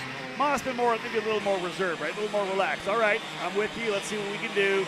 I'll show you the poise and the respect that I need between both of those drivers. But Mossman's also a guy that normally will just go to the lead if he possibly can, right? There's so many times where you think he may be able to hold on to a spot, and he'll just go for the lead. He likes to be up front. So I think we're all going to feel to see how far Hernandez is pulling away. And if they see him stretching away, we're going to see guys make some more moves, right? Well, these next couple of laps are going to be the telltale of it all. This is the first lap that Kai Hunter's had clean air. Mossman and Fisher have also had pretty clean air. So let's see. This last time around, Hernandez was 8/10 quicker, and that was because Mossman and Hunter were fighting. So this time around, let's see what the lap times show. A 56.5 was Hernandez last time around. He matched it. 56.4 for Hunter and Mossman. Fisher, the fastest of the top 5. So they're all quicker than the Orsalon driver. Let me just throw this out here. I know it's not what we're talking about up front, but remember we talked about when we were doing the driver introductions. Sebastian Garzone is up 26 spots right now. He is already up. Garzone is up into the 14th position. But look at this battle we got going up front. Mossman went by. Big aggressive move. I wasn't watching it. What did you see in the pass from Mossman? Oh, just a clean move, aggressive move. It's what we see in the switchback sort of S-style shape of the racetrack, where one driver opens up, you take advantage of it. It was a clean move from Mossman. It had to be done. You see Kai Hunter, he wants to reclaim the spot on Ty Fisher there. Blake Nash says, you know what, I'll get 1, maybe 2 spots here. A Scorpione now back in the mix. The crazy thing right now is this is number 1 allowing Mossman to get away by himself, but also Hernandez is long gone as well. Look at the scrap they're going. This is 2-3 wide, coming through turn number 13, 12 and 13, back onto the front straightaway. That's a Scorpione on the outside. Nash is in there. It's Kai Hunter. It's Ty Fisher. It's Bradley Majman. Did we just lose one driver off the racetrack? I thought we did. Hunter got into Blake Nash there slightly, but that was just a situation of neither driver wanting to give a single inch here. And now Kai Hunter runs Ty Fisher out of road, and he spun around exit of turn 6. Ty Fisher tried to come back onto the racetrack, and just when you wondered if it was going to get crazy, it does at the halfway point. 10 laps down, 10 to go. Accident between Hunter and Nash over in turn 1 and 2, and then Hunter and Ty Fisher over in turn number 5. This has put this thing into the hands, I believe, of Hernandez and Mossman, because literally it's going to be a Scorpione and Majman coming out in 3rd and 4th. Yeah, this race has completely imploded on itself here with 9 laps to go. We've lost basically the middle of the top 10, so it's going to be an entirely new order here. This might put Garzone inside the top 10 when it all shakes out here. Indeed. When they come back across the line, we'll re-rack the top 10 for you, because this is wild. There is Hernandez out front. There's Mossman as he's going to keep digging in. We got to look at lap times right now. Does Mossman have anything for him? That's now 3rd and 4th. Bradley Majman and Leonardo Scorpione. That's 3rd and 4th right now. They both started deeper in the field. Actually, Majman started 6th. Scorpione, though, started back in 14th. It's more the fact that, as we said, Finnegan Bailiff's up 12. Garzone and Wheeler are both up 26 each. Henry Wheeler's there as well. Wait for it all to shake down, and we'll give you a full top 10. Because Hunter's back into 5th there, but I don't know. I think he's still 5th. You're right. He's still 5th. We know that Ty Fisher's fallen all the way back. Where did he end up coming back on? Yeah, Ty Fisher's 14th right now. When all the chaos happened, the one thing that's lucky for Ty Hunter is that they had such a big gap for the drivers behind him here. If you see the replay of when this race pretty much flipped on its lid here, Ty Hunter slightly too much oversteer into one, clipped Blake Nash unfortunately there, and Blake Nash Fisher took the lead there as well. Yeah, and then here Mosman went to the inside, and Ty Hunter, ever the opportunist here, just got too much understeer, clipped the curb, and unfortunate for Ty Fisher. You're a passenger at that point. Wow. So it's Hernandez, Mossman, Majman, and Scorpioni. Quentin Angeli now up into 5th. Kai Hunter holds on to 6th. Connor Ferris in 7th. Blake Nash 8th. Finnegan Bailiff 9th. Sebastian Garzone plus 30 in the top 10. He's 10th. He's 12.9 seconds back with about 8 laps to go. That's not going to happen for a race win for Sebastian Garzone from deep in the field. But the bottom line is here is he's had a fantastic drive forward. Garzone? Henry Wheeler as well. He's got a chance at a top 5. Agreed. He's 2 seconds back from Quentin Angeli in 5th, with Kai Hunter in 6th place there as Ty Fisher makes a good move on Henry Wheeler. So Wheeler there not happy maybe with the move that Fisher made, but Fisher obviously definitely seeing a bit of mist now, red mist should I say, from maybe feeling like he got roughed up a little bit too much, but that's kind of his welcome to KA senior moment, I'd say. Yeah, that happens all the time, doesn't it, when you're jumping to senior. He does have the fast lap of the race so far, a 56.208 for Ty Fisher, currently sitting in that 11th position, trying to dig his way back forward. Hernandez's lead is now 1.3 seconds. Last time by, though, Mossman quicker by over 0.2 of a second. Now, again, there's only 7 laps remaining, but the mathematics work for it to potentially have him to reel him back in. It all depends on whether or not Hernandez, if he gets close enough to Hernandez, for Hernandez to start to go on the defensive, that could open things up. But this is that run a little bit further back in the pack. Is that Hunter? Well, Kai Hunter's got a new aero package since the start of this race with that nose cone, the way it's flattened out up front. So Kai Hunter, I wonder if he's got a pushback and maybe a penalty coming his way depending on how the stewards see how he's been driving around. But nonetheless, Kai Hunter still sits in 5th. You would think after all the things he's been involved in this race, he wouldn't be in the top 5, but he still is. So he still controls his own destiny a little bit here with Ferris, Angeli, Blake Nash in 8th. Yeah. If Blake Nash gets back to Kai Hunter, what's he going to do? Let's have a look at the lap times again. Mossman this time quicker by another 1/10 of a second. He's got down to 1.2 seconds with 6 laps to go. Not close enough. This is that battle. Ferris, I think, going by Angeli. Yeah, they're connected there a little bit with, is that Nash back into the fight? Yeah, that's Blake Nash back in there. He's trying to get by Angeli now. Blake trying to fight his way back forward. Big move to the bottom of the racetrack. Nice pass there. Really nice pass coming through that turn 8-9 complex. I love that corner. Yeah, I mean, it's one of those situations, again, what do you do? If you go for the move on the inside of 9, do you overcharge it, then ruin your exit and risk getting blown by on the straightaway? Or do you park it in the apex or just wait for the straightaway? So there's really 3 options you have there, and that's the same situation with most corners around this place. That's why it races so well. Out front, I got to say, with 5 to go, we got to keep tabs on it. 3/10 taking out of the lead for Frankie Mossman. It's down to 8/10. And that was a big difference because they were literally a 1/10 apart on that last lap. This time they flip-flop at big time point, 8.32 the gap. Mossman looks over his shoulder, realizes he's got lots of time. He's got 3.5 seconds back to a Scorpioni. He knows he is all about doing this by himself right now. It's Frankie Mossman on that Kart Republic for the Jay Howard Driver Development Team, digging down. See if he can't put Kart Republic up front, trying to reel in Hernandez. Jose Carlos Hernandez up front in the 970 for Orsolon Racing. The gap last time by was 0.8 of a second. 15 laps in the books, working lap number 16. They'll put 16 down when they come back across. We continue to look at the gaps. It's almost visual. Do we even need to look at it in terms of time anymore? Last time by was 0.8 of a second. It's probably 6 or 7 kart lengths, 0.6 of a second. Alexander Searle, he's coming. Yeah, Frankie Mossman will get there. It's not really an if, it's when he gets there. And I'm taking your word for it. You nailed it the last race. What do you do if you're Hernandez, though, right? Do you sit there and defend early, or do you just keep pounding laps and hoping that Mossman doesn't get there? I'm sure Hernandez can feel it. Orsolon guys on the fence line on the top wall there saying, listen, he's getting there. They're probably doing their signals saying he's getting closer and closer. Looks over his shoulder. He knows. He knows that gap is closing. It's down to maybe 3-4 kart lengths at most here, and Hernandez that Kart, it's not really fading away. No. He's done a 56.5 every lap.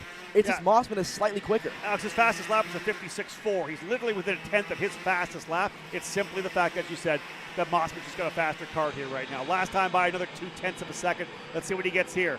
It looks like another at least Kart length. He's closed up.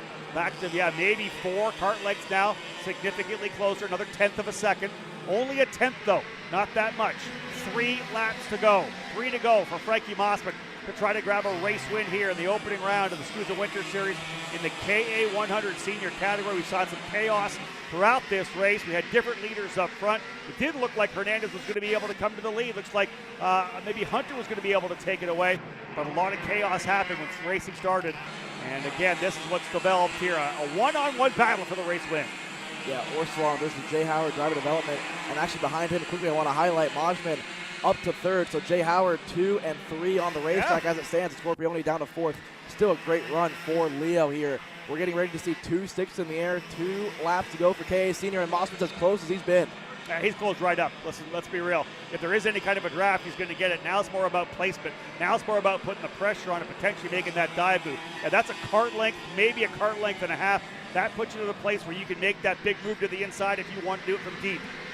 Mossman is a veteran driver, though. He's made tons of passes in his career. He's won a ton of races. He's really been one of the forefront guys. Even though he's worked his way into the USF Pro Championships now, he's doing a lot of car racing.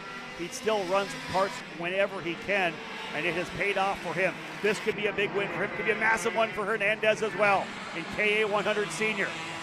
White flag will fly this next time by. Mossman is close.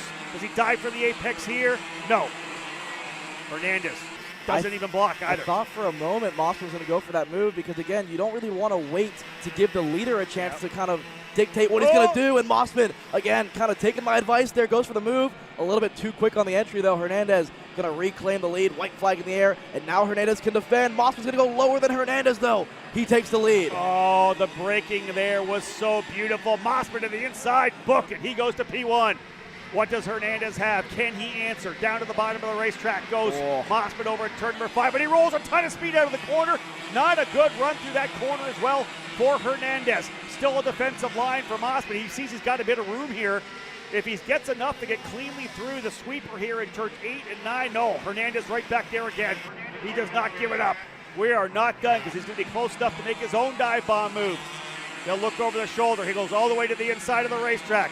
Mossman trying to hold the spot. Big outside run here for Hernandez. Not close enough for the next run of Bradley Majman to be part of it. They'll come out of turn number 10 side by side. Who's going to give up? Nothing coming through. Remember, he's got to park it to the bottom. Here comes the big over-under for Hernandez. He gets a great run. They're going to come through the final corner. The drag race to the line. Who's got it? Mossman's already celebrating. He wins in KA100.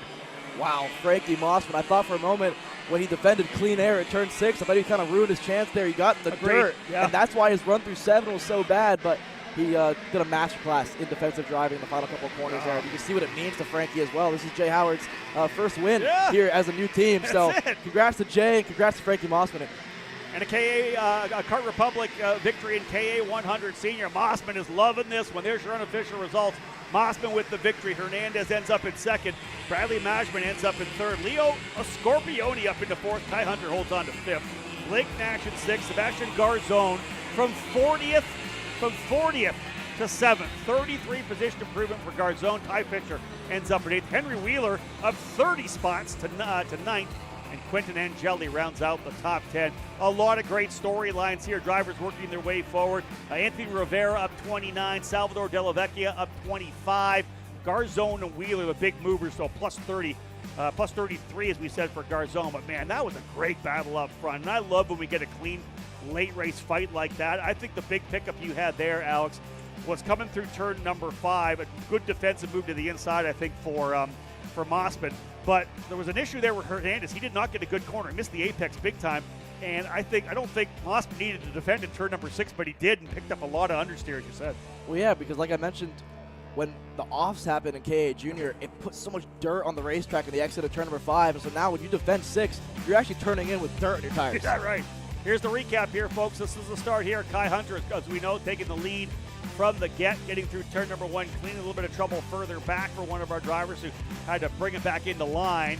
We did have some trouble further back as a couple of drivers with some contact backwards into turn number 5. We've seen that in almost every category so far, having trouble mid-pack. Things did, though, Alex, get exciting. Early on, we saw a number of drivers in the middle of the fight up front, Blake Nash being one of them. Yeah, Ty Fisher was in the mix as well. Yeah. Mossman obviously ended up winning the race here. How about it for the likes of Majman there? So that was at one point a Jay Howard 1-2. Fisher, again, showing that he's got the pace here in KA Senior. He's here to fight. He's not just a junior making his way up to senior. He's a senior driver now. Kai Hunter, he was kind of the one dictating the pace for the first half of the race, but unfortunately, it didn't really go his way when the race unfolded. Yeah, Kai Hunter was digging hard, as we said. That's the battle there with Hernandez. We know that we saw some big moves here for Blake Nash as well. He showed a lot of great speed. Contact we know happened for Nash, putting him off over in turn number 1. I'm sure we'll see that momentarily. Here's some more contact further back. There was a lot of aggression. And we talked about Ty Fisher really trying to make a statement here in his first race, saying, listen, like you said, I'm not just a junior, I'm a senior ready to race. And he was right up there battling with the likes of Kai Hunter, Hernandez, and Mossman as well. It did get hectic in a couple of times, drivers looking over the shoulders. You and I were aghast for this 3 or 4 ride battle into turn number 1. Yeah, this is where Kai Hunter just got a little snap of oversteer, clipped Blake Nash, and then at this point, I think this was where Kai Hunter got a little bit too opportunistic with the move. This was never really on for Kai Hunter, and unfortunately collected Ty Fisher with him. Yeah, he got up on top of the curbing there, couldn't get it turned, and right into the left, or the right rear rather, of Ty Fisher. This is what set up this fantastic battle, though, between these two drivers up front, Hernandez versus Mossman. Super fun to watch this one to wrap it all up. And again, that was the battle we saw at the very end there. Mossman made a move, came back, able to get it back down into turn number 1. And you essentially called it, Alex. You knew that the last lap was going to be a good one. Mossman did a tremendous job. Here's the corner we talked about. He gets a little bit in the dirt, pushes wide. Look how wide he went in the outside. Hernandez was able to close up, but it all came to the final corners. Yeah, and Mossman parked it beautifully on the entrance of the final corner and celebrated really early there, but knew he had a good enough run because of the wide arc of the exit of the corner that he was able to just rip the top and, you know, have enough to cross the line first. So for Frankie Mossman and for Jay Howard, congratulations both of them. They win the first KA Senior race of the year on the national calendar. And listen, that was a great one. Yeah. All in all, that was one of the reasons why we watch karting. You want to watch it on Kart Chaser, and you want to be trackside, because that was just the purity of the sport. These drivers battling back and forth. That was just a ton of fun to watch. Well, now can we see Jay Howard go back-to-back? Marcelo Flores on the front row alongside Lennox Lockhart there, so I'm sure they were watching, celebrating their man Frankie Mossman go out there and get it done, and now they're going to look for a back-to-back. That's it. And listen, we saw some great racing in this Micro Swift category in the pre-final as well. They'll roll off here right now to get set to go. This is, again, these guys put on a great show. I think when you came in here, Alex, it's one of the things you brought up was how good that pre-final was for the drivers in Micro. They just put on such a good show for us, and we'll see whether or not they're able to continue that here now. I'm trying to get my live timing up and running here for you. Yeah, I mentioned it when I walked in. I mean, that was the first race that really stood out to me, was how clean it was. I know you guys were talking about it during the pre-final when it happened as well, and I know we posted about it just because of how clean it was. We have a spinner there. I want to say that might have been O'Gara. Might be Danny O'Gara who spun there on the exit of the first couple of corners. Got a chance to get himself back around. Marcelo Flores starting on the pole position alongside Lennox Lockhart. Row number 2 will be Mauro Nario alongside Mason Brody. Row 3, Danny O'Gara and Dutch Westbrook. Hudson Howard starting in the 7th spot. Brody Stoffel in the 8th spot. Logan Areta and Aiden Go starting in 9th and 10th. Yeah, further back, Zeb Gottschalk, Dylan Smith on row number 6, Leo Simone, Alvaro Medeiros. That's your top 7 rows. Grayson Powers, Leandro Ramirez, Jack Katowski, Slate Harrell, and Cesar Baradas, and Iker Alvarez. Your top 20 drivers here in the Micro Swift category. And as we wait for the ticker to scroll down here, we'll see a couple more drivers. Ajax Garduno, Dominic Nagel, Roman Machin, Miles Wilson, your top 24 drivers here. And as Rob Howden leaves the booth and Xander Clemens heads into the booth, welcome, buddy.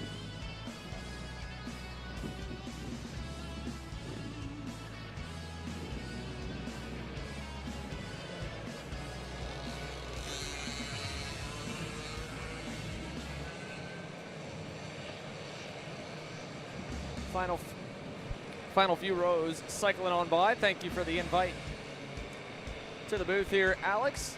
And my goodness, what a day of racing it has been so far already. We've got more to go here. Only 2 classes have had their A mains completed. Oh, this is another fast start, though, for the Micro Swifts. I don't know if this will get the green very fast, and yeah, right off the bat. Aaron Lykin says no dice, and we've got a log jam in the final few rows here coming to the start. This was, unfortunately, Alex, the case in the pre-final. It may be the case again here where we lose some laps. Yeah, I mean, it's the nerves, right? It's the first, national race of the year, first race of the year for these Micro Swift drivers, and we saw in the pre-final it took them 2 go-arounds before they got it on the 3rd and final go-around for these young stars. And again, in the final, a different front row than what we saw in the pre-final, but again, like you mentioned, they were on the gas before they exited the final corner ready to go. So it's almost like they forgot the procedure, but I'm sure this time around they'll get it sorted. Well, this will be a good opportunity for us to kind of go back through those names once again. Alex did a great job kind of getting you all of those primary starters here. Marcelo Flores, Lennox Lockhart and company on backwards, and then we were on to the middle group of them all, a full house in Energy Corsa Racing America's Micro Swift. There's IX Garduno and Dominic Nagelback on row number 11. You can find where your favorite driver starts all the way back to Cohen Shoecraft. And Liam Compitiello there in 39th and 40th. And the final few starters here of a packed house, 45 drivers on the list. And all 45 of them, I think, have hit the timing loop. So hopefully we'll get the entire grid together. A little hiccup, I think, across the line last time for Brody Allegretta and Enzo Ramos. We'll see if those two are indeed on the racetrack. And we'll get to start this main with all of our drivers in Micro Swift. You can see that there is a little bit of confusion for one of the AM Racing Team drivers to get into line. And it is, I think he's getting told that he's supposed to be behind the driver that he was trying to get in front of. He'll fade in, and now we've got them all. So attempt number 2 for Micro. Looks better so far. Yeah, well, so far, right? They have no issue, I think, pacing nice and slow around the far ends of the racetrack.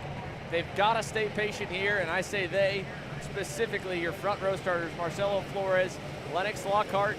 It was a bit of the story, more so in the mini class, a little bit here in Micro in the start of the pre-final. This one looks a lot better, though. 2 drivers that put on a show at the end of their pre-final. Can they give us another one in the main? It's a little bit early onto the power, and it is going to be way too early for the comfort of the SKUSA officials. Those blue cones on the finish line straightaway. One in the about row number 6, and the next one at the checkerboard start-finish line. That is when they're supposed to start. Any time in that window is when Marcelo Flores is allowed to punch it. Doing it as early as he has been at the beginning of the straightaway is just asking for trouble down in turns 1 and 2 with how close this field is packed up.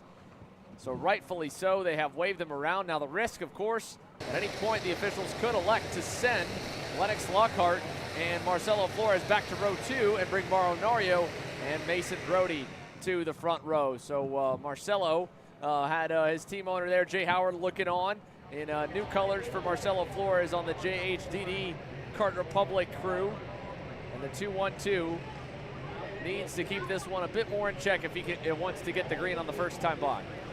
Well, there's 2 things to know, right? Like you mentioned, first of all, we lose some laps. Second of all, you set up the go-kart for 20 laps. Now you're getting 18. It still shouldn't be too much of a factor, but nonetheless, again, it's just one of those things where if you put your kart for late, all of a sudden you just took away 2 laps that you want back later on in the race. So it's one of those things where it's silly and it's small, but you want to get the starts right. Like you mentioned, it also puts you at risk for potentially losing that front row and saying, you know what, we're going to give the guys in 3rd and 4th a chance to now start this race.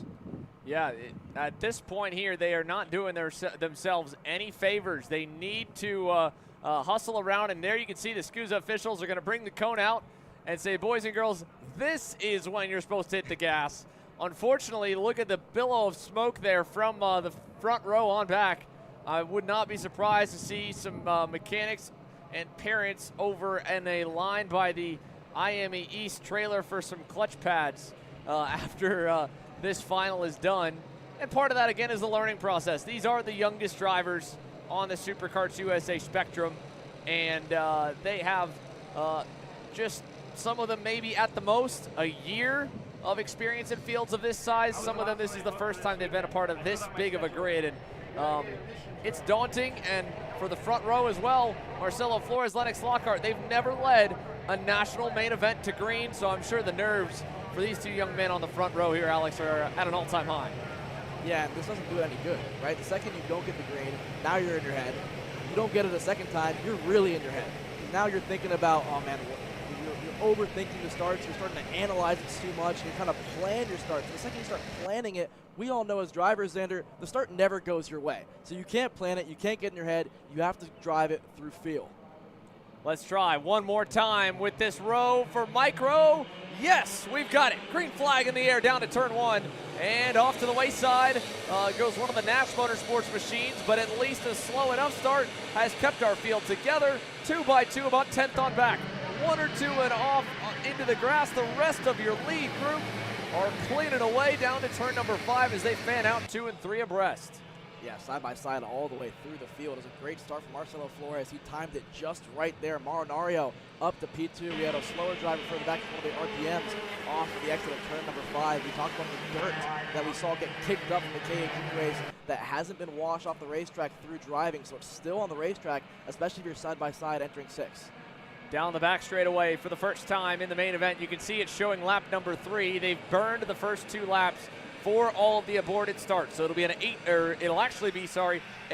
16 lap main. Was set to be 18 off the books, but now with a few laps erased, well, it's going to be even a little bit shorter. This will be the end of lap 3 by the time charts, but it'll really just be the end of lap number 1 at speed. So that'll mark us at exactly 15 laps to go. Marcelo Flores leads to Nario and Danny O'Gara on the MPG Kart Republic, looking to have a banner year. Had a terrible quali, had a great pre-final. He's 3rd with a lap under his belt. And it's crazy because Danny O'Gara was actually spun on the opening lap. He had to climb his way back through before the starts got underway. Luckily for O'Gara, he actually had those 2 mulligans to get back into his starting spot. It's worked out in his favor. The MPG's up in the top 3. A couple of drivers to note here. Lennox down to 5th, lost a couple of spots. Dutch Westbrook down a couple of spots as well on the Bennett. Down the backstretch here, Dutch Westbrook it was 8th across the line last time by. He had Leo Simone on his heels. Check out this move. This is the 272 Nash machine of Mason Brody, moving up to 6th on the OTK. Lennox Lockhart, your off-pole man, down to 7th now here in the opening couple circuits. And ahead of him, Hudson Howard with a solid start. It's been a slow and methodical day for the 249. The JHCD Kart Republic in 4th has picked up a couple positions every session, and he's already again up 3 from his starting spot of 7th here in the final. What a moment that would be if Hudson Howard could get a win for his dad's team on debut. Hudson Howard up into the top 3 now. What a move on Danny O'Gara. Further back, Brody going to go to the inside and maybe make that move stick. He does.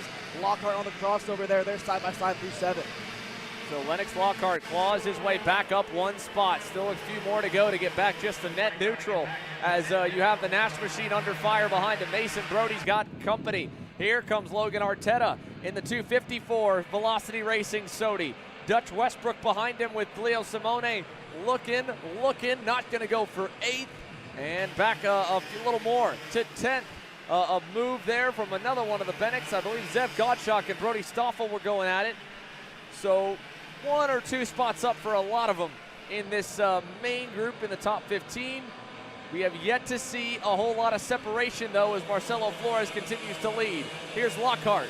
A spot back again. O'Gara fades to the 5th spot. Yeah, it looks like that kart's finally coming his way for Lennox. It looked like the first couple of laps was getting a big amount of understeer on that go-kart. A lot of drivers I was going to mention, it looked like they were driving on ice the first couple of laps. And naturally, if you're driving out there for 2 or 3 laps at crawling speed, you're not going to get the tires in the window that you would have wanted as the mechanics would have set up. Look at this, Mason Brody inside on Danny O'Gara as well, so that go-kart's going the wrong way. Yeah, not ideal. Now he'll lose another one. That's Westbrook looking to the inside. Got him. Dutch Westbrook's got another one as there was a bit of a bobble behind. That was Logan Arteta into the dirt. He'll lose his spot to Zev Gottschalk, who had a quali effort that had him just barely inside the top 20. He's now safely into the top 10. Behind Arteta, now he's got to deal with the JHDD entry, I think, of Aiden Go or Brody Stoffel, one of the 2. And it's going to be the 229 of Brody Stoffel. Aiden Go there in the mix. Dylan Smith on the DR kart now, kind of getting some new life back behind as O'Gara goes under fire this time. Howard already by. Simone, the next Kart Republic, to move forward as O'Gara fades behind him. O'Gara back to the inside of Leo Simone. Gottschalk's going to want to follow through. Not going to happen. Wrong side of the road for Gottschalk, but O'Gara trying to make damage limitations happen here for the MPG machine. Leo Simone up a couple of spots from his starting position, up 4 from where he started down in 13th. He thought he had another one done. O'Gara gets it back, so maybe this is the start of Daniel O'Gara's reclimb through the field.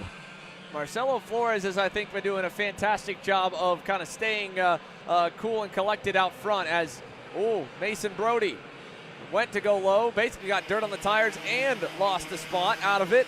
As going by was the Bennett, a Dutch Westbrook, but Dutch was not happy there as Mason went right back by. Dutch will dive bomb him back into the S's. This is going to allow some separation to the main group. So the top 4 now going to break away. 5th on back, beginning to fight here as Leo looks and takes the 6th spot away from Mason Brody. He'll bring O'Gara through 2. O'Gara back through. Now Dutch Westbrook leads this second train. This is the 5th on back group. Brody made a move stick. He got a crazy run out of turn number 4. He's going to make it stick on O'Gara, and Zev Gottschalk gets around both of them entering turn number 6. Great move for Zev. Now he'll be able to defend into the sweeper in a corner that you really don't pay the price for going low in. Now if he can just hang on this corner going onto the back straightaway, looks like mostly all of them will. Unfortunately though, enough of that has allowed the top 4 to really build a gap back. Lennox Lockhart took a look over the shoulder. There is nobody home for 4th place to give any assistance. Over 2.5 seconds and counting back to this group here with Leo Simone leading the fray. Westbrook, then the 221 fellow Bennett of Zev Gottschalk in the mix.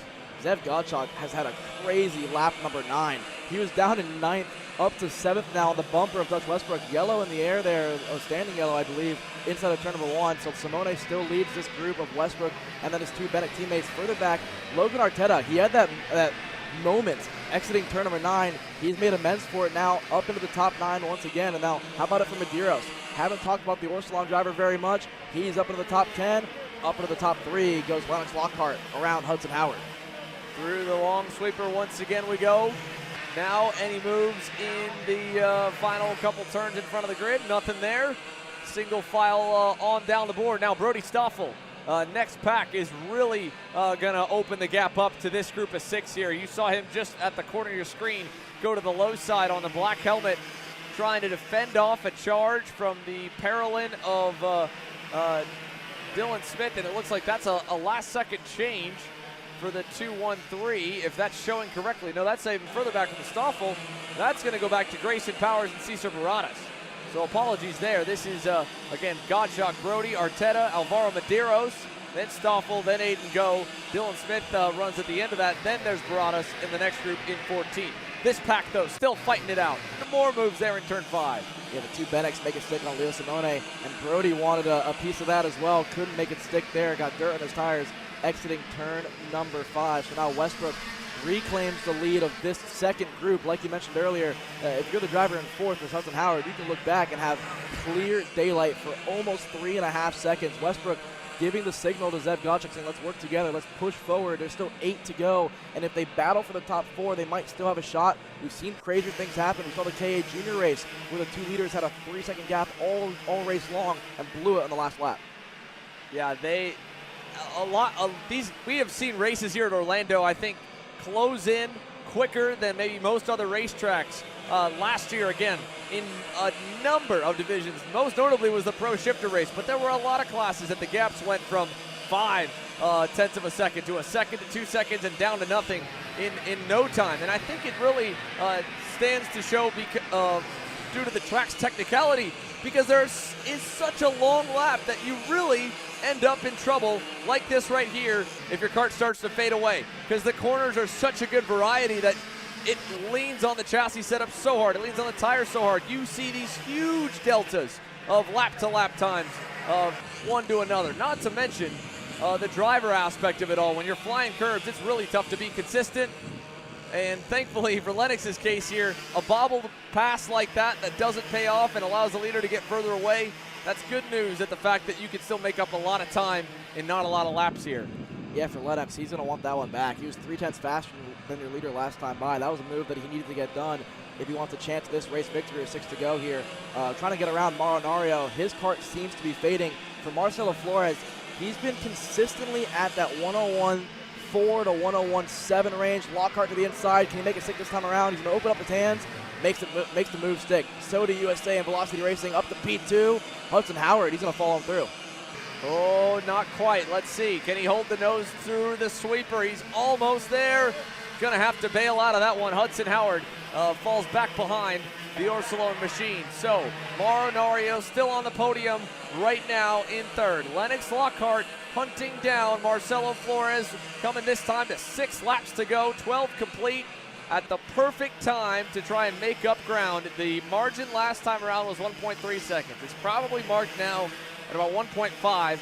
Do the math yourself. He's going to need 0.3 a lap, plus or minus, and a bobble like that, Alex, will not get him there. Yeah, no mistakes are allowed at this stage in the race. And so for Lennox, I think this might be part of the nerves coming. This is the highest he's been at a national event before, and so this will be a great run for him no matter what. But you got to keep the car underneath you if you want a chance at the comeback drive.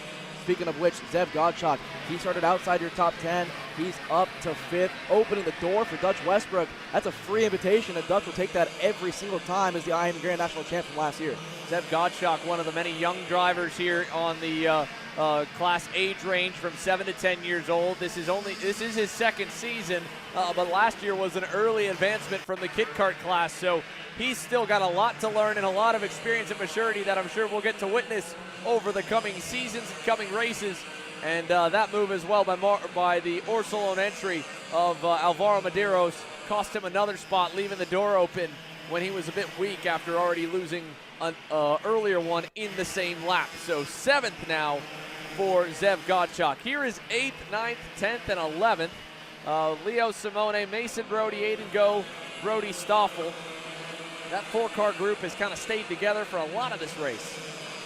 Yeah, they've basically been buddy-buddy for the last 14 laps. I think if you're Leo Simone, you probably think you have more pace in the go-kart, and I think he has, but he's just been on the wrong side of the racetrack for every single move that he's done. So he's been sticking with that group, like you mentioned, just couldn't get out of his own way. So there he goes, Mason Brody back to the inside. Leo Simone has to make way for him. Speaking of which, side by side, Alvaro Medeiros getting chopped off there by Dutch Westbrook. Good job for Dutch to hold the outside of turn number 7. Good move for him, but he's going to take it back. Medeiros back to 5th. So while that was an opportunity for this 4-car group to catch up to them, they're doing the exact same thing. Simone, Mason Brody. Here is a big shove by Brody Stoffel's JHGD Kart Republic to go forward, and now he had a trailer there for a moment in the form of Leo. And that's going to allow the 278 Parolin to move. Aiden Go picks up a spot with a very emphatic left-hand move to get clear. Yeah, this 4 to 5 kart pack here has been doing exactly what we mentioned last time around. They've had the pace to climb up to maybe that 4th and 5th place drivers of Hudson Howard and Medeiros, but they keep battling. They can't get out of their own way, and unfortunately for them, with the pace that they have, they're not going to be able to show much of it. They're going to stick in that 6th to 10th range. I want to highlight really quickly here with 3.5 laps to go. Lennox Lockhart's been 0.3 quicker than Marcelo Flores the last 2 laps. It's almost under a second, I could predict. Probably when he crosses the stripe this time by, it will be under a second. The laps are ticking, and I don't know if he's going to have the pace to get it done, but he has been the quickest driver on the racetrack the last 3 laps. Yeah, it is a possibility. It is still requiring Lennox to be absolutely flawless here, though, as this group goes at it again. You could see Brody Stoffel already starting to make a wave to the inside on Aiden Go, Mason Brody. I mean, throw them in a hat and then mix them up and do it again lap after lap. It's going to allow Dylan Smith to close in on that DR kart back in 12th. Then Cesar Baradas as well. But here's a look at your leaders. 3 laps to go. Lennox Lockhart and Marcelo Flores both looking for a first career major win. And they are 6.5 apart. Another big amount lopped off the gap last time. Marcelo Flores has been working with the SLA team for so long there. We saw the new color because of Jay Howard driver development on him now. So his first race was Jay Howard. Watched Frankie Mossman get the dub the previous race in the KA senior class. He wants to go back-to-back here for Jay and for Hudson as well, his teammate further back. He's with eyesight of the 2 leaders. And for Lennox Lockhart with PSL karting to make his debut in Microswift all of last year, his first major national race under the Stody Kart USA and Velocity Racing partnership. So let's see if Lennox can bring Stody a micro Swift victory and kind of take over what Zane started in that micro class. We know that the micro Sody seat is a hot one, and it's already feeding the heat here to Marcelo Flores. Now for the lead, Lennox Lockhart gets it done in turn number 6. He'll take over the top spot with a lap and a half to go, and Flores, a quick look over the shoulder, checks back to see that they've still got about a second and a half to the rest of the field, but a little mistake there in the kink allows Lennox to pull about 3 car lengths down the back straightaway. Mauro Nario about to go under pressure from Hudson Howard for the 3rd spot, so keep your eyes peeled there. Oh, almost. And maybe still for Hudson as they drag race out of the corner. 1 to go at the line for Lennox. This is as high pressure as it gets for both these drivers. Like you mentioned, both of them looking for their first national race victory, and really for the top 4. Mauro Nario, Hudson Howard further back there, and you see the 2 Bennett drivers going after it for 5th and 6th. The white flag in the air for Lennox Lockhart. He's been really strong in the opening 4 corners, and again, you can see the run he gets out of 2 and 3. He may not even have to defend in the 4, but he might still elect to do so. No, opens up for 5 here, and now into turn number 6. Evades the dirt on the inside of the racetrack, and Marcelo Flores starting to fade here as the race goes on. Good battle behind means that we're going to be just between these 2 drivers with half a lap remaining. Lennox Lockhart at the site of his first U.S. national race 1 year ago. Can he get his first U.S. national win? Can Marcelo Flores take Jay Howard Driver Development to victory lane for their second main event in 3 tries here on the weekend? Still side by side again, Hudson Howard fighting for a national podium with Mauro Nario in the background. But for the last time to the S's, Lockhart leaves the door open and Flores gets through. Marcelo with a stunner on the last lap. Marcelo Flores gets it done with a great pass in the last turn. He wins micro. Mauro Nario wins the battle for 3rd. And Lennox Lockhart, a great drive, a great charge to the lead. Comes up just 1 turn shy. A P2 result though, and a big congratulations for the pair of them as Lennox gives a big handshake to Marcelo. But for Marcelo Flores, U.S. national win number 1 here, and he does it in his debut weekend with Jay Howard Driver Development. Congratulations to Marcelo. Lennox Lockhart, career high here, and they all get to do it again tomorrow as the new class of the Micro Swift front runners has emerged, Alex, and it includes everyone on your screen here, especially those inside the top 5. What a performance. How about it for Jay Howard? Back-to-back wins here on debut for Jay Howard Driver Development. So for Jay, he's still got more chances out of here as the day goes on, but he's so far got 2 race victories in 4 attempts. Congratulations, Jay Howard. And for Lennox Lockhart, I think that's going to be one that he's going to definitely learn from, but still a career high. His first national podium comes in the Winter Series on the first round here in his first race with Sody USA on the national scene. So congrats to Lennox and congrats to Marcelo Flores on a great battle they've had all day. In the pre-final, they were super clean. In the final, again, super clean. Mauro Nario, you saw him celebrating that 3rd place spot. You saw what it meant to him and the Orsalon crew. And for Hudson Howard there, getting a 4th place result for himself and his dad as well. So for him, great result. Dutch Westbrook rounds out your top 5. Yeah, JHCD 1, 4, and 10 on that one. Back to Leo Simone. Danny O'Gara, a heartbreaker remained for him after making so much forward progress today. Really the same for Logan Arteta. Started 9th, faded back to 13th. But there were some big-time movers towards the back of the field. How about Caden Cladera? 43rd to 20th. Heck of a charge forward for Caden on the Velocity Racing Sody. A bunch of spots forward. 10 up for Mateo Gomez.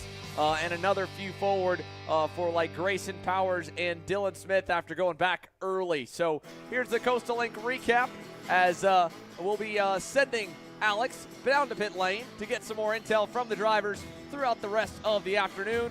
This fight, this awesome battle here for the Microslip drivers took most of the race to kind of develop. Lennox Lockhart, Marcelo Flores, 2 of the rising stars in what we expect to be maybe the entire year when it comes to the Microslip drivers. But today, the move that won it, the final corner pass for Marcelo, sticking it in deep on the brakes as far as it would go. He hooked the curb, and that was allowing him to hold on to it. But more than anything, I think the best moment of that one, Rob, was that moment just after the checkered flag with Lennox extending the congratulations over to Marcelo. Yeah, listen, you love to see the sportsmanship at the end, especially for the young drivers. And you know where they're going. They're going straight from here to play football in the paddock or whatever they're going to do in the paddock. So always good to see those guys show the sportsmanship. But some great racing too. A fantastic overtake in the very end. You like to see that out of a young driver as well with the racecraft. We're not done. Still lots of racing to come. Talking about the changing of the guard. Let's look at the front row now here with some new faces, whether they're new to the U.S. or new to the front, with the U.S. drivers from last year moving up to the pro categories. Alexander Vanchev takes over the reins of the RPG Cosmic contingent, at least the front of them, because there's a lot of the pink and blue karts in the front. Kit Malofsky on the energy splits them up, though. He'll join Alexander on that front row. Yeah, row number 2, Jose Halfon and Augusto Toniolo. All these drivers we saw battling, of course, in the KA100 Junior category as well. Max Weiland starting 5th, right behind Halfon alongside Rayan Gandor in the 725. Tristan Murphy will start to the inside of Ethan Sky Banyachik. Two drivers embarking on another season, second year for Murphy. I believe the same for Ethan. And completing your top 10, another year to inch their way towards the national championship for Sarah Bradley and Travis Pettit as well. Yeah, just outside the top 10, Felipe Benito in the 745 starting 11th. Jackson Porter in his first race with Rallosa Performance Group, a good qualifying run, and worked his way up into 12th in the pre-final. He'll start on the outside of row number 6. Javier Chaparro and Jose Schirmer will occupy row number 7. Kart Republic lockout of row number 8. Palacio and Simone. Jaramillo and Trusho, another couple of young guns back there on row 9, and Jackson Elefante with Jude Thurmalatswamy on row 10. There's 37 in total. Apologies for not getting all the way to the back of the grid, because the front of the grid is ready to get this race started. X30 Junior is green, and they are fanning out inside, outside. And I think we've got them through turns 1 and 2, but don't say that we're clean just yet here. That chicane and then this big hairpin is always a bit of a bottleneck. Xander, I don't know how Halford didn't go around like that. There's a driver sideways again. We've seen a number of drivers deeper in the field get sideways onto the braking, but Halford, I thought, was sideways coming in to turn number 1. He got the ship righted, was able to get through cleanly, and there you have it, RPG 1, 2, 3 out front and looking good early here right now. Or is that the energy, actually? That's the energy into the second spot. Good start there for Belofsky. He'll go to P2 right behind Vanchev out front. Belofsky's actually going to go to the lead now. I like the early run to go to P1. Well, when you're outnumbered, you've got to make some noise early here, but a quick recovery from Alexander Vanchev, and now side by side for second with Toniolo pulling alongside Kit Belofsky. Belofsky should get some help into turn 1 from Max Weiland and co, and he will. Oh, but Fianchy's going to get by all of them as he shoves them wide. Looked to me like Weiland was going to push him through and get that P3 spot, but Fianchy said, no, thank you very much. I'll go to the bottom of the racetrack, beat you to the apex. The driver's gone around on the X, one of the RPGs, I believe, around on the X. I'm with Jackson Porter, I think, coming out of turn number 5. Indeed, Jackson Porter, easy to pick out in that high V red and white suit. Unfortunate for him, as he'll fall to around 30th or so. The next time they hit the timing loop, we'll update you on him. For now, the rest of the field is our focus, as they're all separated by a couple car lengths. And credit where credit is due to both Kit Belofsky and to Augustus Toniolo. Even with their kind of awkward maneuver through this sector last lap, they haven't allowed Vanchev to necessarily break away, and we've seen that all too often throughout the years here in junior and mini racing, where a little bit of aggression in second. Hell, we even saw the same thing happening in KA Senior moments ago, of too much fighting behind the leader to let the leader get away. But Vanchev's only out by a half second, and I think they could easily get back to him and fight just like this group is here in the middle of the field. Indeed, they opened a couple laps, as we know, always super aggressive. Everybody trying to kind of fight their way into a position, find out which group they're going to be with, and whether or not they've got a kart that can move forward. We're seeing a lot of that right now. Drivers really just getting a feel for the early laps.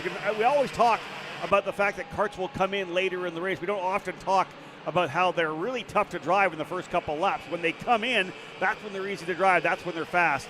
They don't turn quite as well in the opening couple circuits. The tires aren't up to temperature yet. You don't have the air pressure build that you need to really get the grip that you want. So they're a little bit of a handful over the opening couple of laps. And, well, it doesn't get any easier when you have a moment like Ethan Sky Manuchek did there a moment ago at the top of the screen going off at turn number 9 and 10. You get mud and dirt caked all on the tires. I mean, there was a lot of overnight rain. Took half of today just to dry this track off, so offline is very treacherous. Off circuit, forget about it. Now, you can even see, again, still that remnants of dirt and mud on the inside of turn 6 and a number of other corners, making it where you see a nose or a flash of color to the inside, and you better bail out or you're going to be paying for it for the next 2 laps. Forget whether you're at good temps or not. We talked about the rain overnight and earlier today, and I had a chance during my little break there just to head outside. It's cool outside right now. It's 60 degrees, but it feels pretty chilly. It's going to be a lot warmer when we get back here for the next event in February. But, man, it is a little chilly outside, even at 60. The cloud cover is there. We don't have that sun that Alex had talked about when we did the races, a couple races before. So it is a little bit chilly. It makes things a little bit interesting in terms of how the mechanics will set up the tire pressure. I would expect the tire pressure to be a lot higher than they'll be, in February, March, when it starts to warm up here a little bit, because you got to make sure that cart's good coming out of the gate. Side by side into turn 5. That's a big move there from Ryan Gandor.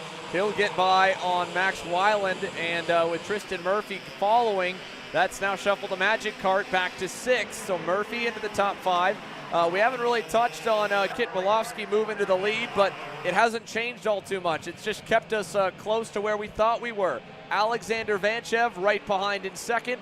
Augustus Toniolo there in third. And then to make it an RPG 2-3-4, the 725 of Rayon Gandor. This group here, led by the 705 Kart Republic of Lucas Palacio, is interesting because of how far back Palacio's had to come from today. The young man in his first full season in a full-size category had to start 15th here in this main. He started even further back after a not-so-great qualifying, but at a bit of a disadvantage due to his size in the low grip conditions. As the track's gotten grip, he has come to life on the JHDD Kart Republic. And now Palacio, P7, with Travis Pettit right behind. Jose Alejandro Halfin in the 9th spot. Chaparro still concluding your top 10 ahead of Fianchi, who is up 11 positions, from 22nd there. The bright yellow helmet on screen in the RPG Cosmic, up to 11th from P22. Yeah, solid run. We saw some really good overtakes already for Fianchi. The idea is to keep digging, keep moving forward. Let's see whether or not he can find a couple more spots here in the late going. Bolofsky, though, still out front. And you can see that Vanchev being very consistent. He qualified on pole, was able to get the pre-final wins, in the KA and in this category as well. But the battles, Xander, have been a lot different in the main events. He wasn't able to run away like he did in both of the pre-finals. He's got himself in the middle of a scrap. In the main event, he's already won, and this one here as well. Much different than the pre-final runs that he had. Big shuffle there in turn number 6 that time around. Kit Bolofsky, Alexander Vanchev getting a bit more of a gap back to third as moving forward is Gandor, and now that gap is erased as Bolofsky goes to the lead again. So Energy back out in front. He's going to fade a little low. Vanchev will go even lower as they make contact. And here goes Gandor through. Bolofsky goes back to the 3rd or 4th spot. And even further back goes Vanchev. He'll find a hole in 5th behind his teammate Toniolo. Now 6th as Max Weiland gets by. Yeah, Bolofsky was kind of making that run, that short run into the apex and kind of diamonding the corner a little bit. And the gap that I think Vanchev thought was going to be there was just slowly disappearing, shrinking, getting smaller. And eventually he had to kind of lock it up to not get into the back of Bolofsky. Both those drivers ended up losing some spot there. And the Canadian Gondor able to come away with the lead. The RPG driver up front, Tristan Murphy, benefited off that as well. So a number of drivers were able to kind of take a benefit of the attack early on there for Vanchev trying to get by Bolofsky. Move to the inside for Lucas Palacio there. He'll take over the position from Vanchev now. So our pole man is going backwards in a hurry. Travis Pettit trying to follow, got pushed all the way into the dirt, and now Vanchev sends Palacio off and into the weeds. Alexander Vanchev is going to have Palacio losing about 7 or 8 spots. Palacio's hand in the air, he didn't agree with it. Now Sarah Bradley picks up the pieces, and the young lady finds herself inside the top 10 now on the SCR Sodi Kart.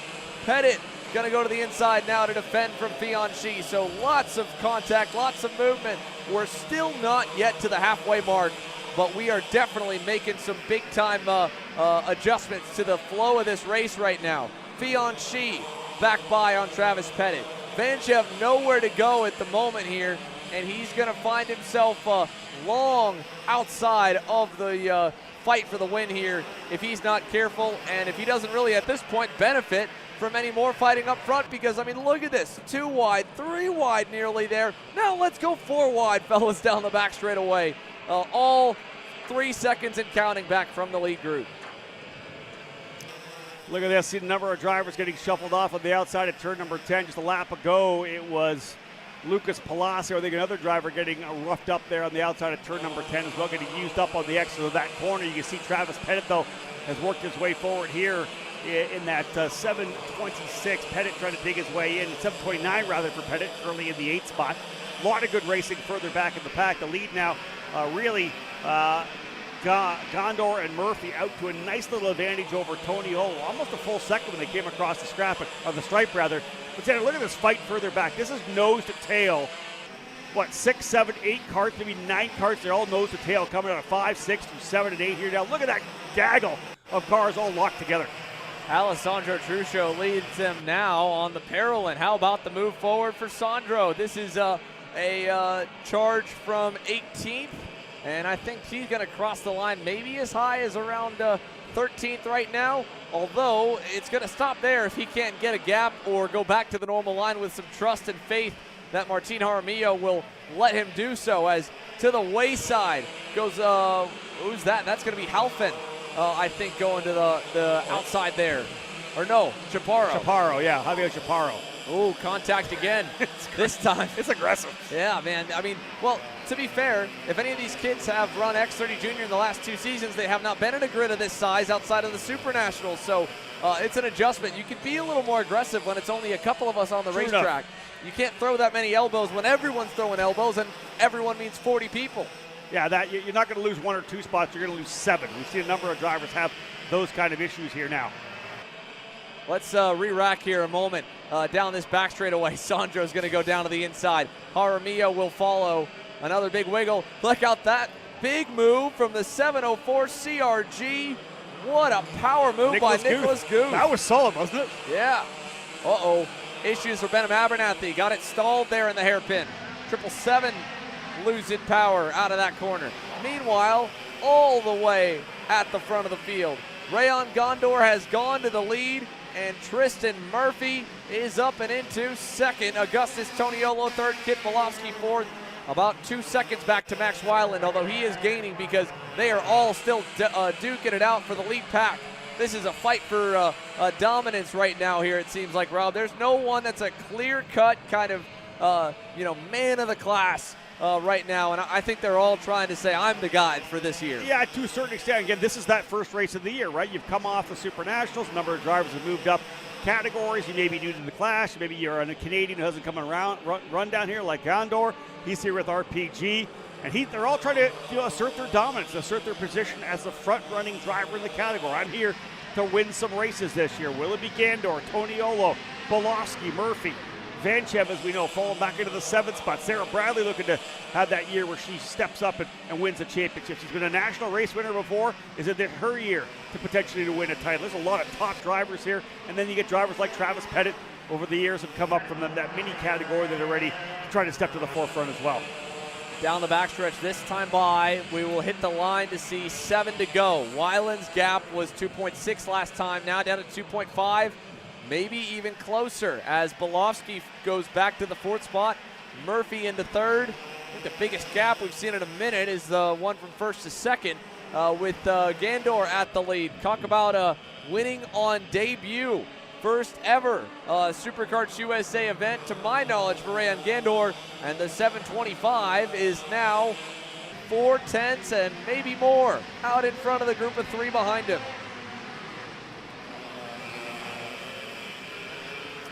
Laps winding down, as Xander had said. We're past that halfway point now. Let's see which drivers step to the forefront here in the last couple of laps. Also, let's see which karts have the setup that will give them the pace they need to potentially challenge for a race win over the last 5 laps. Who's hit the setup in these cooler conditions? 60 degrees trackside, a little bit of sun, but not much here right now. Maybe a little more as I look out here. I said I had gone out quickly, and it is fairly cool outside when I was out there for the break. It's not the easiest in terms of setup here as the temperature has changed significantly. 10 degrees cooler than yesterday as well, so whatever you practiced on, you're having to make adjustments in terms of tire pressure. The fight, though, is setting up to be a good one here to see who comes away with the race win. 4 drivers in this scrap as they've got themselves essentially almost 3 seconds back to Sarah Bradley, P5. Top 4, Xander, in the fight for the race win. Now, Sarah Bradley and Alexander Vanchev, the last time around as they were catching Max Weiland, were about 3 to 4 tenths quicker than the race leaders. But in just the 1 lap it took them to get by Max, they both managed to lose those 3 to 4 tenths to the lead group once again. So will they get there? They need some help, I think. I will say this.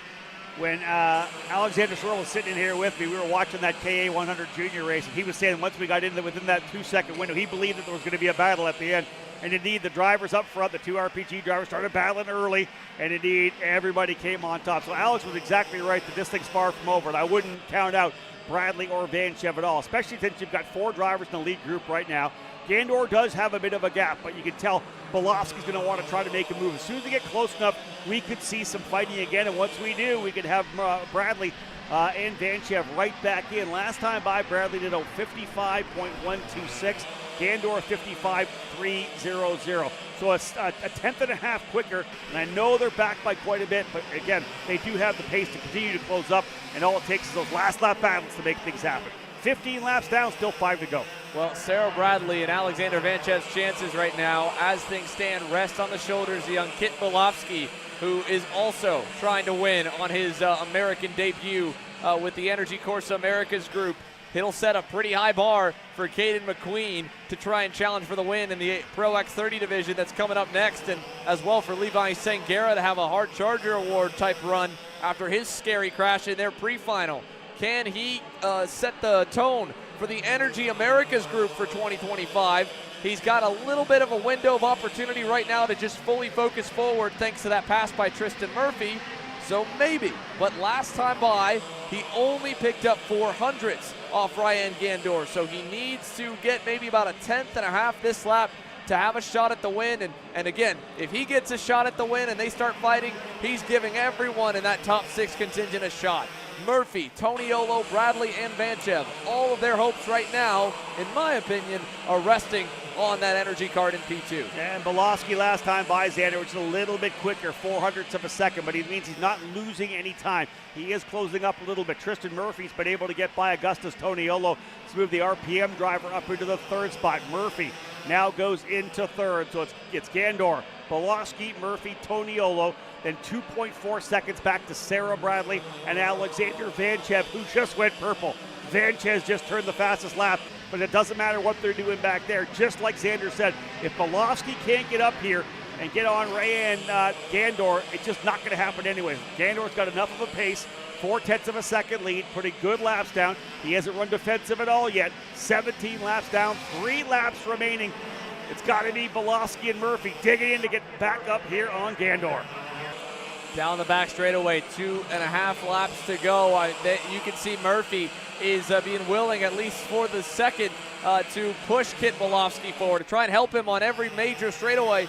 You touched on it, and Alex did as well, and this track isn't necessarily a draft-based circuit, but it does have some long straights, and if the car behind you gets a good launch onto him, it can definitely propel you a little bit further. 2 to go, and here we go with a big run for Belofsky, now down to a car length away. Yeah, they're closer, but I don't know that it's going to be close enough to bring Bradley and Vanchev back in. We've talked about a lot about that. It's going to have to be a defensive move, or here's the big move first. There it is, side by side. And in fact, a 725 getting shuffled off a bit. Gandor goes 4 wheels off.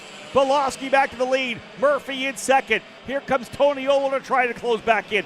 Bradley and Vanchev looking to close up. Does Murphy have anything for Belofsky right now? It would be a big move for Tristan Murphy to try and pull off on Kit Belofsky. 2 young guns here looking for a major American win, and Belofsky's going to go to the inside to block. Murphy, perfect crossover opportunity. Can he get it? He is almost by, but Belofsky still got a nose. He'll send it around the outside to complete it. Comes across the bow from right to left to take the spot. Tristan Murphy has gone to P1. Again, it looks like Vanchev is ahead of Bradley. Final lap here. I think Vanchev now up into the 5th spot. Bradley goes back to 6th. They could stack him up here right now. Tristan Murphy looking for his big first national victory here in the junior category. But Belofsky's going to put it back down with contact. They indeed touch. Here comes to the outside once again. It's Gandor back in it. Toniolo back in it. Here comes Vanchev as well on the final circuit. It might be too little too late, but never say never for Alexander Vanchev, the pole man, or the young lady Sarah Bradley in 6th. Look at this big move from Vanchev on his teammate in Gandor. Side by side, Bradley will go to the inside of Vanchev for 5th. Murphy out in front by enough, but into the side of Tristan Murphy goes Toniolo. Now Belofsky to the high side. Final time, Tristan Murphy. First national win on the line. Last turn, argy-bargy for 3rd. Tristan Murphy is going to victory lane in Orlando. That was a fantastic last run through 11, 12, and 13 for Tristan Murphy. Textbook.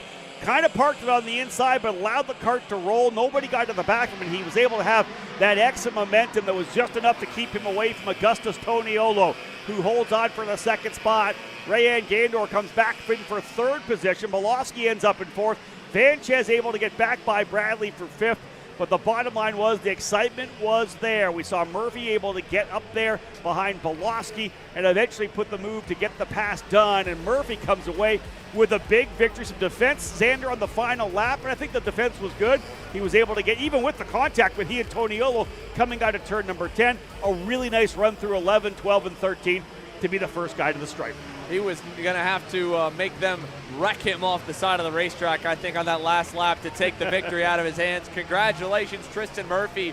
Ryan Perry Motorsport on top in X30 Junior. Toniolo, Gandor, Belofsky, Vanchev, Rollison Performance Group still ends up 3 of the 5 in the top 5, but a solid debut run for Kit Belofsky on the energy kart there in 4th.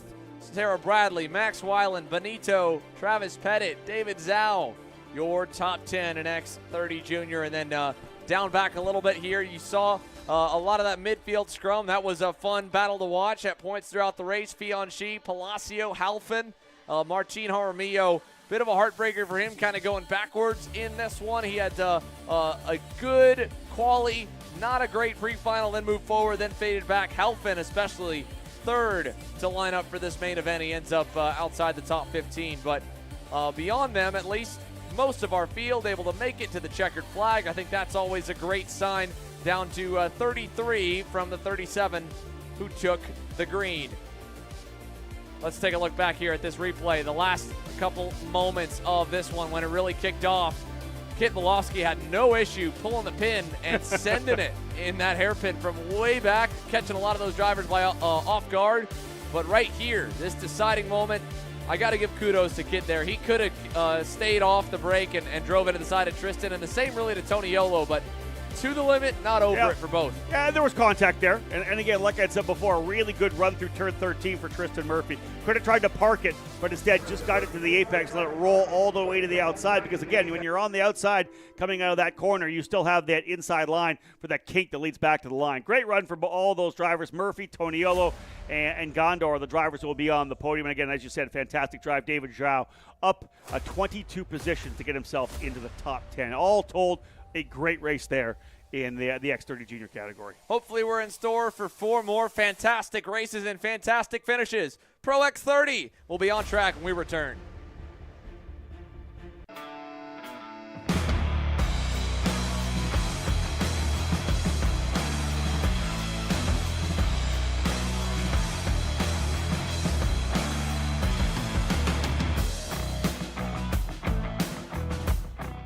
I need a new 219 chain. I need a 77 tooth rear sprocket. I need some more chain lube, and I need it probably as soon as like tomorrow. Dude, are you even listening? Like, we need this to run this weekend. Want anything else? What do you mean? I already got it in the Kart on Acceleration Kart Racing's online store, bro.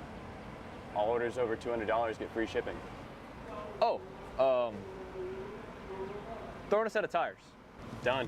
Everything you need, all in one place, and shipped to your door for free on orders of $200 or more. Exclusions apply. Shop AKR.com. Brandon, why are there all these right, charges stop. for just over $200? I'm tired of all this branding business, okay? Branding this, branding that. Why are there all these expenses on AKR over $200? We know, okay? Take a walk with me. At Shop AKR, they have everything you need to start racing at a very cheap and affordable price. They have MXC rims, they got chains, electrical stands, tilt seats, they got MXCs. And if you didn't know, on top of that, any purchase in the continental US over $200, that's free shipping. Hey, aren't you supposed to be in the AKR Anonymous meeting over there? Dude, I'm doing a commercial. Dude, we have no time. It's about to start. Stop. We all love Shop AKR. Me? More than others.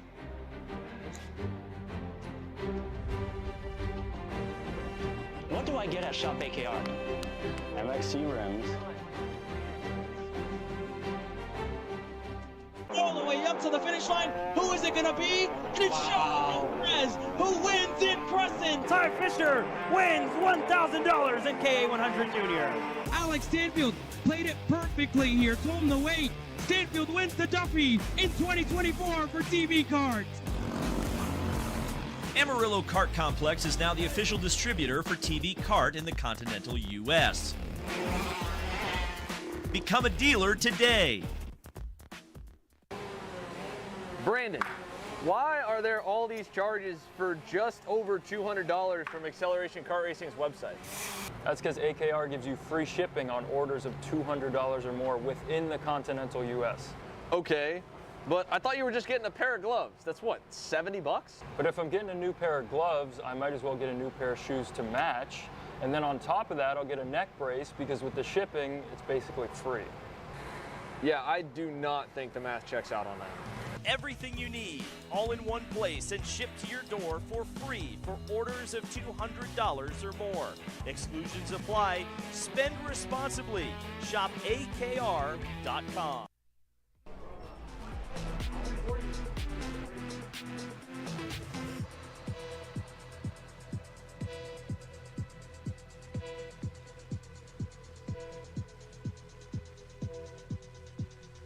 Welcome back, ladies and gentlemen, to Orlando Kart Center. It is an adjusted grid after penalties and provisions from your pre-final.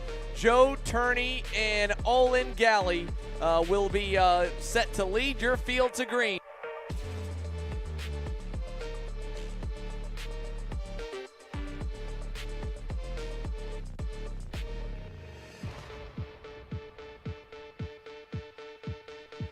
An international front row at the SuperKarts USA Winter Series. In fact, it's an international 1, 2, 3. But Austin Garrison, the Floridian, will roll from fourth here on the outside of row number 2. But let's go back forward a little bit here. Joe Turney ended in November on top. He has been undefeated in the U.S. for the entire 2024 season.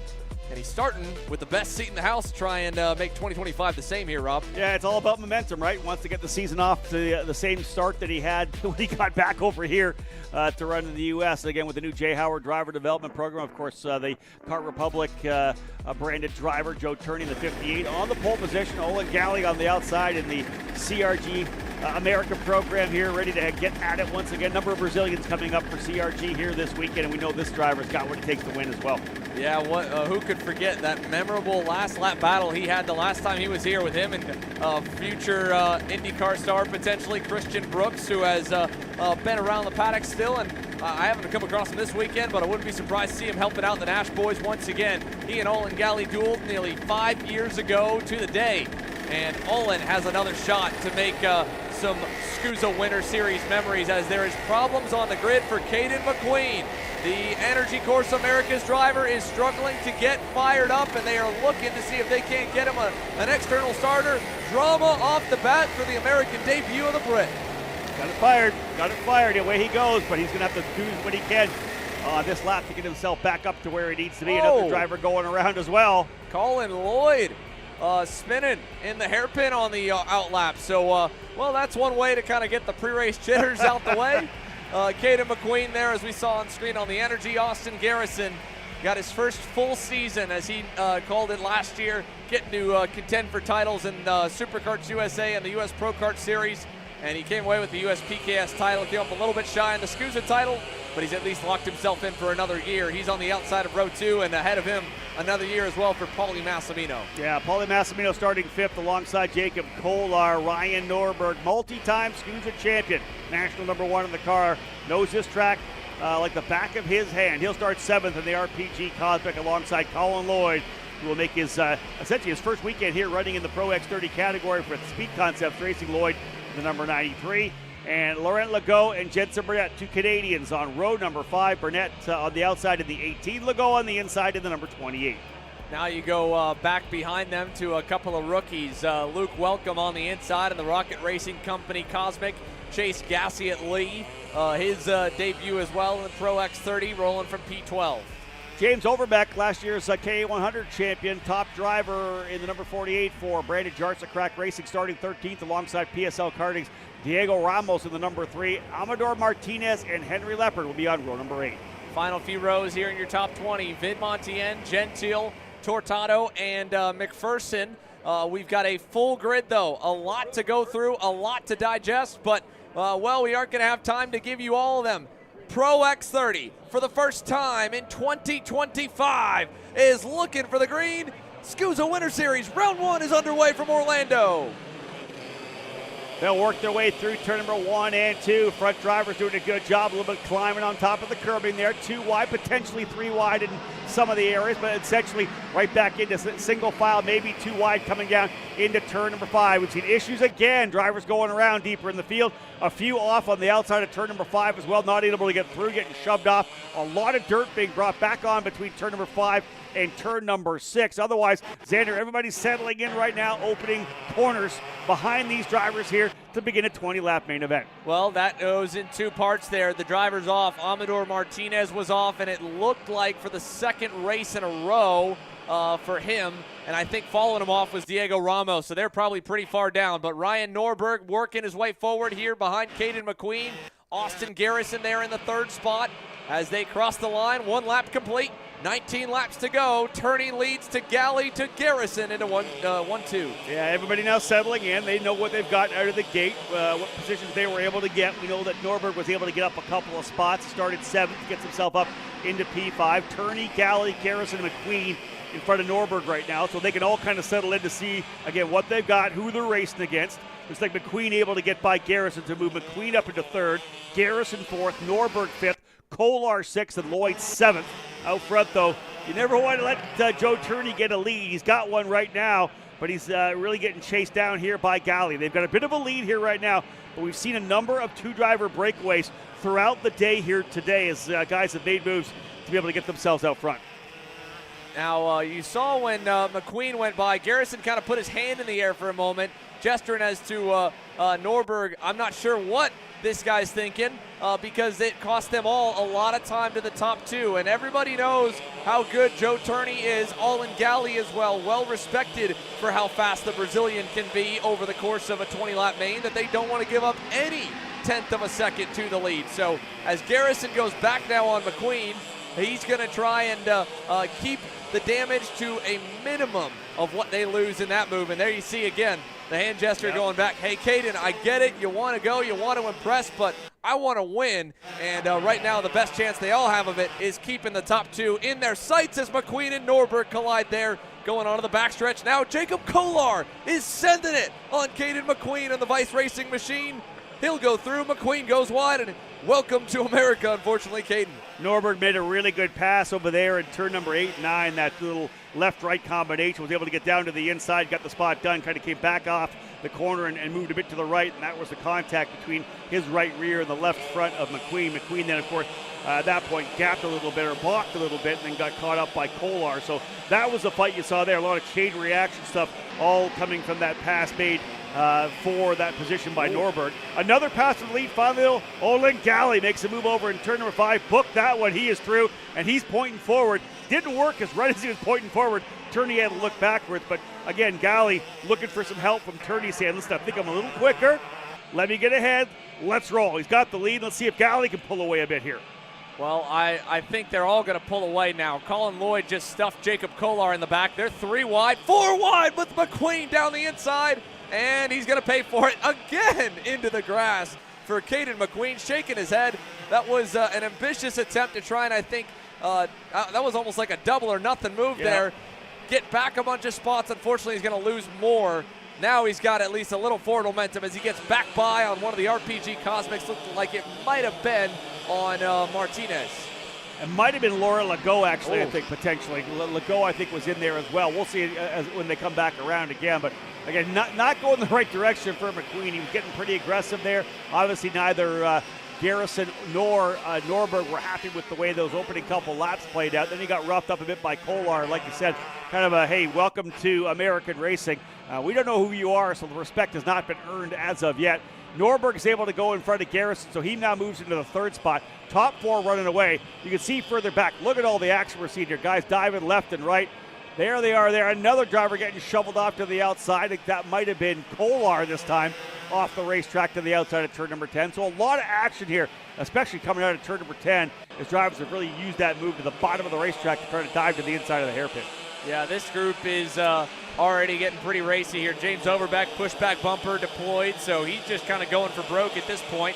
Enzo Vidmontien, the rookie's up a number of spots. He just went by Paulie Massimino. Going to block a bit low, dive bomb Overbeck at the same time, and that allowed Paulie to get through. Now Chase Gassie and Lee trying the inside on Overbeck. Not going to happen. He'll slot back in line just in front of Kolar, who looks to the inside on him. Not going to go there. And closing in, that's going to be Burnett. Jensen Burnett on the REM OTK maybe. Nope. Yes, indeed. Burnett, sorry. Looking on Kolar. Then Bernardo Gentile. This is 9, 10, 11, 12. Kolar goes back around Gassie at Lee. Again, as we said, folks, opening round of the series, opening round of the year for us, drivers moving teams, wearing different suits, different helmets. We're doing the best we can to kind of figure out who everybody is out there. Thankfully, for those who have the same helmets as last year, shout out to you, because it makes it a bit easy for us. Yeah, suits, helmets, that's how we're able to pick out the karts we see onto the racetrack here now. And a lot of the front runners we normally see up front here, right? Galley, Turney, Norberg, Garrison. Lloyd, though, really impressive, Xander, here in his Pro X30 debut. He's a former champion of the Winter Series in KA 100. Really having a strong debut here in the 125. Well, how about a strong return in the 125 for Ryan Norberg? That move there on Joe Turney moves him into 2nd. He has methodically cut his way through the pack. And while we didn't really get to see much of him, in fact, Rob, you called it, he wasn't a factor in that pre-final, partly due to the fact he got turned sideways on the opening lap in turn 1. But here in the main, he has been flying. And who could have guessed it? The Orlando native in his 11th national season is the man to beat right now here at Orlando. Let's see if he wants to go to the lead now. No, I think he'll wait a little bit longer, taking his time. They've got seconds to burn at this point here, Rob. 5.5 seconds back to Colin Lloyd because of all that infighting for 5th onwards. So for Ryan Norberg, Austin Garrison, Joe Turney, Olin Galley, they can do about as they please right now. We're very early in the run, as you had said, too. Just 7 laps down, working lap number 8 at 20.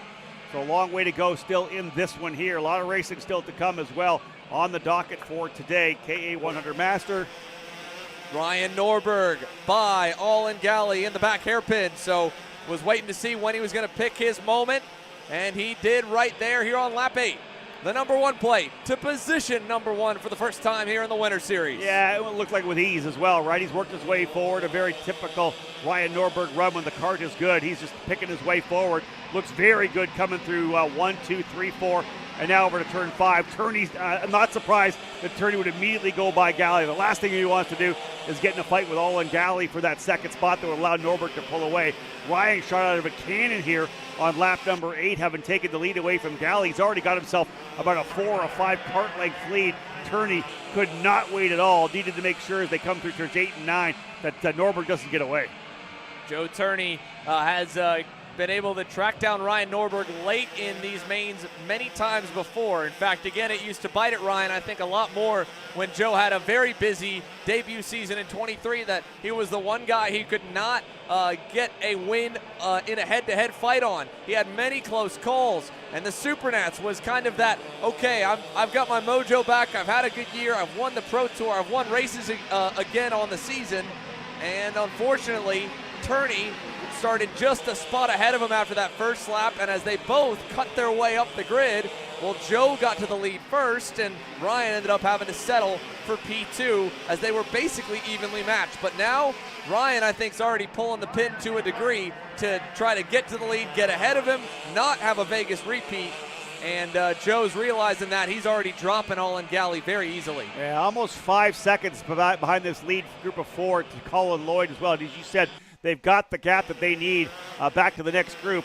But again, this is a typical Norberg versus Turney battle. As you had, Xander just said, they're slowly eking away from Olin Galley and Austin Garrison. The gap last time, or this time by the stripe when they come across. It was 4:10 last lap. What is it now when they come back from Galley up to Turney?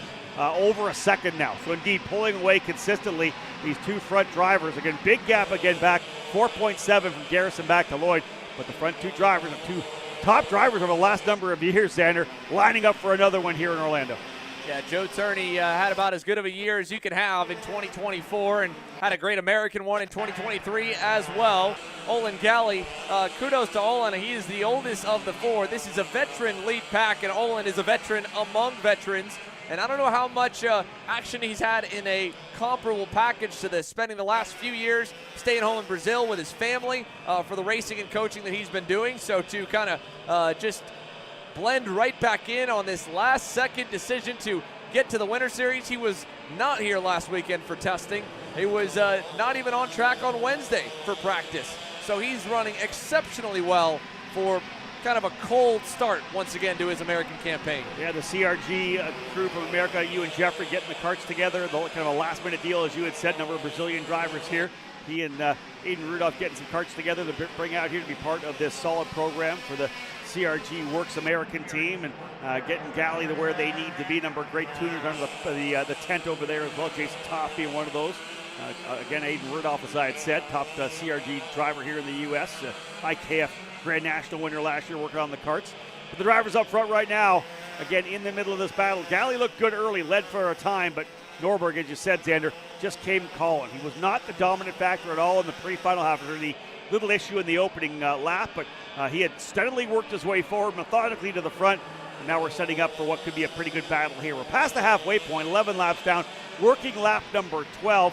Lap time's very similar. Turney was about a 10th quicker last time by, and there you go. He'll make the move to the inside of turn 5, book it. Turney goes to P1. Now, does Ryan Norberg answer? Does he want to make this a 4-car party again, or does he give Joe the opportunity to potentially pull away, but at minimum locking the two of them into first and second? No, he's going right back on him. There it is. Let's go. Here we are down the backstretch, side by side still with a great over-under by Turney, and you can see Galley and Garrison are coming back into the frame. Yeah, that was their answer very quickly. Ryan wanted to go right back. Again, does he want to bring everybody back in? Is he okay with this one-on-one battle, or does he want to make it 4? Come on back in, guys. Let's scrap it out a little bit here, see how it all plays out. Right now, still with Turney. Two of the most highly decorated drivers in American karting over the last couple of years, no doubt about that. Ryan, of course, with those 11 years that Xander's been talking about, countless championship, countless race wins. Truly one of the legends of American karting, no doubt about that for Ryan Norberg, the preeminent driver of the last decade and a half. And Norberg ready to battle it out again here with Joe Turney, who made that pass a couple of laps ago. Now we're starting thinking about, okay, what these last couple of laps look like. We're going to put 14 in the book, Xander, when we get back around. What's it going to look like with a couple of drivers together over here in turn number 1?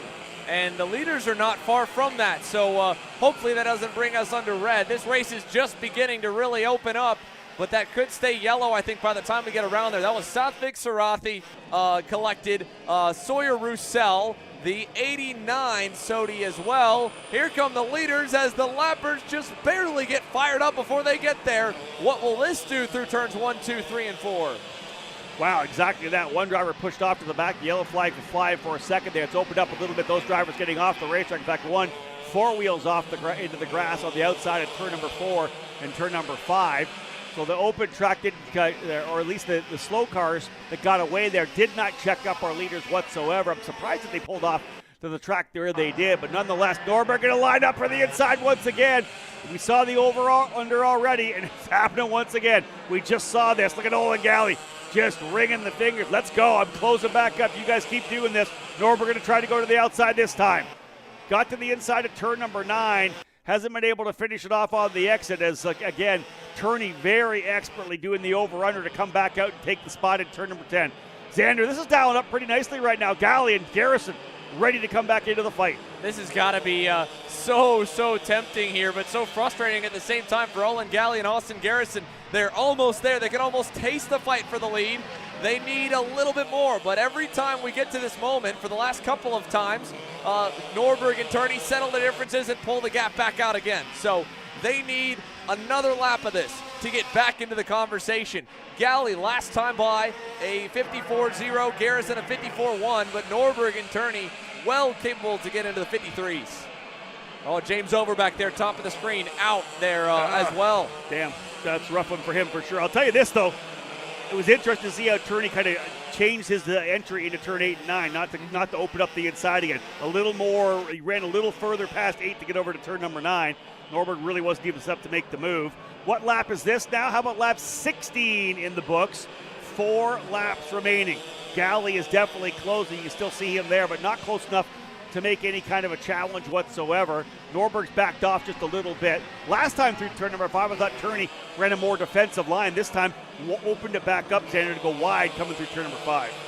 Again, both of these two drivers here are using their stealth up a little bit. I think 1 or 2 more times of going off and online will maybe level the playing field to 3rd and 4th when it comes to pace. So Turney, Norberg, how much more fighting are they allowing themselves to have here before the last lap? Or in Norberg's case, are you just more so worried of losing touch with the 58? Judging the 2 lines they had when they're alone, Turney definitely works the front tires a little more. Norberg, you can see, washes out a little more, and his rears seem to work a little bit more. But as the run goes on, whose tires give out first? Right now, I'd say the jury's still out, because each lap, I want to think one has the edge over the other, and then they get close again. So Turney definitely looks better, I think, through 2 and 3, and that's what's allowed him to make these dives in turn 5. But Norberg's been good in other sectors as well. I always like to see which driver maybe has that magic lap that they can put out. Turney's done this over the last couple of years where they've been right there, and he's been able to knock that final lap out where it's almost like your theoretical best, where he just really attacks the racetrack and ends up getting that 2 to 3 kart length lead, which a driver like Norberg maybe can't recover from. Norberg is going to make a move to the inside. It's going to have to happen here. You're sure it's going to be an over-under indeed.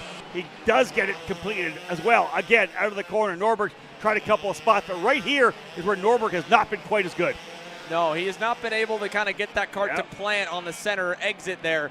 And again, Turney, a little bit more of a planted rear end means he's having to work the front tires a little harder, but he's been managing that. And more than anything, I think when he was behind Brian, he was really getting out of the dirty air quite a bit, trying to make sure that he didn't overcook those tires, get as much airflow to them as possible so he can keep them cool, because with the storyline as it's gone over the years with this current iteration of Avinco and MG tires is it's about the temperature even more sometimes than the degradation. So by keeping a little bit maybe cleaner air and not having that kind of understeer effect in the aero, maybe that's helped Turney, but it's not helped him enough where he feels comfortable, evidently. You keep seeing him fade to the inside. He's worried about Ryan.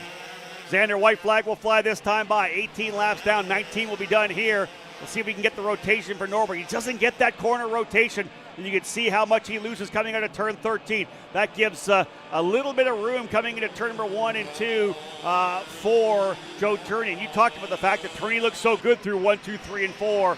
And is able to get that gap coming into 5. Norberg not close enough to make the move here. We know he can get the job done over to 8 and 9. Final lap here to see who gets the win in Pro X30. Turney had a very narrow line in 6 that time, but it worked out. And Norberg closes through the sweeper. Right here is as close as he's been most of the race. Turney, like you said, narrowed that up. Olin Galley, Austin Garrison having a good little scrap potentially for 3rd as well. Into the hairpin.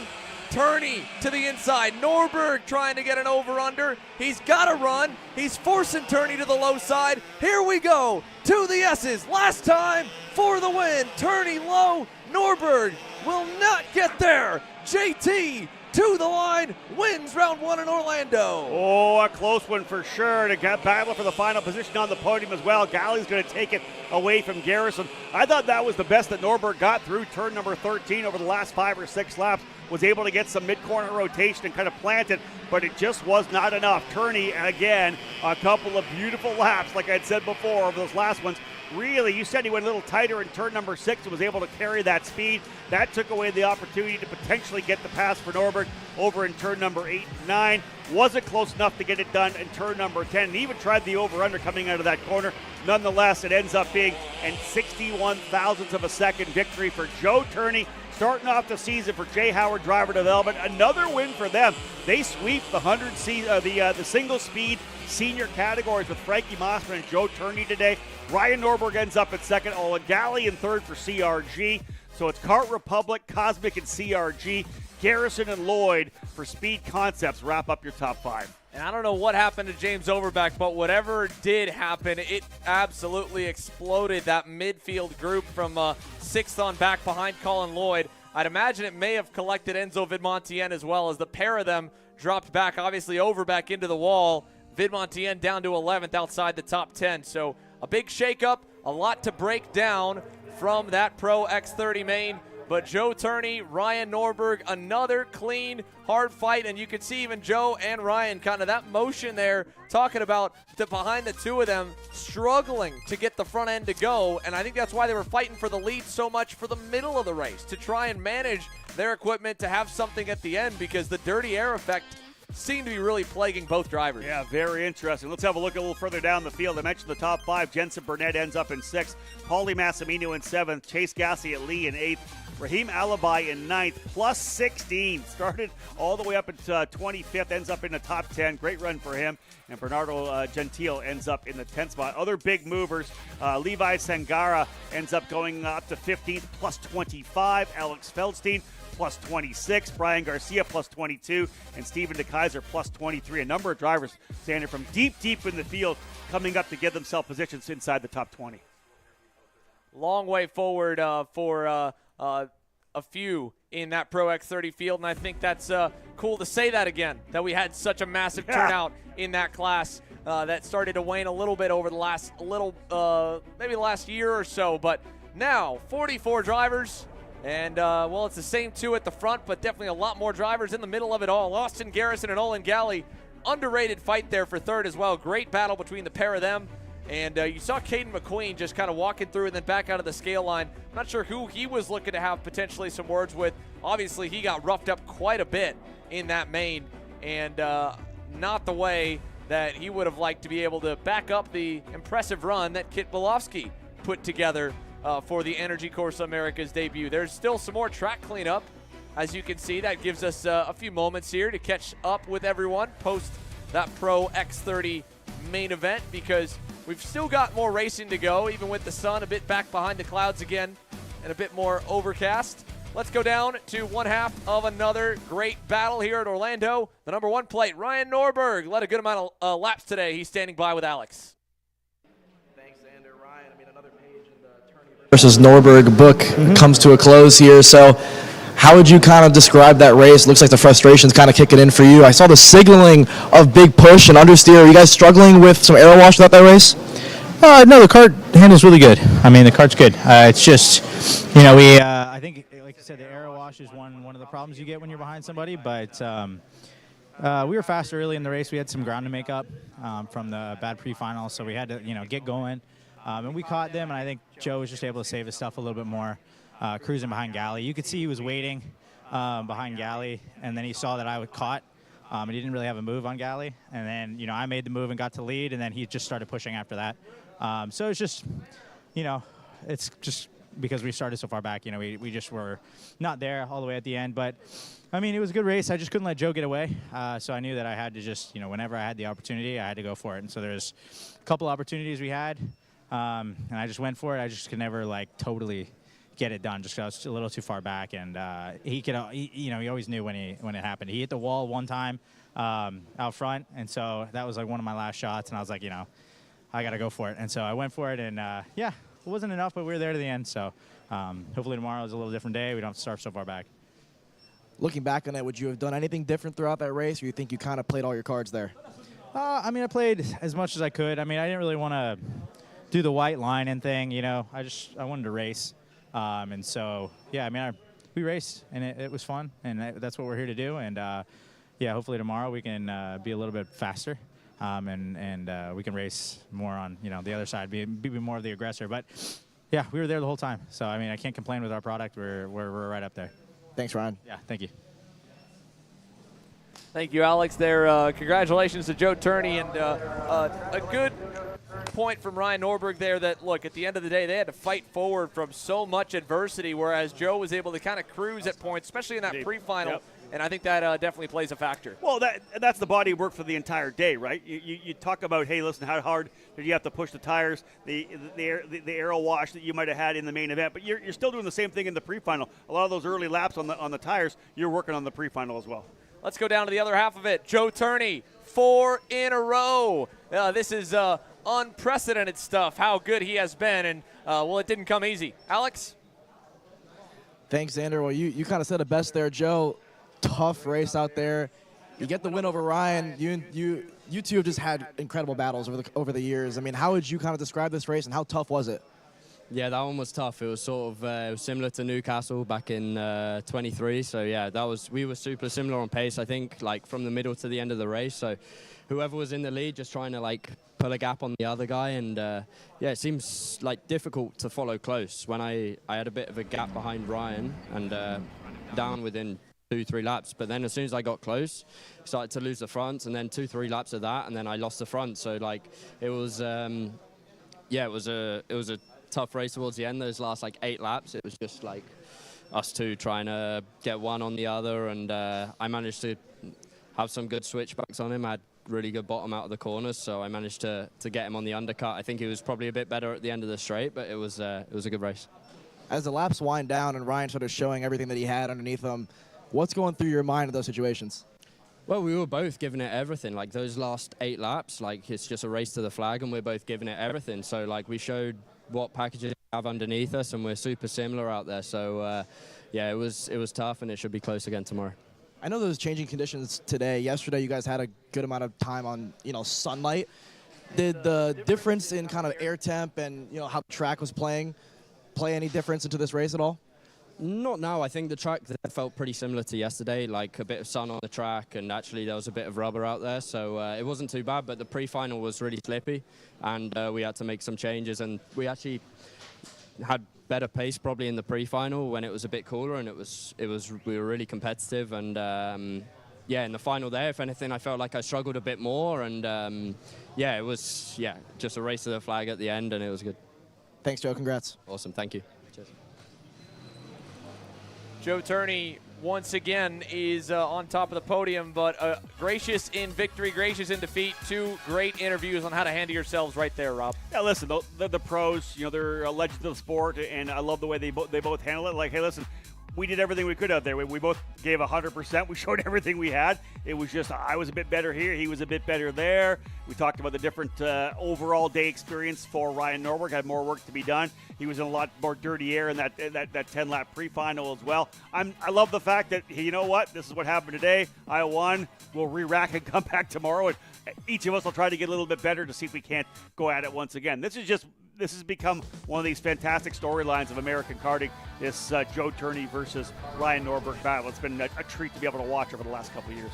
Well, there's still a little more cleanup to go, but, contrary to the last few times we've had a Joe Turney, Ryan Norberg moment, it's been the end of the day. There's more racing. KA Masters on deck. Mini Swift will follow. And, well, when you talk about 2 Titans going at it, we've got the same in store for Pro and Master Shifter of Mateus Morgado and Danny Formal. It all rolls on right here on Kart Chaser. All the way up to the finish line. Who is it going to be? And it's Sean Perez who wins in Crescent. Ty Fisher wins $1,000 in KA100 Junior. Alex Stanfield played it perfectly here, told him to wait. Stanfield wins the Duffy in 2024 for TV Kart. Amarillo Kart Complex is now the official distributor for TV Kart in the continental U.S. Become a dealer today. Brandon, Why are there all these charges for just over $200 from Acceleration Kart Racing's website? That's because AKR gives you free shipping on orders of $200 or more within the continental US. Okay, but I thought you were just getting a pair of gloves. That's what, 70 bucks? But if I'm getting a new pair of gloves, I might as well get a new pair of shoes to match. And then on top of that, I'll get a neck brace because with the shipping, it's basically free. Yeah, I do not think the math checks out on that. Everything you need, all in one place and shipped to your door for free for orders of $200 or more. Exclusions apply. Spend responsibly. Shop AKR.com. So you finally want to get behind the wheel, huh? Yeah, I've been shooting for 3 years and I've never got to drive. Well, you're going to need some more gear than just your helmet. Why don't you go to shopakr.com. They got their inventory online, and they'll ship it the same day if you order before 5:30 p.m. Eastern. They got shoes? Yep. Gloves? Yep. Rim protectors? Got those too. Can they make me go fast? No. Here at Acceleration Kart Racing, we've got everything you need to get on track. What happens next? Well, that's on you. Check us out online at shopakr.com.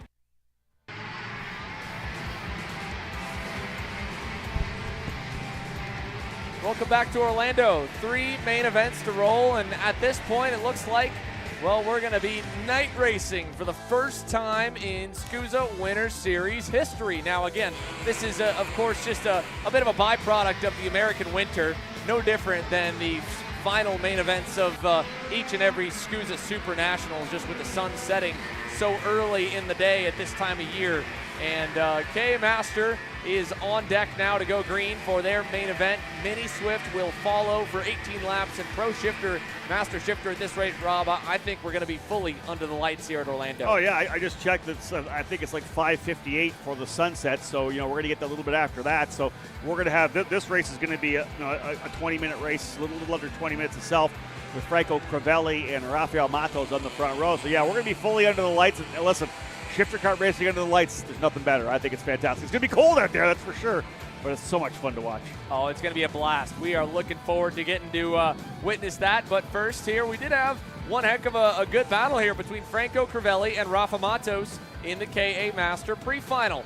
They were trading the lead maybe almost double-digit times and holding on to it equally. And Nicky Coelho should be able to join them with the pace that he showed earlier in the day as well. I'm going to say throw him into the fight, right? He was able to work his way up from 7th, finally got by Miguel Mir on the last lap. I'm sure Coelho will dial just a little bit in. So Crivelli and Matos on row 1. Crivelli and Matos row 1, Coelho and Miguel Mir on row 2.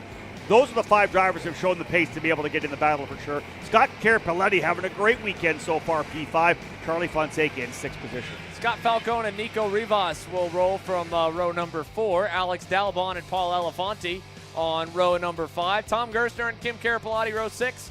Yujiang Go and John Sinescu, row 7. Janae Dean, tail end of the field in 15th, alone on row number 8. 15 deep for K Master, 20 laps. Franco Crivelli takes us down to turn 1. This time he'll win the battle to the first corner as Matos battles it out with Coelho, and he will hold on to 2nd as they get single file very quickly there through the chicane. Yeah, they all kind of just lined up where they came across the line with Crivelli, Matos, Coelho, and Mir, 1, 2, 3, 4. Carapelletti into the P5 spot as well. All the drivers doing a great job coming out. And great, listen, 15 karts in a KA Master field. We've had, 6, 7, 8 over the last number of years. This is a really good turnout for the KA 100 Master class, which really took its first, jump in 2023 at the Super Nationals with a full field there. We'll see what happens as people dial things in. Crivelli looking pretty good out of the gate. And again, gets about 4 or 5 kart lengths to start things off over Rafael Matos. Matos, of course, a driver if you're a sports car fan. Numerous wins and championships in the Trans Am Series over the last number of years, but also with a pedigree of Star Mazda Championships, Atlantic Championship, the Indy Lights Championship as well, all the way to running numerous IndyCar events and Indy 500s as well. So bottom line is we got some talented drivers out here. Coelho the same way, Miguel Mir, multi-time Texas champion. So a lot of top drivers here. 4 drivers we think in the fight for a potential race win. But out of the gate right now, Crivelli looking really good here on the opening couple laps. Yeah, Franco Crivelli on the Interim S Tony kart is walking away from everyone. I mean, Rafa was better than him in the first few laps of the pre-final. Not the case right now in this main. way faster is your race leader, Franco Crivelli. Rafa Matos, Nicky Coelho, about 2 car lengths back. Miguel Mir, about another half second away. Let's check in with this group here for 5th on back. What a great run here for Scott Carapolati right now, Rob. He is holding on strong ahead of Charlie Fonseca and Nico Rivas. Listen, when you talk about legends of the sport and guys that have been around for a long time, I remember when I first started as a journalist back in 1993, there was a WKA World Karting magazine that was in the desk of the office I worked at for Performance Race News, and I remember going through and being, this was the coolest thing, this karting magazine. The Carapolatis were in there. They've been racing for 3 decades plus, maybe 4. I don't want to age them that much, or I don't pretend to know their exact origins. But they were there when I first started back in the 90s. These guys have been WK racers. These guys are hardcore kart racers. We see them, Kim and Scott, out for many, many races throughout the year. I love when they're out of the racetrack, and I love seeing them run well. Scott's having a really good drive here this weekend. He's been able to outpace Charlie Fonseca, who's a fantastic driver in his own right. So Scott just having a really good run here this weekend. Now, this race will be probably the most dynamic of them all on the day, at least for the ones since we switched over to slick tires from the wet tires, as, Janae Dean unfortunately having a spin there in the hairpin around for the Ursula and Tony Kart, but going from dusk or sunset probably to fully under the lights over 20 laps, this track changes a lot. Now, the sun wasn't baking this place like you'll see at some circuits, or especially like out in Vegas, right? In the desert, you see a 10, 20 degrees air temp drop in about an hour, and sometimes you see a surface temp drop of 30 or 40 degrees. You won't see that, but there is still a pretty decent dynamic change going from, even the conditions we've got now to full night. What I wonder is, and again, what have they done in terms of tire pressure, right? To see Crivelli come out and be so much faster than Matos than he was last time. You see Matos having a bit of trouble coming into the braking zone there. Kind of missed the apex. And Coelho sliding through on the inside. Not sure what happened there to Rafael Matos. I wonder about tire pressure. Do they think it's going to get significantly colder? It's not like in the desert, like you had said. Literally, if you look at the forecast, let's just say we're here till what? 7 o'clock tonight. It's only going to be down to 55 degrees. That's what they're saying. So it's not that big drop, like you said. We could go from 70 degrees to 40 degrees in Las Vegas over the course of an hour, hour and a half. So you wonder whether some of these guys maybe went a little higher on pressure, a little lower on pressure. Mato's not showing the pace that he showed in the pre-final today at all. I think more than anything, like Rafa Matos and the Sodi group might have just missed it or gone really low and aggressively low on air, because not only is he locking the tires up and a full lock up where it's getting him sideways and having at points here where he'll miss a corner or in the hairpin last lap really miss it, but you see his elbows moving a lot. His hands are busy right now on that Sodi kart. Coelho, not the case, and neither for Franco Crivelli. They're a little more planted, but Rafa, he is really working that thing, trying to get it to rotate and plant, and this time it looks a little better now. Finally coming to him, but the damage has been done. Rafa Matos, what'll be the margin at the line? 4.6 seconds. That was a second and a half slower than Franco Crivelli. Yeah, 57.7 Crivelli, 58.1 Coelho, 59.1. Matos was a full second off of Coelho. Yeah. Not even thinking about Crivelli. The next guy up the road in second, Coelho. Coelho only about 4/10 off of that of Crivelli, but he's 3 seconds back. It's a massive lead for Franco Crivelli right now in the Inter-MS Tony Kart. The Franklin Merlin of Coelho is going to need to turn things up, but again, we're only 5 laps in. There's a lot of time to go. You can easily start to chip away depending on if you've hit the marks. There's a fight further back. Look at this battle here. A little side by side. We may rub a little bit of side pods here. Rivas there in the 424.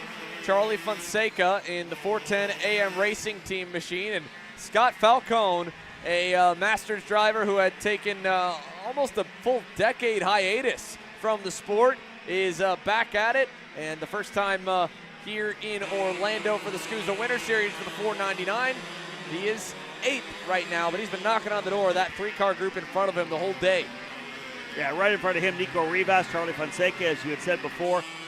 Up the road to Scott Carapolletti, nicely into the 5th spot here right now. Carapolletti less than a second behind Mir and 1.1 ahead of Charlie Fonseca. So we'll look at lap times there as well. Last time by, Mir and Carapolletti, very similar lap times there. Both drivers turning 58.1s. Down the back straightaway here. Miguel Mir took a look over his, kind of under his hand. I don't know what he was looking for, if he thought something was loose maybe on his Tony kart. But the 477 is at least tracking down Matos. Now, Rafa did go faster the last couple of laps, kind of closer to the norm of where he should be, a 58.35 last time around. But the leaders are still a good bit quicker. I mean, he's still 2/10 off of Coelho, about a half second to 6/10 off Crivelli. And for a little while, Mir was better. He's at least better than Miguel. Last time, Miguel Mir, 58.21, Carapalati at 18, and Rafa Matos a 58 flat. So, like I said, it makes me think it's more of just an air pressure miscue or maybe something with carburation that Rafa kind of fixed off cam. Because, I mean, they were rough at to start this one. Yeah, indeed, that could have been carburation. You may not be wrong at all about that. Coelho had a really good lap. The lap before was about a 10th quicker than Crivelli, but Crivelli just dialed things in and went purple, and that purple lap was almost 4/10 of a second faster than Coelho. So Crivelli looks like he's got things dialed in. They've got the chassis where it needs to be. You talked about the fact he's the team engine builder as well.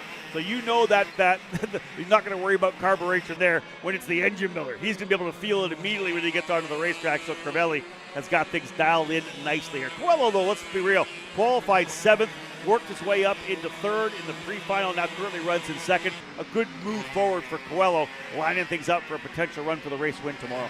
Well, the old school Homestead layout at AMR Motorplex with the previous style curbing was all about flying through the air and jumping the curbs. And you could see drivers kind of will themselves to the lead in the win by having the guts and the energy still to fly. And then in recent years, the upgrade to the curbs to make them a little bit taller made it more so where you were avoiding them and getting as close as you could, kind of how they were originally 20 years ago when that track first came to be. Here at Orlando, though, you got a lot of that kind of similar late 2010s, early 2020s era Homestead characteristic to it where, yes, you got a lot of barriers. You heard even Norberg say that Turney had tapped one by flying the curbs. But here I think that's why you see these big gaps get tracked down or opened up, because who's got the energy to fly about 5 times a lap? And flying sounds fun. It does not feel fun when you're in the go-kart with no suspension. And listen, we go all the way back to Homestead when I think I drove it in 2001. I have a feeling a couple of the corners were actually stock car tires. They weren't even barriers. You didn't get anywhere near the stock car tires. I will tell you that right now. But, yeah. Exactly that. But indeed, you're right. The way this track, I like the way it lines up in terms of curbing. Right, there are curbs that you can use. They're not going to kill you. You don't need to use them, but if you have to be able to maybe widen the racetrack a little bit, you can do that as well. Yeah, I don't want to call it like a joker lap, but I mean, we've just seen so many times here drivers pick up 4-5 tenths a lap. I feel like more than some other circuits we go to, and I think it's just because that physicality factor of, I mean, this section right here, right? You see Falcone, Fonseca, Rivas, yeah, they're clipping them, but they're not flying or sending it through them. And I think when you see someone get the grip between their teeth, when they see that there is a little bit of a gap closing to the driver in front, all of a sudden you're a little more willing to go 4 wheels in the air, and you'll pay for it with your body tomorrow. But today you're going for the race win. Well, the Masters drivers don't really want to pay for it as much. Let's be real. It hurts a little bit more in the morning if you've been pounding the curves on those ribs for sure. I will say this: the drivers are digging in nicely here right now. I like this battle we're seeing here with Falcone in the middle of his scrap, battling it out for 7th, 8th, and 9th. Charlie Fonseca just in front of him. Paul Elefante right behind as well. Crivelli continues to put down great lap times. His fast lap of 57.401. He's essentially turning those lap times, banging them out. Same thing with Coelho. Crivelli's turning out 57.4s. Coelho's turning out essentially 57.7 flats. So he's still losing 2 to 3 tenths of a second a lap. That's why the gap for Crivelli is so big. But both these drivers super consistent right now, which is great. That's what you need at this point in the race, is nut moments like that. Oh, man. Commentators curse a little bit for this 3-car group of being consistent.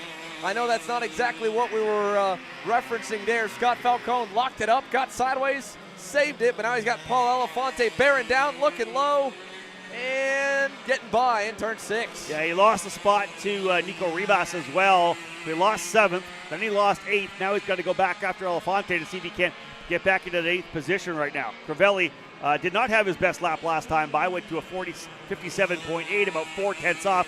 But Coelho did the same thing. He lost 2/10 of a second as well. The gap's still over 4 seconds between Crivelli and Coelho. Through the S's we go. Miguel Mir, Scott Carapolati in the 408 as well.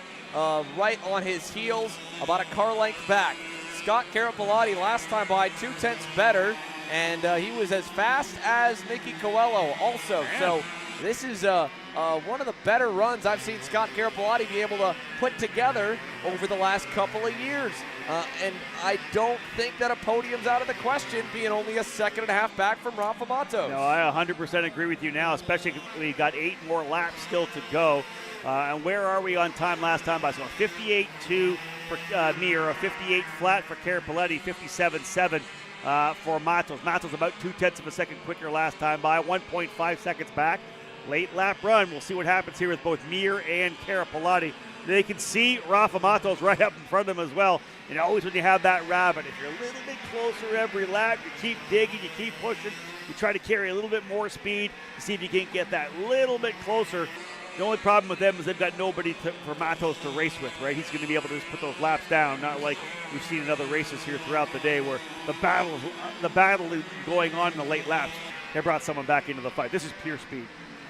Miguel Mir, 3 car lengths ahead of Carapolati. He can definitely feel the pressure mounting, and I think we saw it last time in the lap times, a 58.06 for Miguel. That was 2/10 better than where he was, so a big improvement for him.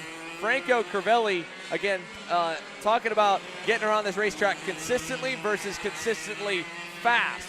He was able to go as fast as a 57.3 and a 57.4 throughout points of this main, but he seems to have kind of found a happy zone at a 57.7, 57.8 kind of pace. That's enough to maintain the gap. He knows that he doesn't need to win by a mile. He's going to keep taking care of that motor and taking care of the chassis. As you can see, he's reaching down there to choke it, sending more fuel into the engine just to take care of it. And, well, that's an engine builder right there behind the wheel. That's why he's taking that extra care. I wonder how many tenths of a second he's gaining for wearing that Alessandro Di Tullio suit as well. It's got to be good around this place. It's gotta be he won both Winter Series titles last year. Di Tullio did. He knows this track very well. I wonder if that's worth it.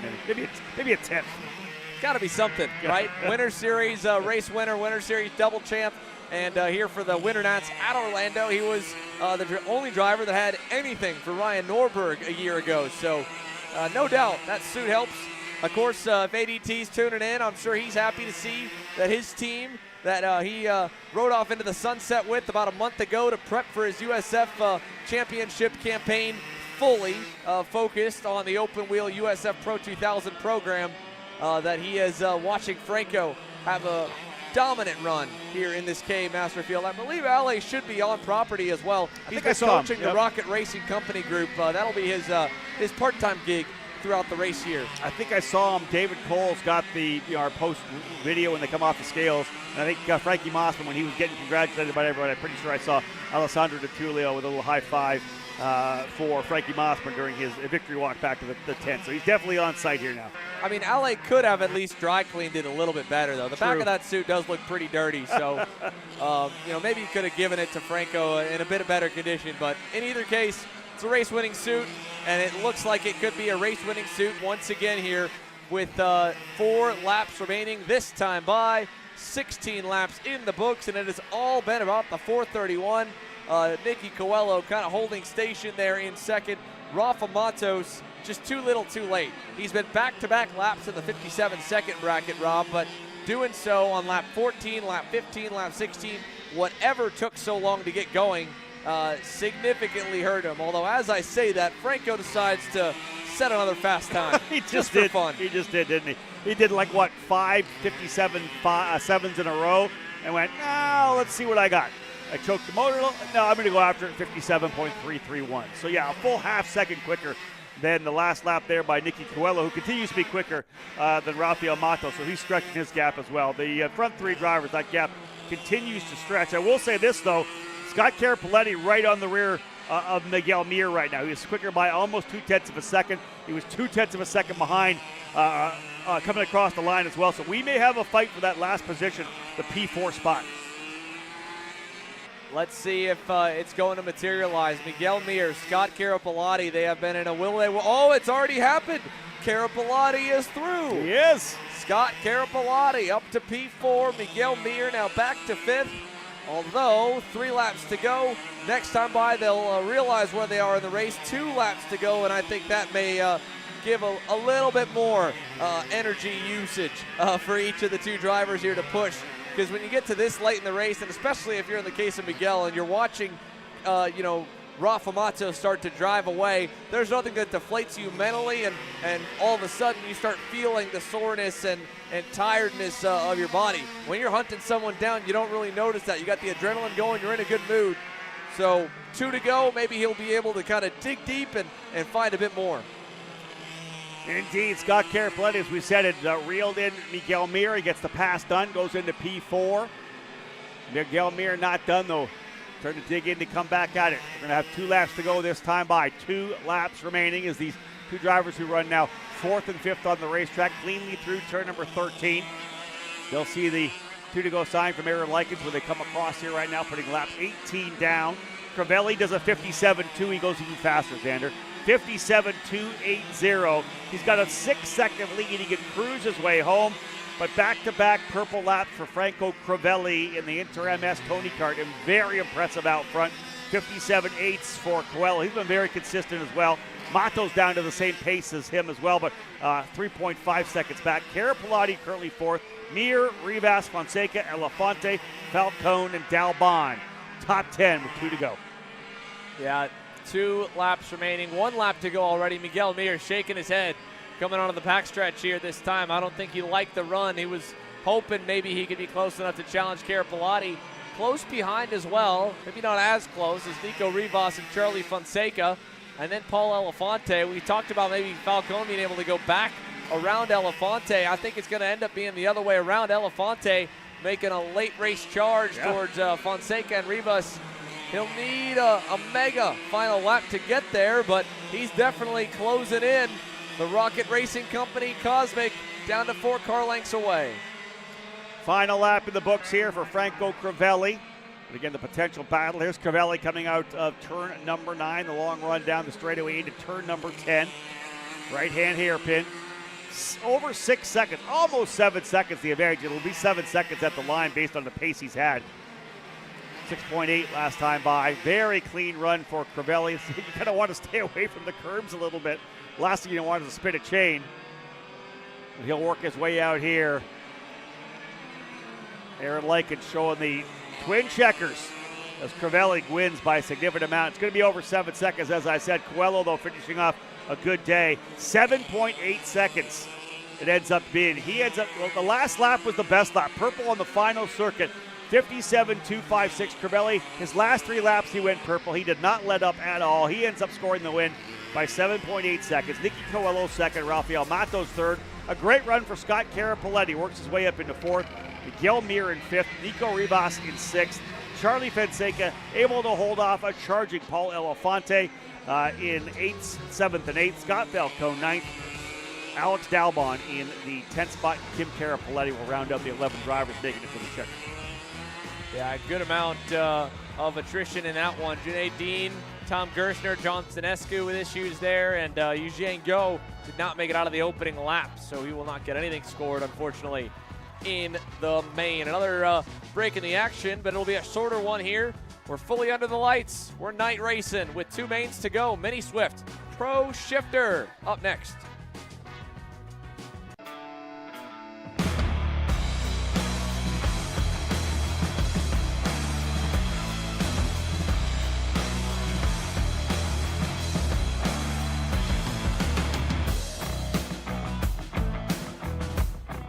I need a new 219 chain. I need a 77 tooth roof sprocket. I need some more chain lube, and I need it probably as soon as like tomorrow.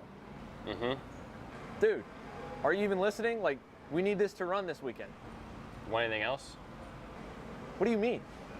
I already got it in the car on Acceleration Kart Racing's online store, bro. All orders over $200 get free shipping.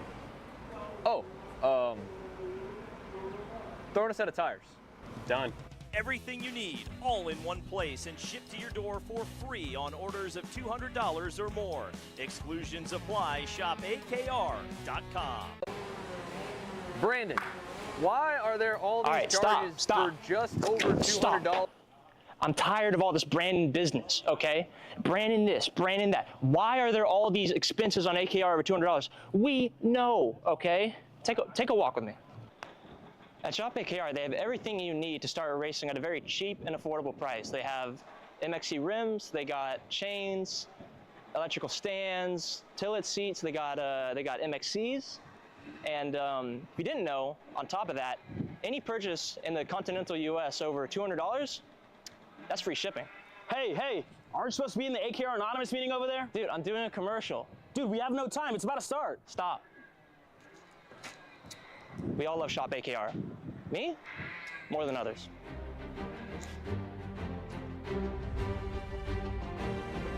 What do I get at Shop AKR? MXC rims. All the way up to the finish line. Who is it going to be? And it's Sean Perez who wins in Crescent. Ty Fisher wins $1,000 in KA100 Junior. Alex did.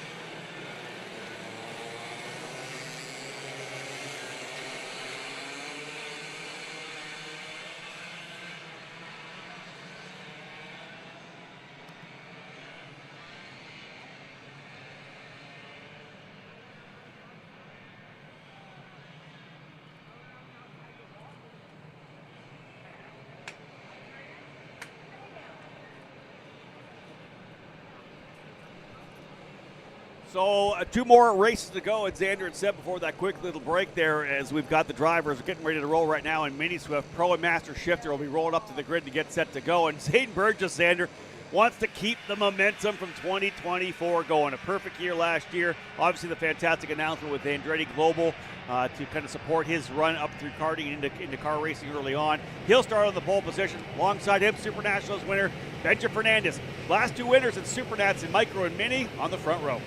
Then back from our two Super Nats winners who put on a great fight in the pre-final. You have some young guns moving up. Win Godshock, Enzo De Janeiro, Liam Nachawati, Cooper Lopez. And this is a packed house, a full class of 40 plus here in Mini Swift. And they are getting ready to race under the lights. For some of them, might be the first ever night race on the national scene. Green flag in the air for Mini. 18 laps on the board as Zane Burgess and Benja Fernandez lead the field at turns 1 and 2. And we've got contact in the middle. A bunch of drivers getting tangled up. And Nicholas Mose, Colton Schniegenberg, I think the worst of it. Yeah, there was at least one driver that went around on the right side of the screen as well. Here's one backing into the corner here as well over in turn number 5. One went around in the entry to turn number 1 backwards. Quite sure who that is right now, the 119 potentially, but a number of drivers around. Some issues on the opening circuit of a 20-lapper here for, or rather an 18-lapper, 18 laps for the cadet categories here this weekend. So Mini Swift running 18 circuits around. Here's Zane Burgess out to the early lead. But yeah, the opening couple of corners were pretty hectic as drivers were getting themselves through 1, 2, and 3. As they roll towards the S's, Zane Burgess back to Benja Fernandez. Win Godshock there in the third spot. Enzo De Janeiro and Liam Nachawati still your top 5. 1 lap complete. 17 laps to go as the Andretti Global, Velocity Racing, Soda USA driver and the sponsors probably only going to continue to pile on, leads the way with 1 lap complete here in this main. But with the massive shift in conditions, now does that change anything? Obviously we got clear visors here for the kiddos to let them see a little better. And well, there's Kai Johnson, the Sodi driver, off, and one more is off with him. The 124 into the wall at the end of the front straightaway. Esteban Roque. Oh, wow. Number of drivers off the racetrack here in the opening circuit, getting high-sided or off track. Win Godshock now, going the other direction, forward. He got by Benja Fernandez there nicely in turn number 9. And working through the back hairpin. Fernandez third, back to fourth. For Fernandez, actually, Nachawati into third. He was second a moment ago. And Enzo De Janeiro still in that fifth spot as they round the final turn, head down the front straightaway. And we got yellow flags going here, so no passing yet. But we imagine the race is only just getting going as we get set to go down to pit lane with Alex.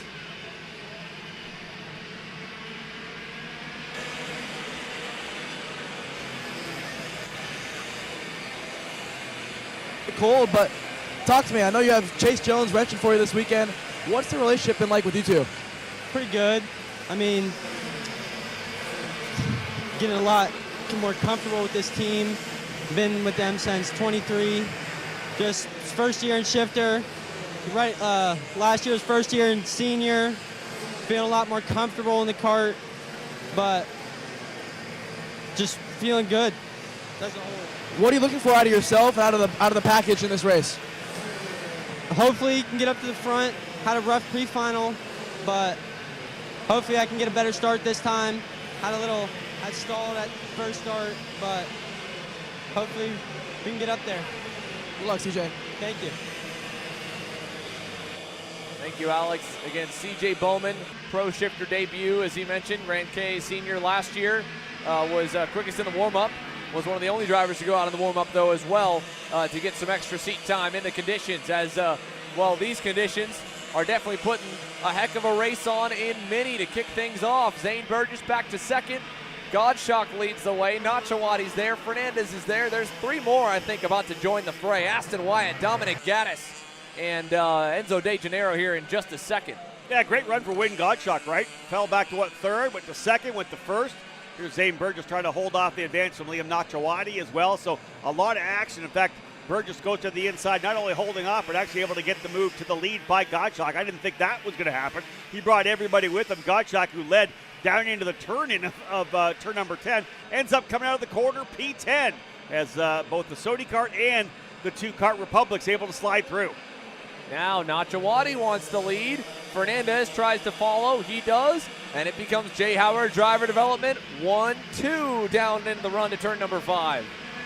Yeah, a number of those cars with the Jay Howard livery on it. Some of them not quite done up yet. That announcement so late that Jay Howard was going to become essentially the KR Works team here in the United States. Of course, Jay Howard's team we know with the USF Pro Championships, all three levels of that development open wheel formula car program. His son Hudson into the karting program. And again, the Howard name's been in karting for many years. His dad, a former engine builder, of course. And this program, of course, is just going to be an extension of what he does in the USF Pro Championships. Exciting to see how that all plays out. And as Xander had said, you've got a number of drivers running up front with the livery right now. But again, back to the point goes Zane Burgess. Yeah, and with all this shuffling, we've got even more to add in. Royce Vega, Dominic Gaddis, looks to be even potentially Luca Becquerel on the 135 joining. So the entire top 10, call them all around about 2 seconds between the pair of them. So one kind of long connected train trailing some of the younger drivers in the division in Burgess and Godshock and Liam Nachawati entering what could be a banner year for him and Mini Swift, right smack dab in the middle of the pair. Let's go down the pit lane, though, for someone who has spent a lot of time developing some of South Florida's talent and has a good gauge of some of the drivers in this field. Alan Isambard is standing by with his Rocket Racing Company machine for Pro Shifter. Thanks, Xander. Alan, making your shifter debut for RRC. How would you kind of describe it, some of how the weekend's gone so far for you? It's been pretty up and down. We had a very rough yesterday, and Thursday was not very good. We picked it up a little bit today, and hopefully we can end on a good note and be strong tomorrow. What do you think you've been missing to the guys up front? The axle we put in it just now, so hopefully that does it, and we'll see. You joked with me earlier saying, you moved to Florida for a reason, for the warm weather. It's kind of cold right now. You think you have a piece underneath beautiful weather? I mean, we'll find out. For sure, I'm cold, but I hope the tires will stay warm. Good luck, Alan. Alan Isambard has been a name we've talked about quite a bit at the SKUSA Winter Series in the last few years here. He'll be one to keep our eyes on beyond just the Red Army that surrounds him. Yeah, it sounds like they've been chasing the kart, a little bit chasing the track, because they did not have a good Thursday, didn't really have a good Friday, but feels like they're moving kind of in the right direction. You know, when you're making that axle change, you're not just making some fine tuning, right? You're trying to go to something a little bit bigger. So maybe the axle change will make the kart come alive for him. We'll see. We know he can drive it up front. That's for sure. And it's all new, you know, and so many drivers talk about, you know, the OTK brand go-karts drive a lot different than maybe some of the other brands that they've been used to. And for Alan Isambard, spending a lot of his career on anything but an OTK, moving to a Cosmic with the Rocket Racing Company, having this be their first big race weekend together outside of some testing and some single-speed events. There's a lot of adjustments I think he's probably trying to do to his driving, and of course for the go-kart to suit it and find that happy medium that gets him fast, because like you said, we know he's quick, we know he's got a lot of talent, and he knows these Florida tracks inside and out. So the question of whether or not he'll be there is more so when he will be there and become a factor. Maybe it'll be under the lights here in a few moments, in the same way that Liam Nachawati is continuing to impress here this weekend, along with rookie Zane Burgess, and along, of course, with Wynn Gottschalk on the Bennett, who has been, I'd say, equally, if not more impressive of the three with the massive improvement he's had here to start the 2025 calendar. Yeah, and again, it's the beauty of the young drivers like this is the quickness and the steep learning curve, right? How much they mature from year on year, right? From the start of a season when they're 7, 8, 9, 10, 11 years of age. Of course, when you get a little older and you're up into the mini Swift class, these young drivers keep just developing and keep maturing. And from the Super Nats to here is, 2 months. So it may not sound like a lot to you and I, but for a young driver, 2 months through, November, December, and through to January, it can be a lot of growing up. They're still going to school. They've had the holiday, the vacation. They come back fired up, ready to go. Everything they learned in 2024, they're ready to roll out in 2025.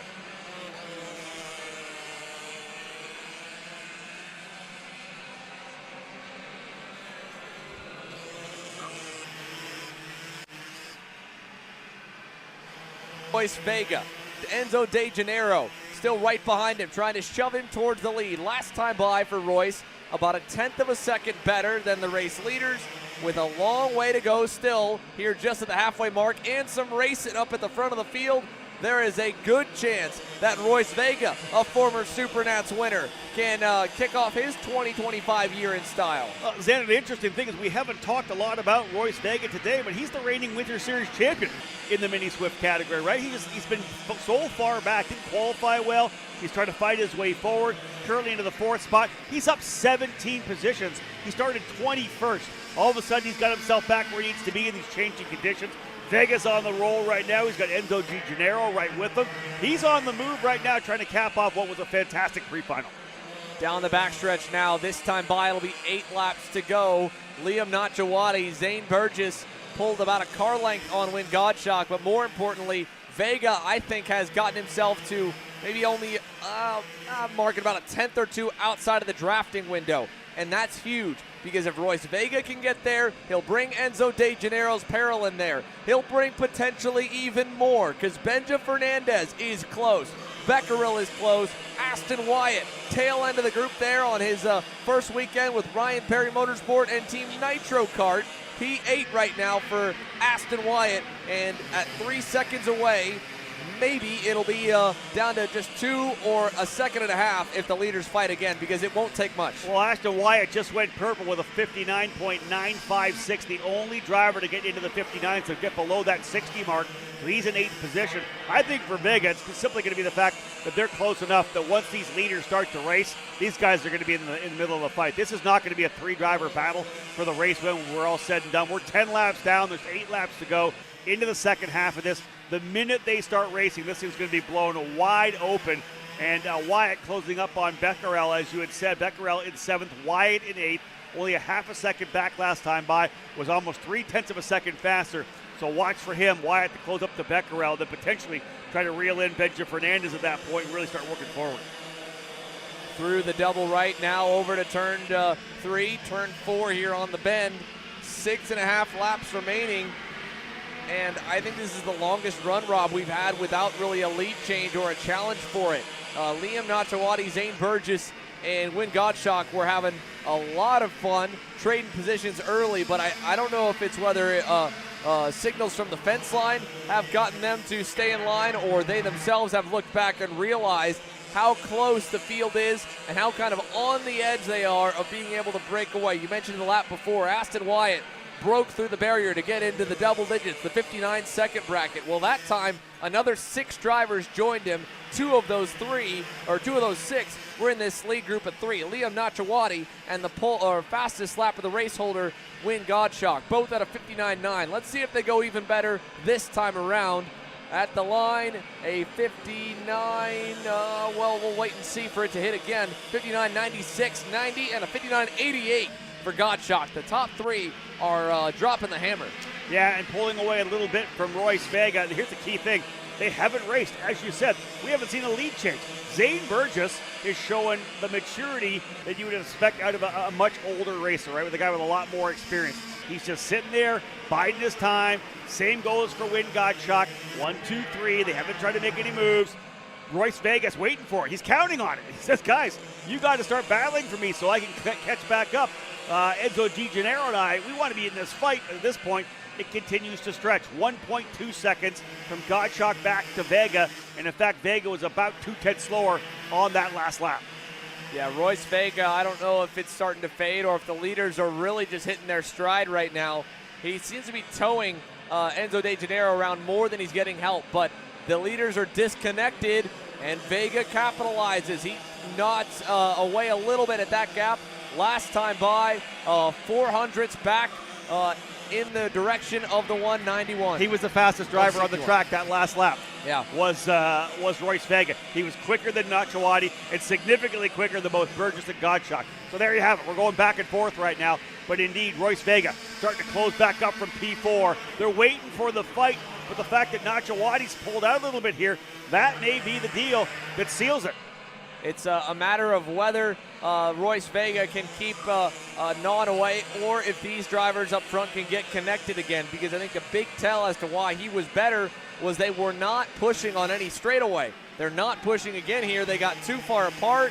Royce is on the limit, 8.5 tenths away from what people will call the drafting window, where he'll start to get a little benefit off his teammate Win Godshock's hole that he punches in the air. And Enzo DiGennaro's giving him a big shove. They just knocked 2 tenths off the lead that time. DiGennaro just went purple, helping out Royce Vega. So Enzo DiGennaro up on the parallels. He's pushing to try to see if he can't get there. Here's the thing for DiGennaro. He's not going to get there without the help of Royce Vega. Well, that's why they're working together right now. Yeah, they're counting on some battling back and forth, but the front 3 drivers have not bit yet. They can continue to run exactly the same order. No one getting any closer at this point. And in fact, the driver up front, Nachawati, still holding a couple of car lengths of a lead. Liam Nachawati's got more European races, I think, on his calendar this year than American ones, but that doesn't mean that he wants it to every time that he's back over here in the States. And for Jay Howard Driver Development, what an unbelievable day they have had. They've won in Micro. They've won in KA Senior. They have won in Pro X30. Can they go 50% on the win rate on debut, and really even better than that with 0 entries fielded yet? I will say yet as a key word in the shifter category. This is one heck of an opening day for JHDD officially as a karting team once again. Yeah, again, could they get another victory? Like we said, they've got both of these single-speed senior categories with Frankie Mossman and Joe Turney as well on those Kart Republics. So the KR Kart's still handling things very well, especially at the track here at Orlando. Time is winding down. 15 laps in the books. They'll see 2 to go next time by. A shortened 18-lapper for the drivers in cadet, not quite as long as the other categories of 20. So 18 laps for these young drivers. Zane Burgess back up front. He'll look to the inside. Book it. He's through. He'll take the lead. Burgess goes back to P1. Now, is that the send that Royce Vega needed? I don't know. I don't think they lost hardly anything with that move. He needs a lot more than that, but he might just get it, because we're headed to the double sticks. Stick him up, Aaron Likens, 2 to go, and here comes Nachawati almost. He had a look there, Rob. He didn't pull the trigger, though. Yeah, Nachawati's been in the lead for a long time. He likes that look. He does not want to be in second. Of course, he doesn't want Win Godshock to potentially go by as well. In fact, there he goes right back to the inside of turn number 5. Nachawati back to the lead. Godshock trying to set up.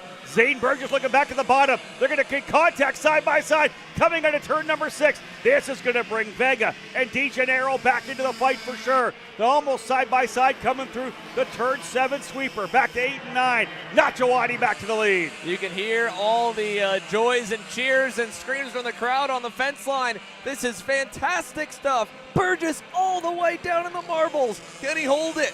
Down to the inside. Godshock follows. Here comes Vega with a big run all the way to second.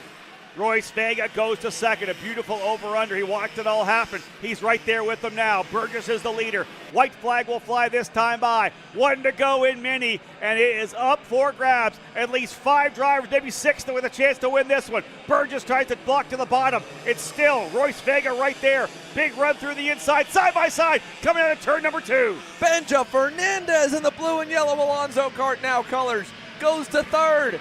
And side by side behind him, Nacho Wadi just trying to get back closer to the lead as here goes Fernandez for second. The Supernats champs are once again 1-2, but Zane Burgess signed officially and publicly announced with Andretti Global just a day and a half ago. Can he win on debut in Mini? He's got Fernandez bearing down on him now as they fight again for third. This time, Becquerel, I believe, goes through. Just a handful of corners still to come. Checker flag waits outside of turn number 13. They'll work their way through turn number 10, and a great run there for Burgess. He gets a good run out of turn number 10. It's going to come down to he and Fernandez, the 2 Super Nationals winners. Down to the bottom for Burgess. Here comes the over-under for Benja Fernandez. Beautifully executed through the final couple of corners, and Benja Fernandez will win another KR victory. Unreal. Benja Fernandez backs up that Supernats win. He was not a factor. He's not even in the conversation until the last few laps.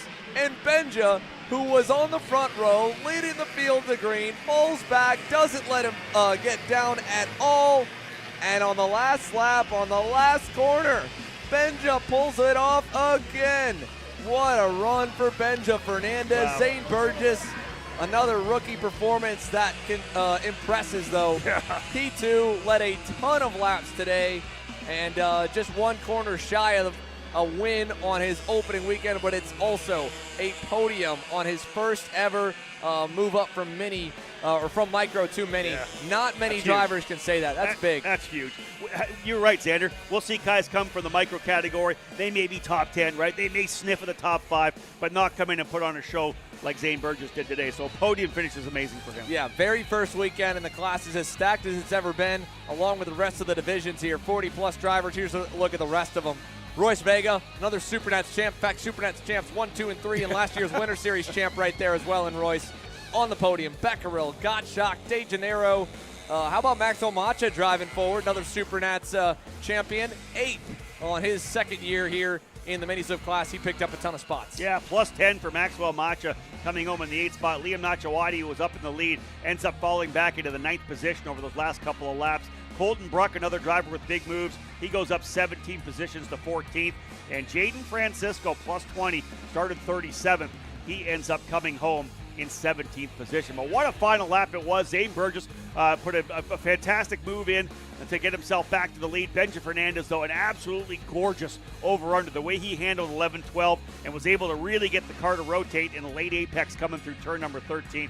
Fantastic. He had the pass done by the time they got out of the corner. Oh, that was perfect. It was perfect. Benja Fernandez couldn't script it any better how to pick apart the field on a final couple laps run. And perfect run there for Benja Fernandez. Couldn't pick apart anything from it. On back here, a handful of heartbreak, unfortunately, but from our angle, pretty good. 13 laps was the DNF for Liam Bourgeois and Eric Wojciechowski, but we had 31 of our original 40 starters finish the 18-lapper. That's a good amount. Let's go and run it all back here for you before the pro shifters hit the racetrack with one more recap here and some of the moments that we missed while going through those results from this Mini Swift main event. What an impressive run for Benja Fernandez, Zane Burgess, and Royce Vega. Again, folks, we still have one more race to go tonight, but let's run this one back to recharge your memory a little bit. The opening couple laps had Benja in the mix, but very quickly he was kind of shuffled backwards, and it was these three who were dominant in terms of the storyline for the majority of it with Zane Burgess, Liam Nachawati, and Wynn Gottschalk. Yeah, listen, these guys went back and forth. They battled for quite a bit of time, right? And then they all lined up and pulled away. That was some solid racing at that point. We saw them stretch away, started to work together. Again, early on, though, it wasn't as easy as it was. Benja Fernandez then went to work on this last lap, picking them apart one by one, and then right here, over, under, perfect. We've seen a lot of drivers try it across the board in the divisions. No one's pulled that one off, I think, as clean as Benja just did. And you can see how much it means for the SLA kart racing boys. A small team, a mighty team based out of Central and Southern Florida. And they have once again conquered the beast here. The biggest SuperKarts USA regular season national ever. And hot off of their big win with their superstar mini driver at the Super Nationals as well. Wow, yeah. It's, again, anytime you're like Joe Turney, same thing. When you're coming off a victory at the Super Nats, right out of the gate in 2025, you keep the momentum up. Man, that just feels so good as a driver.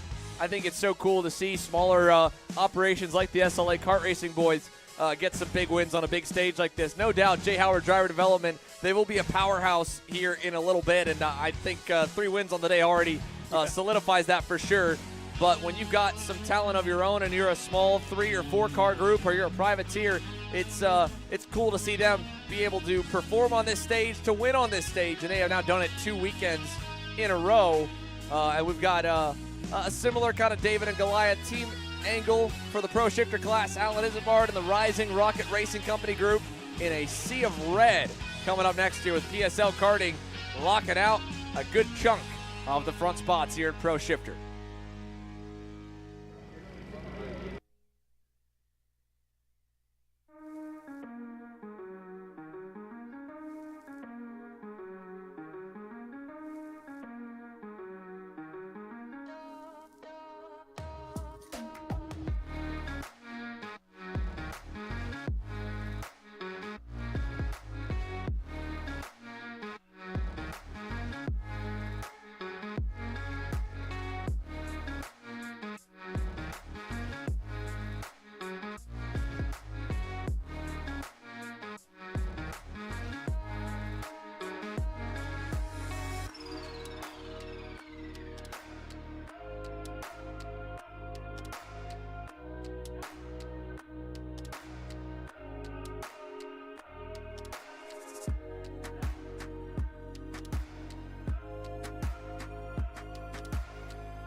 go. Pro and Master Shifter getting released onto the circuit. As you can see, Danny Formal and Mateus Morgado and the majority of the field opted for the clear visors. Alan Isabard said, no one's reading my thoughts.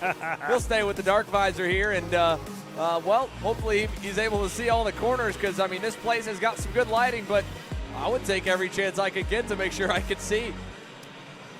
Again, Danny Formal and Mateus Morgado front row. Beryl Art 1, 2, 3 with Gavin Bailiff as well. Formal and Morgado PSL Karting. Gavin Bailiff, Trinity Karting Group, the new Beryl Art USA program. Bailiff on the inside in the 64. Justin White leading the Maranello camp at the number 32 outside of row number 2. Back to row 3. Isambard, as mentioned here, and Anthony Martello with a great starting spot. His second year running at Orlando Kart Center in Pro Shifter and getting closer and closer to the speed and pace over the course of a major race event to the front of the field. Juan Acosta on the Orsolin Racing Kart Republic, the lone Kart Republic inside the top 10. Starts alongside the only Praga in the entire field. Masters driver moving up to Pro Shifter, Scott Presti. Cap off your top 10 with Ashton Henkel in the number 80 starting 9th alongside Charles Gauthier. Lucas DeLongchamp in the number 11, or rather 27, starting 11th alongside Sebastian Haisman. CJ Bowman, we talked to the rookie moments ago here. He rolls from row number 7 alongside Daniel Perras. And then it's Nick D'Andrea, who had that scary moment in the pre-final getting spun around in front of about half the field. Thankfully, no damage, no one hit him. He rolls from 15th alongside Gabriel Holguin. Yeah, look for Vincenzo Saraceno to work his way up from 17th position, a deep starting spot for the other Maranello driver. He'll be in the number 33, starting 17th alongside Evan Hagberg. And then we'll have our front 2 drivers in the Masters category, Skitchy Barnes in the 601 and Rene Martinelli. Barnes in the Maranello and Martinelli on the TB kart.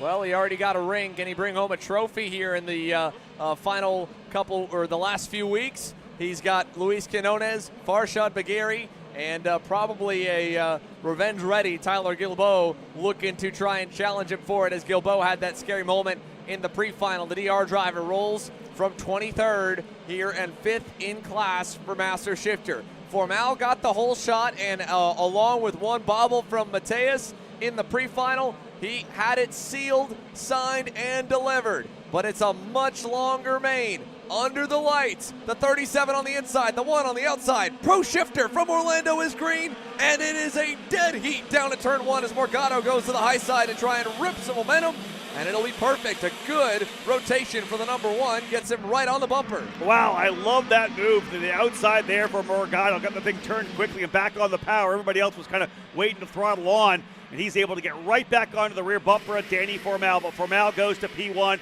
second Morgado. Bailiff holds on to P3, so a good start for Gavin Bailiff as well, who has found more speed throughout the entire weekend, getting quicker and quicker. We'll see if Bailiff has anything to run with the front 2 drivers here. White ends up into the 4th spot coming out of the gate. Alan Isambard potentially out of the jump to go into P5.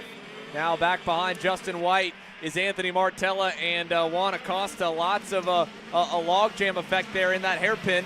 Martella in the 95, has he gotten his way around a few of them to get into the top 5? Let's see, across the line, indeed, the 95, P5, Acosta. Terrible start for Alan Isambard. He's got work to do, back in 7th. Yeah, he actually got a good start, but the lap was horrible. I think he was 5th coming across the line, but he just did not have a great opening lap. Like you said, lost a couple positions. Martella and Acosta both able to find their way through on the opening circuit. Well, set the stage again, but this time on the same material.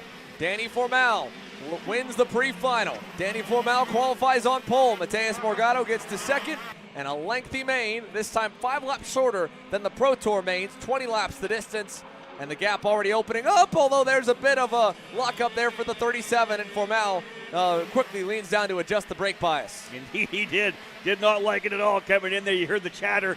Had to get the bias dialed into a little more hit to his liking. We'll see how that plays out with Morgado. Again, this is early going, as we know. Tires just starting to come up to temp. Not really a good indication of who's going to have long run pace here when we start getting those heat where we need to be. Temperature now down to just 58 degrees. Xander and I talked about the fact that going into the nighttime is not like an event in Vegas. It was really the only time we ever really race under the lights, and that's because in the desert you'll go from 70 degrees to 45 degrees in the matter, of about a half an hour. Not so much here, really only about, Xander, a 2-degree drop, so it's not that much difference in terms of the temperature. down the backstretch. Look at Gavin Bailiff also here excelling in the colder conditions. Well, it was snowing when he was probably loading up that TKG Burrell Art USA van at the MCC Kartplex, and I'm sure has spent at least a little bit of time racing in the cold or testing in the cold back home. So this is probably more in his element. And right now, I would say he's excelling. The same for Justin White, based out of the Northeast. The 32 looks good. Anthony Martella fading back a little bit, but holding his own. I think he's got company more so than he's got pressure that he's applying towards the four in front of him. But tip of the hat to him. Tip of the hat especially, though, to Justin White and Gavin Bailiff for keeping Morgado and Formal a whole lot closer than, say, a year ago when they were mired a little further down the field. Let's just throw it out there for the drivers and masters early on here. Skitchy Barnes leads the way right now. Skitchy Barnes leads the way. Luis Quiones in the second spot. Farshak Bagari in third. Tyler Gilbo fourth. Not sure what happened to Rene Martinelli, but he has fallen to the tail of the field, although still running and getting his laps in. Has fallen all the way back from fifth from the outside of the front row. That's the one part that's tricky for these shifter master drivers, is kind of being mired in traffic right now. Look at Skitchy. He's right in the middle of that group on the black and red machine, and you know, he's trying to be respectful because he knows the guys in front of him are racing for position as well. But you know, just like in mixed class racing, he can't afford to wait too long. Now, in terms of making quick moves, how about Vincenzo? From way back to 10th here with 4 laps completed. Yeah, solid jump for him to get out of the gate. He was able to get by Lucas de Longchamp, Charles Gauthier. That's who Skitchy Barnes is behind. The two Burrell drivers, the Longchamp and Gauthier. Barnes, as you said, taking his time, trying to find his way by, see if he can get the job done at the right time. Here they come up the straightaway right now. Again, Barnes looking very good as your leader right now in that number 601 machine. That's actually the 53 a little further behind him. That was Isambard. That's a different group of the Burrell Arts. There's so many Burrell Arts out here right now. You start seeing grouping, you try to figure it's another group because there's groups with 2 of them running together. I think 3 different places on the racetrack. Well, if history tells us anything, it's that domination invites challenge, so I wouldn't expect it to be a Red Army for years to come. I think they'll still have plenty, but to put a performance in like what they're doing right now only will hopefully inspire competition from the rest of the manufacturers to jump into the division and make sure that they've got representation in the SKUSA Winter Series and Pro Shifter as well. Well, and eventually when we get to the Winter Nationals as well, you're going to see the GFC guys, right? You're going to see the factory kart guys. There'll be a number of drivers who step up to the forefront to continue racing against the Burrell Art drivers, although they do have, as we know, a stout group of drivers here, and of course the addition of Trinity Karting Group and Gavin Bailiff will probably bring a couple more gearbox pilots to the program as well on the red and white. I will say, with Alan Isambard now getting by Juan Acosta, I think at the same point, great angle by our cameraman, there was a change in the lead in shifter master there. Skitchy Barnes had Quinones bearing down on him because he couldn't quite get around Lucas de Longchamp and Charles Gauthier. And when they hit the loop, I don't know for certain, but it looked like Quinones got the jump on Skitchy, but maybe Skitchy was able to get back around him. So the master shifter drivers, they are close, and they're having one heck of a scrap right now, while the pro shifters are still kind of settling in, as you like to mention here, Rob, where they're not quite pushing all the way, but they're definitely not holding back maybe as much as they were in the first few laps. So it's a bit more tame to watch. Watching Alan Isambard trying to reel in Anthony Martella. That is 5th, 6th, and 7th there. Martella, Isambard, and Juan Acosta in the number 31. Those drivers just inside and outside the top 5 here now. It's Formal by 2 seconds now on Morgado. Bailiff runs in 3rd, Justin White 4th, and another 3 seconds back to Martella, who leads this next group. Anthony Martella, the young Canadian, trying to hold back Isambard and Acosta, and they've got themselves a pretty big gap as well. 5.4 seconds back to Scott Presti, who could be running Masters if he wanted, but he's running the Pro category instead. Tip of the hat, yeah, for Scott. I mean, that's a big sign of respect for me to go after these drivers here like Alan Isambard, who spends his full-time living right now as a young man coaching, driving go-karts, racing go-karts. For Anthony Martella, who's trying to chase an IndyCar career and get behind the wheel of anything with 4 wheels as much as he can. To go against these drivers who race every single week and more than likely maybe have some more resources or budget backing than Scott might be able to put into his program, because he's still got his day job, is all the more impressive that he's able to not only stay close to them, but be able to swallow his pride and say, you know what, I want to measure myself against these young kids. I want to see how good I really am. I like that a lot. And like I said, I think that's so cool. So Scott Presti, yeah, he's not going to have a Master Shifter main event win trophy here, but he's going to beat a lot of drivers that probably would not have expected to get beat by him. Yeah, indeed. That's for sure. You can see the Isambard able to get by Martella over this particular corner where Juan Acosta just went by as well. I don't know if Acosta's going to be able to finish it off this time. Martella trying to go. Yeah, he does block all the way to the bottom. Whoa! Oh, there's a bump and run there. That doesn't surprise me. Acosta came straight across in front of him to block him on the inside. A little bit of contact coming in to the turn 10 right-hander, that hairpin there. But that's exactly where Isambard got by as well. Adam made a great move to the inside coming into turn number 8 and 9, was able to slide through. Oh, no. That's Bailiff. Bailiff into the wall as Acosta and Martella go at it. Something happened to Gavin Bailiff there. And Acosta giving a little love tap back to Martella. Is anything more going to happen here in turn 5? We'll have to check back in and see what just happened to Gavin Bailiff out of third. And if he lost brakes or what, because he was so buried in the fence. When our cameraman first cut to it, I don't think you or I could identify what he was trying to show us, Rob, but Gavin Bailiff out of this main event from a potential podium. Yeah, it moves Justin White now up into the third spot. Isambard up into fourth. That puts Martella back to P5. Juan Acosta 6th. Saraceno from deep in the field 17th up into 7th. Scott Presti, Ashton Henkel, and Charles Gauthier rounding out the top 10. Skitchy Barnes still leading the way in Masters over Luis Quiones and Farshad Bagari. The rear tire flew off. So the rear tire completely sheared or broke or the lug nuts came off, whatever it was, fully down to 3 tires for Gavin Bailiff. Sent him spinning into the outside wall and catch fencing. Man, tough one there as he was having a really good run. He was comfortably into third spot for Gavin Bailiff. They'll get that thing dialed back in and get him back onto the track tomorrow to try to chase that podium that is going to elude him here on Saturday. Here's Danny Formal still putting in solid laps right now, driving away from Mateus Morgado at the halfway mark. 50.718 last time by, now down to a 51 flat. See what Morgado can do across the line. Can he go any better than Danny? He'll go 3/10 slower. So Danny Formal this weekend, I think today. How good is this? Yeah.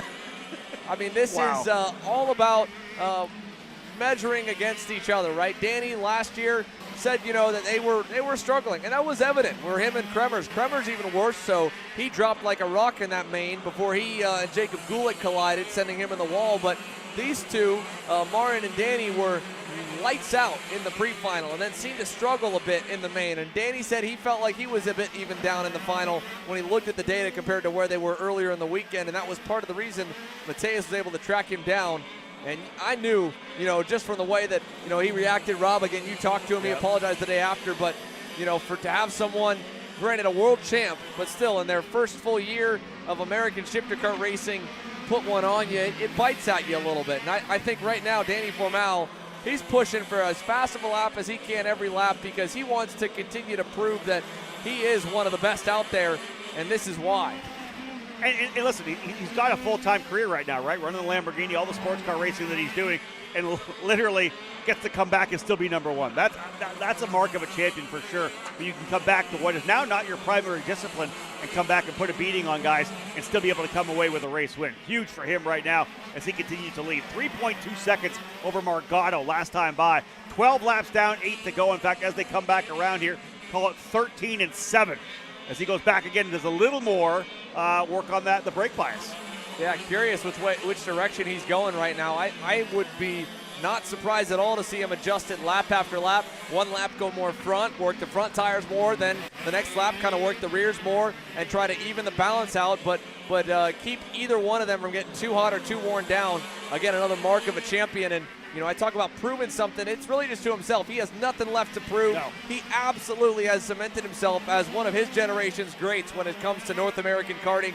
And by far, in the same way we talk about Dave Serra as one of the best Australian karters, Danny Formal, one of the best drivers, period, to come out of Costa Rica. Indeed. The small country producing a superstar that has spent most of his time racing here in America. And like you said, an American success story of a driver that worked hard, continued to work hard, continued to perform in shifter kart racing and in any class for that matter that he could get his hands on in America. And finally, it paid off thanks to the late Patrick Otto Madsen with ANSA Motorsports and Greg Bell coming together. And once he kind of got his foot in the door, once the sports car scene witnessed his talent, it was off to the races. He got the chance. He got the opportunity, right? That's one of the amazing things, getting that opportunity to be able to drive something and then showing the natural talent that he had.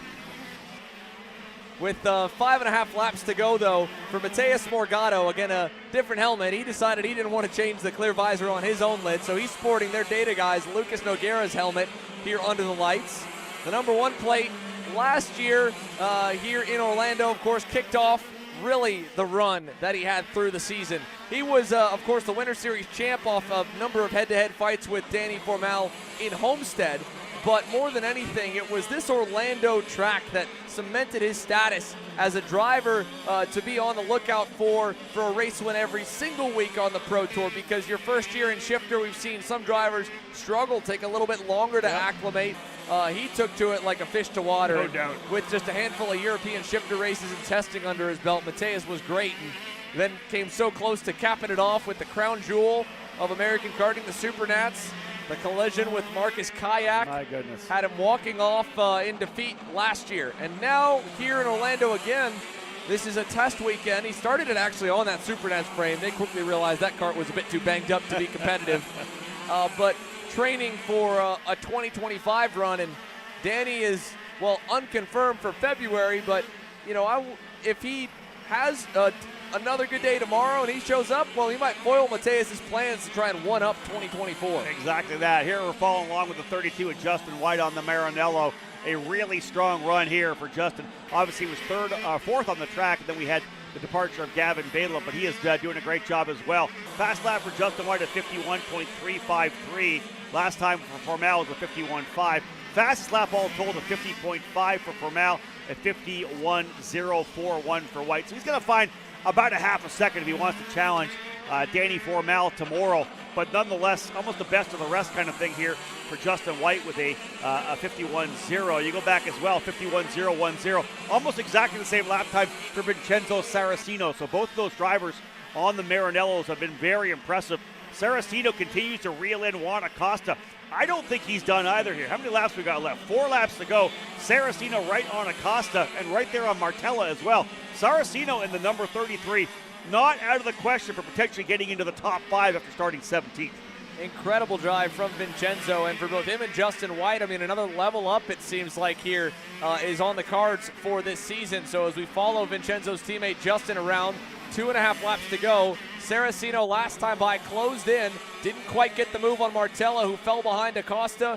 Now with 2.5 laps to go, can Vincenzo will his way into the top 5? He's a bit too far back to get to Alan Isambard by the race end, but how much do you have left in the tank after already passing 10 go-karts to get here from 17th? He's right there coming up on Martella. Again, that right there is essentially, is that 5th, 6th, and 7th, I believe, there right in front? Indeed, so that's Martella in the black and white helmet, and then, Juan Acosta had gone around Martella as we were switching back to the pair of them. They've traded, of course, positions multiple times this main with Alan Isambard out of frame, and Vincenzo's finally starting to stabilize a little bit to the pair of them. He was tracking them down very quickly beforehand. Now it's kind of going back the other way. He dropped off like 3 or 4 tenths of a second, Xander. You're exactly right. I will stay still, though. Kudos to him for this awesome run. I think he's had more runs from the back than he would like. As we see pulling off to the wayside, that's Tyler Gilboa, one of the Master Shifter drivers. An update there, Skitchy Barnes, about 2 seconds to the good over Luis Quinones. Quinones a little bit more back to Gilboa, so they should be safe. But while we watch Formal around the final lap here, I really want to give a big kudos to Justin White. I know this podium may feel a tiny bit hollow as Danny motions to the crowd to say, what was that? Over at turn number 5, 6 seconds up on Morgado here. But for Justin White and his dad, Jerry, they were being able to be under the Maranello USA factory tent at Supernats, but this weekend, that group with Carbo's Racing Engines not in attendance. They are on their own in a small tent with the Kartworks family-owned team. Just Jerry and his father and a few customers of theirs. So this will be a really cool story for them to be on the box. But for the big man, it's a big moment, and it's redemption. Danny Formal gets with PSL Karting on a Wednesday. He wins with them on a Saturday. He wins round 1. That was a flat-out dominant performance, folks. I'm telling you that right now. 50.541, fast lap of the race. Almost, over 0.2 of a second quicker in the term of fast lap for Mateus Morgado. A 4.4 second win, dominating main event win, 20 laps for Danny Formal. Running here with PSL Karting. It's a Burrell Art PSL 1-2. Justin White in third on the Maranello. Isambard in the RRC OTK machine in the 4th spot. Saraceno ends up P5. He does get behind. He gets by Martella and Acosta. Something happened on this last lap to Acosta. He has still not crossed the loop, Rob. I don't know what just happened as we switch back to Formal. Of course, but somehow Saraceno, who started 17th, ends up P5. He gets by Martella. We don't know what happened to Acosta, who, like you have said, has still not come across the line. He's falling all the way down the order right now, and that puts Saraceno into P5 from 17th. Shout out to Vincenzo. What a great run there. And indeed, in the end, Scott Barnes scores the win in the Master Shifter category by only 0.8 of a second over Luis Quiones. Those drivers, in fact, Quiones with the fastest outright lap, 52.5 to Skitchy's 52.4 to Skitchy's 52.5. So Barnes comes away with the win. Quiones in second, and it looks like Tyler Gilboa will round out the podium, the top 3 in the Master Shifter class. There's your unofficial results, though, for Pro Shifter. Yeah, it got closer than I think a lot were expecting in Master Shifter there by the end. Less than a second. Quinones hunting down Skitchy Barnes, but the reigning series champ will defend the crown with the win. Congrats to Skitchy here. Congrats, of course, on the marriage, on the honeymoon. And congrats again to round 1 to be on top once again in Master Shifter. But Formal, Morgado, and of course back to Justin White to complete the podium in Pro Shifter. Podiums, well, we've got to figure out what's going on there for the SuperKarts USA Winter Series. Obviously not projected to run this late into the evening for round number 1, but albeit cool to run under the lights here at Orlando Kart Center. And I know Alexander Searle is down over in the scale line, keeping an eye on all the drivers as they roll through. We'll see if we can't get a word with some of our top contenders from this Pro Shifter main event. There you can see Alan Isambard rolling on. Probably a bit defeated, I would imagine, for Alan's standards. National race winner in KA Senior. And as well, of course, a SKUSA Winter Series multi-time podium and race winner in Pro Shifter. But he'll get there. The RSC group will get there, and we'll hear from some of our top finishers after this. Brandon, why are there all these charges for just over $200? I'm tired of all this branding business, okay? Branding this, branding that. Why are there all these expenses on AKR over $200? We know, okay? Take a walk with me. At Shop AKR, they have everything you need to start racing at a very cheap and affordable price. They have MXC rims, they got chains, electrical stands, tilt seats. They got MXCs, and if you didn't know, on top of that, any purchase in the continental U.S. over $200, that's free shipping. Hey, aren't you supposed to be in the AKR Anonymous meeting over there? Dude, I'm doing a commercial. Dude, we have no time. It's about to start. Stop. We all love Shop AKR. Me? More than others.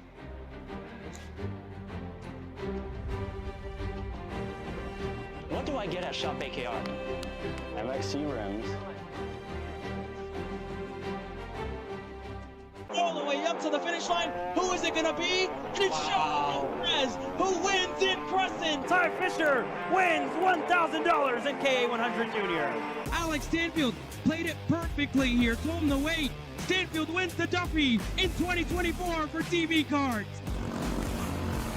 Amarillo Kart Complex is now the official distributor for TV Kart in the continental U.S.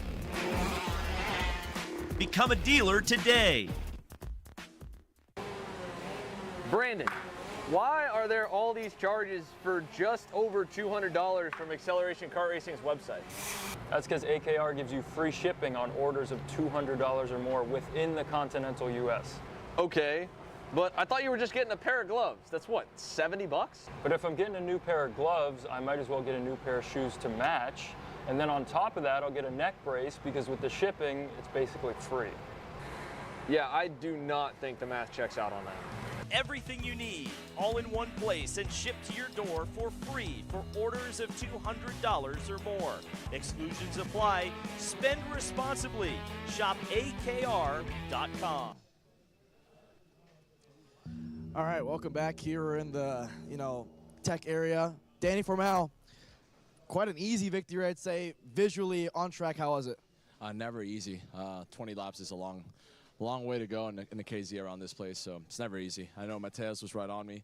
Obviously, he had some kind of issue because there's no way I could beat him like that. So just really thankful for PSL, Tony Martella, and my mechanic Paul, Dom, the engine builder, and everyone under PSL. Mateus for letting me look at his data too, right? He's been faster than me all weekend, and it's pretty crazy to still learn in KZ when I'm 29 years old, been doing this for a long time. So yeah, grateful to be here. It's a little different than last interview I had inside here. I was a little hotter, let's say. So yeah, glad to be here. Always nice to win. We started a year last year like this, and then Mateus destroyed us the third and fourth round. So hopefully tomorrow we could keep that pace. And yeah, super happy also with Anthony fighting for top 5 all day today. So grateful, excited, hungry, tired, and ready for tomorrow. I heard you say that it was more humid than you thought it would be out there. I mean, what was it like track condition-wise and overall grip-wise? To be honest, I expected more grip. Normally this track, when it gets cold like this, it's quite quick. I didn't feel that much grip. Yeah, the long corners is still quite of a struggle. Obviously, this is the only championship in SKUSA that we run one set of tires. So yeah, I thought there was going to be more grip, and it was kind of humid. I was sweating more than I thought I would. The air was thick. But yeah, it's still fun to race at night under the lights. It's always awesome, kind of give you some Las Vegas vibes. So again, grateful to be here and excited for tomorrow. Thanks, Danny. Thank you. All right, we'll skip here to Mateus. I'd say after yesterday, we thought you'd be the one that we were interviewing for the win. Danny was the guy. Do you think you had an issue out there? Yeah, since the second lap, I already felt I was losing a bit of power. So it was just worse. I mean, it's a long championship. I just had to hold on there, Can never give up a race, so just kept going and doing what I could. But every lap, I was feeling I was losing a lot of speed. But yeah, tomorrow's a new day. Congrats to Danny. He did a great job today, and we see tomorrow. Let's talk about tomorrow. I mean, you were quick yesterday, but I think Danny's also figured out the Burrell chassis more than he was in the previous couple of days. So how do you kind of see tomorrow going? Well, it's hard. I think all the team, everyone been looking really forward for the Pro Tour. This one we're just testing, so we have many things saved for Pro Tour that we put it yesterday. We saw it works. So it's not the time to put it yet, but we'll work on it. Yesterday I was happy. I was really fast, and actually I should be today as well, but with the issue we might have had, it costed me a bit. But yeah, looking forward for tomorrow. Thank you, Mateus. Thank you. All right, lastly here, Justin White. Podium, top 3. I mean, describe that race to me. It was a long one. Yeah, it was a pretty long race. I mean, I got benefited from Gavin losing a tire, but the pace was there nonetheless. We were really quick in the pre-final, and quality missed the mark a little, but we're right back at it, and I know for tomorrow we can fight for that 1-2. Yeah, I mean, you said you benefited from Gavin, so nonetheless, as drivers, you always take that, right? So heading into tomorrow, let's say Gavin doesn't lose a tire, do you think you can still go out there and battle for that top 3, maybe even further up?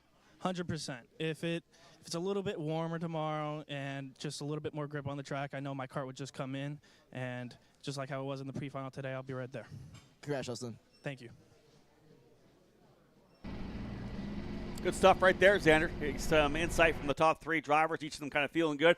We were wondering there in the middle why Danny was able to pull away like he did. Obviously, some kind of some level of engine issue, I think, from Morgado.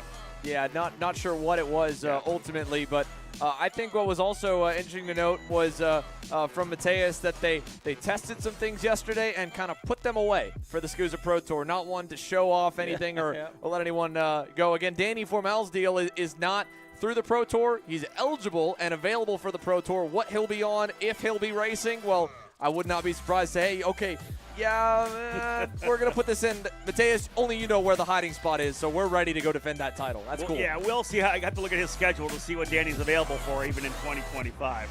Ultimately, though, a long opening day, but a good day of racing here. Everyone makes it out okay. We did have that one red flag in the middle of the Pro X30 Prefinal.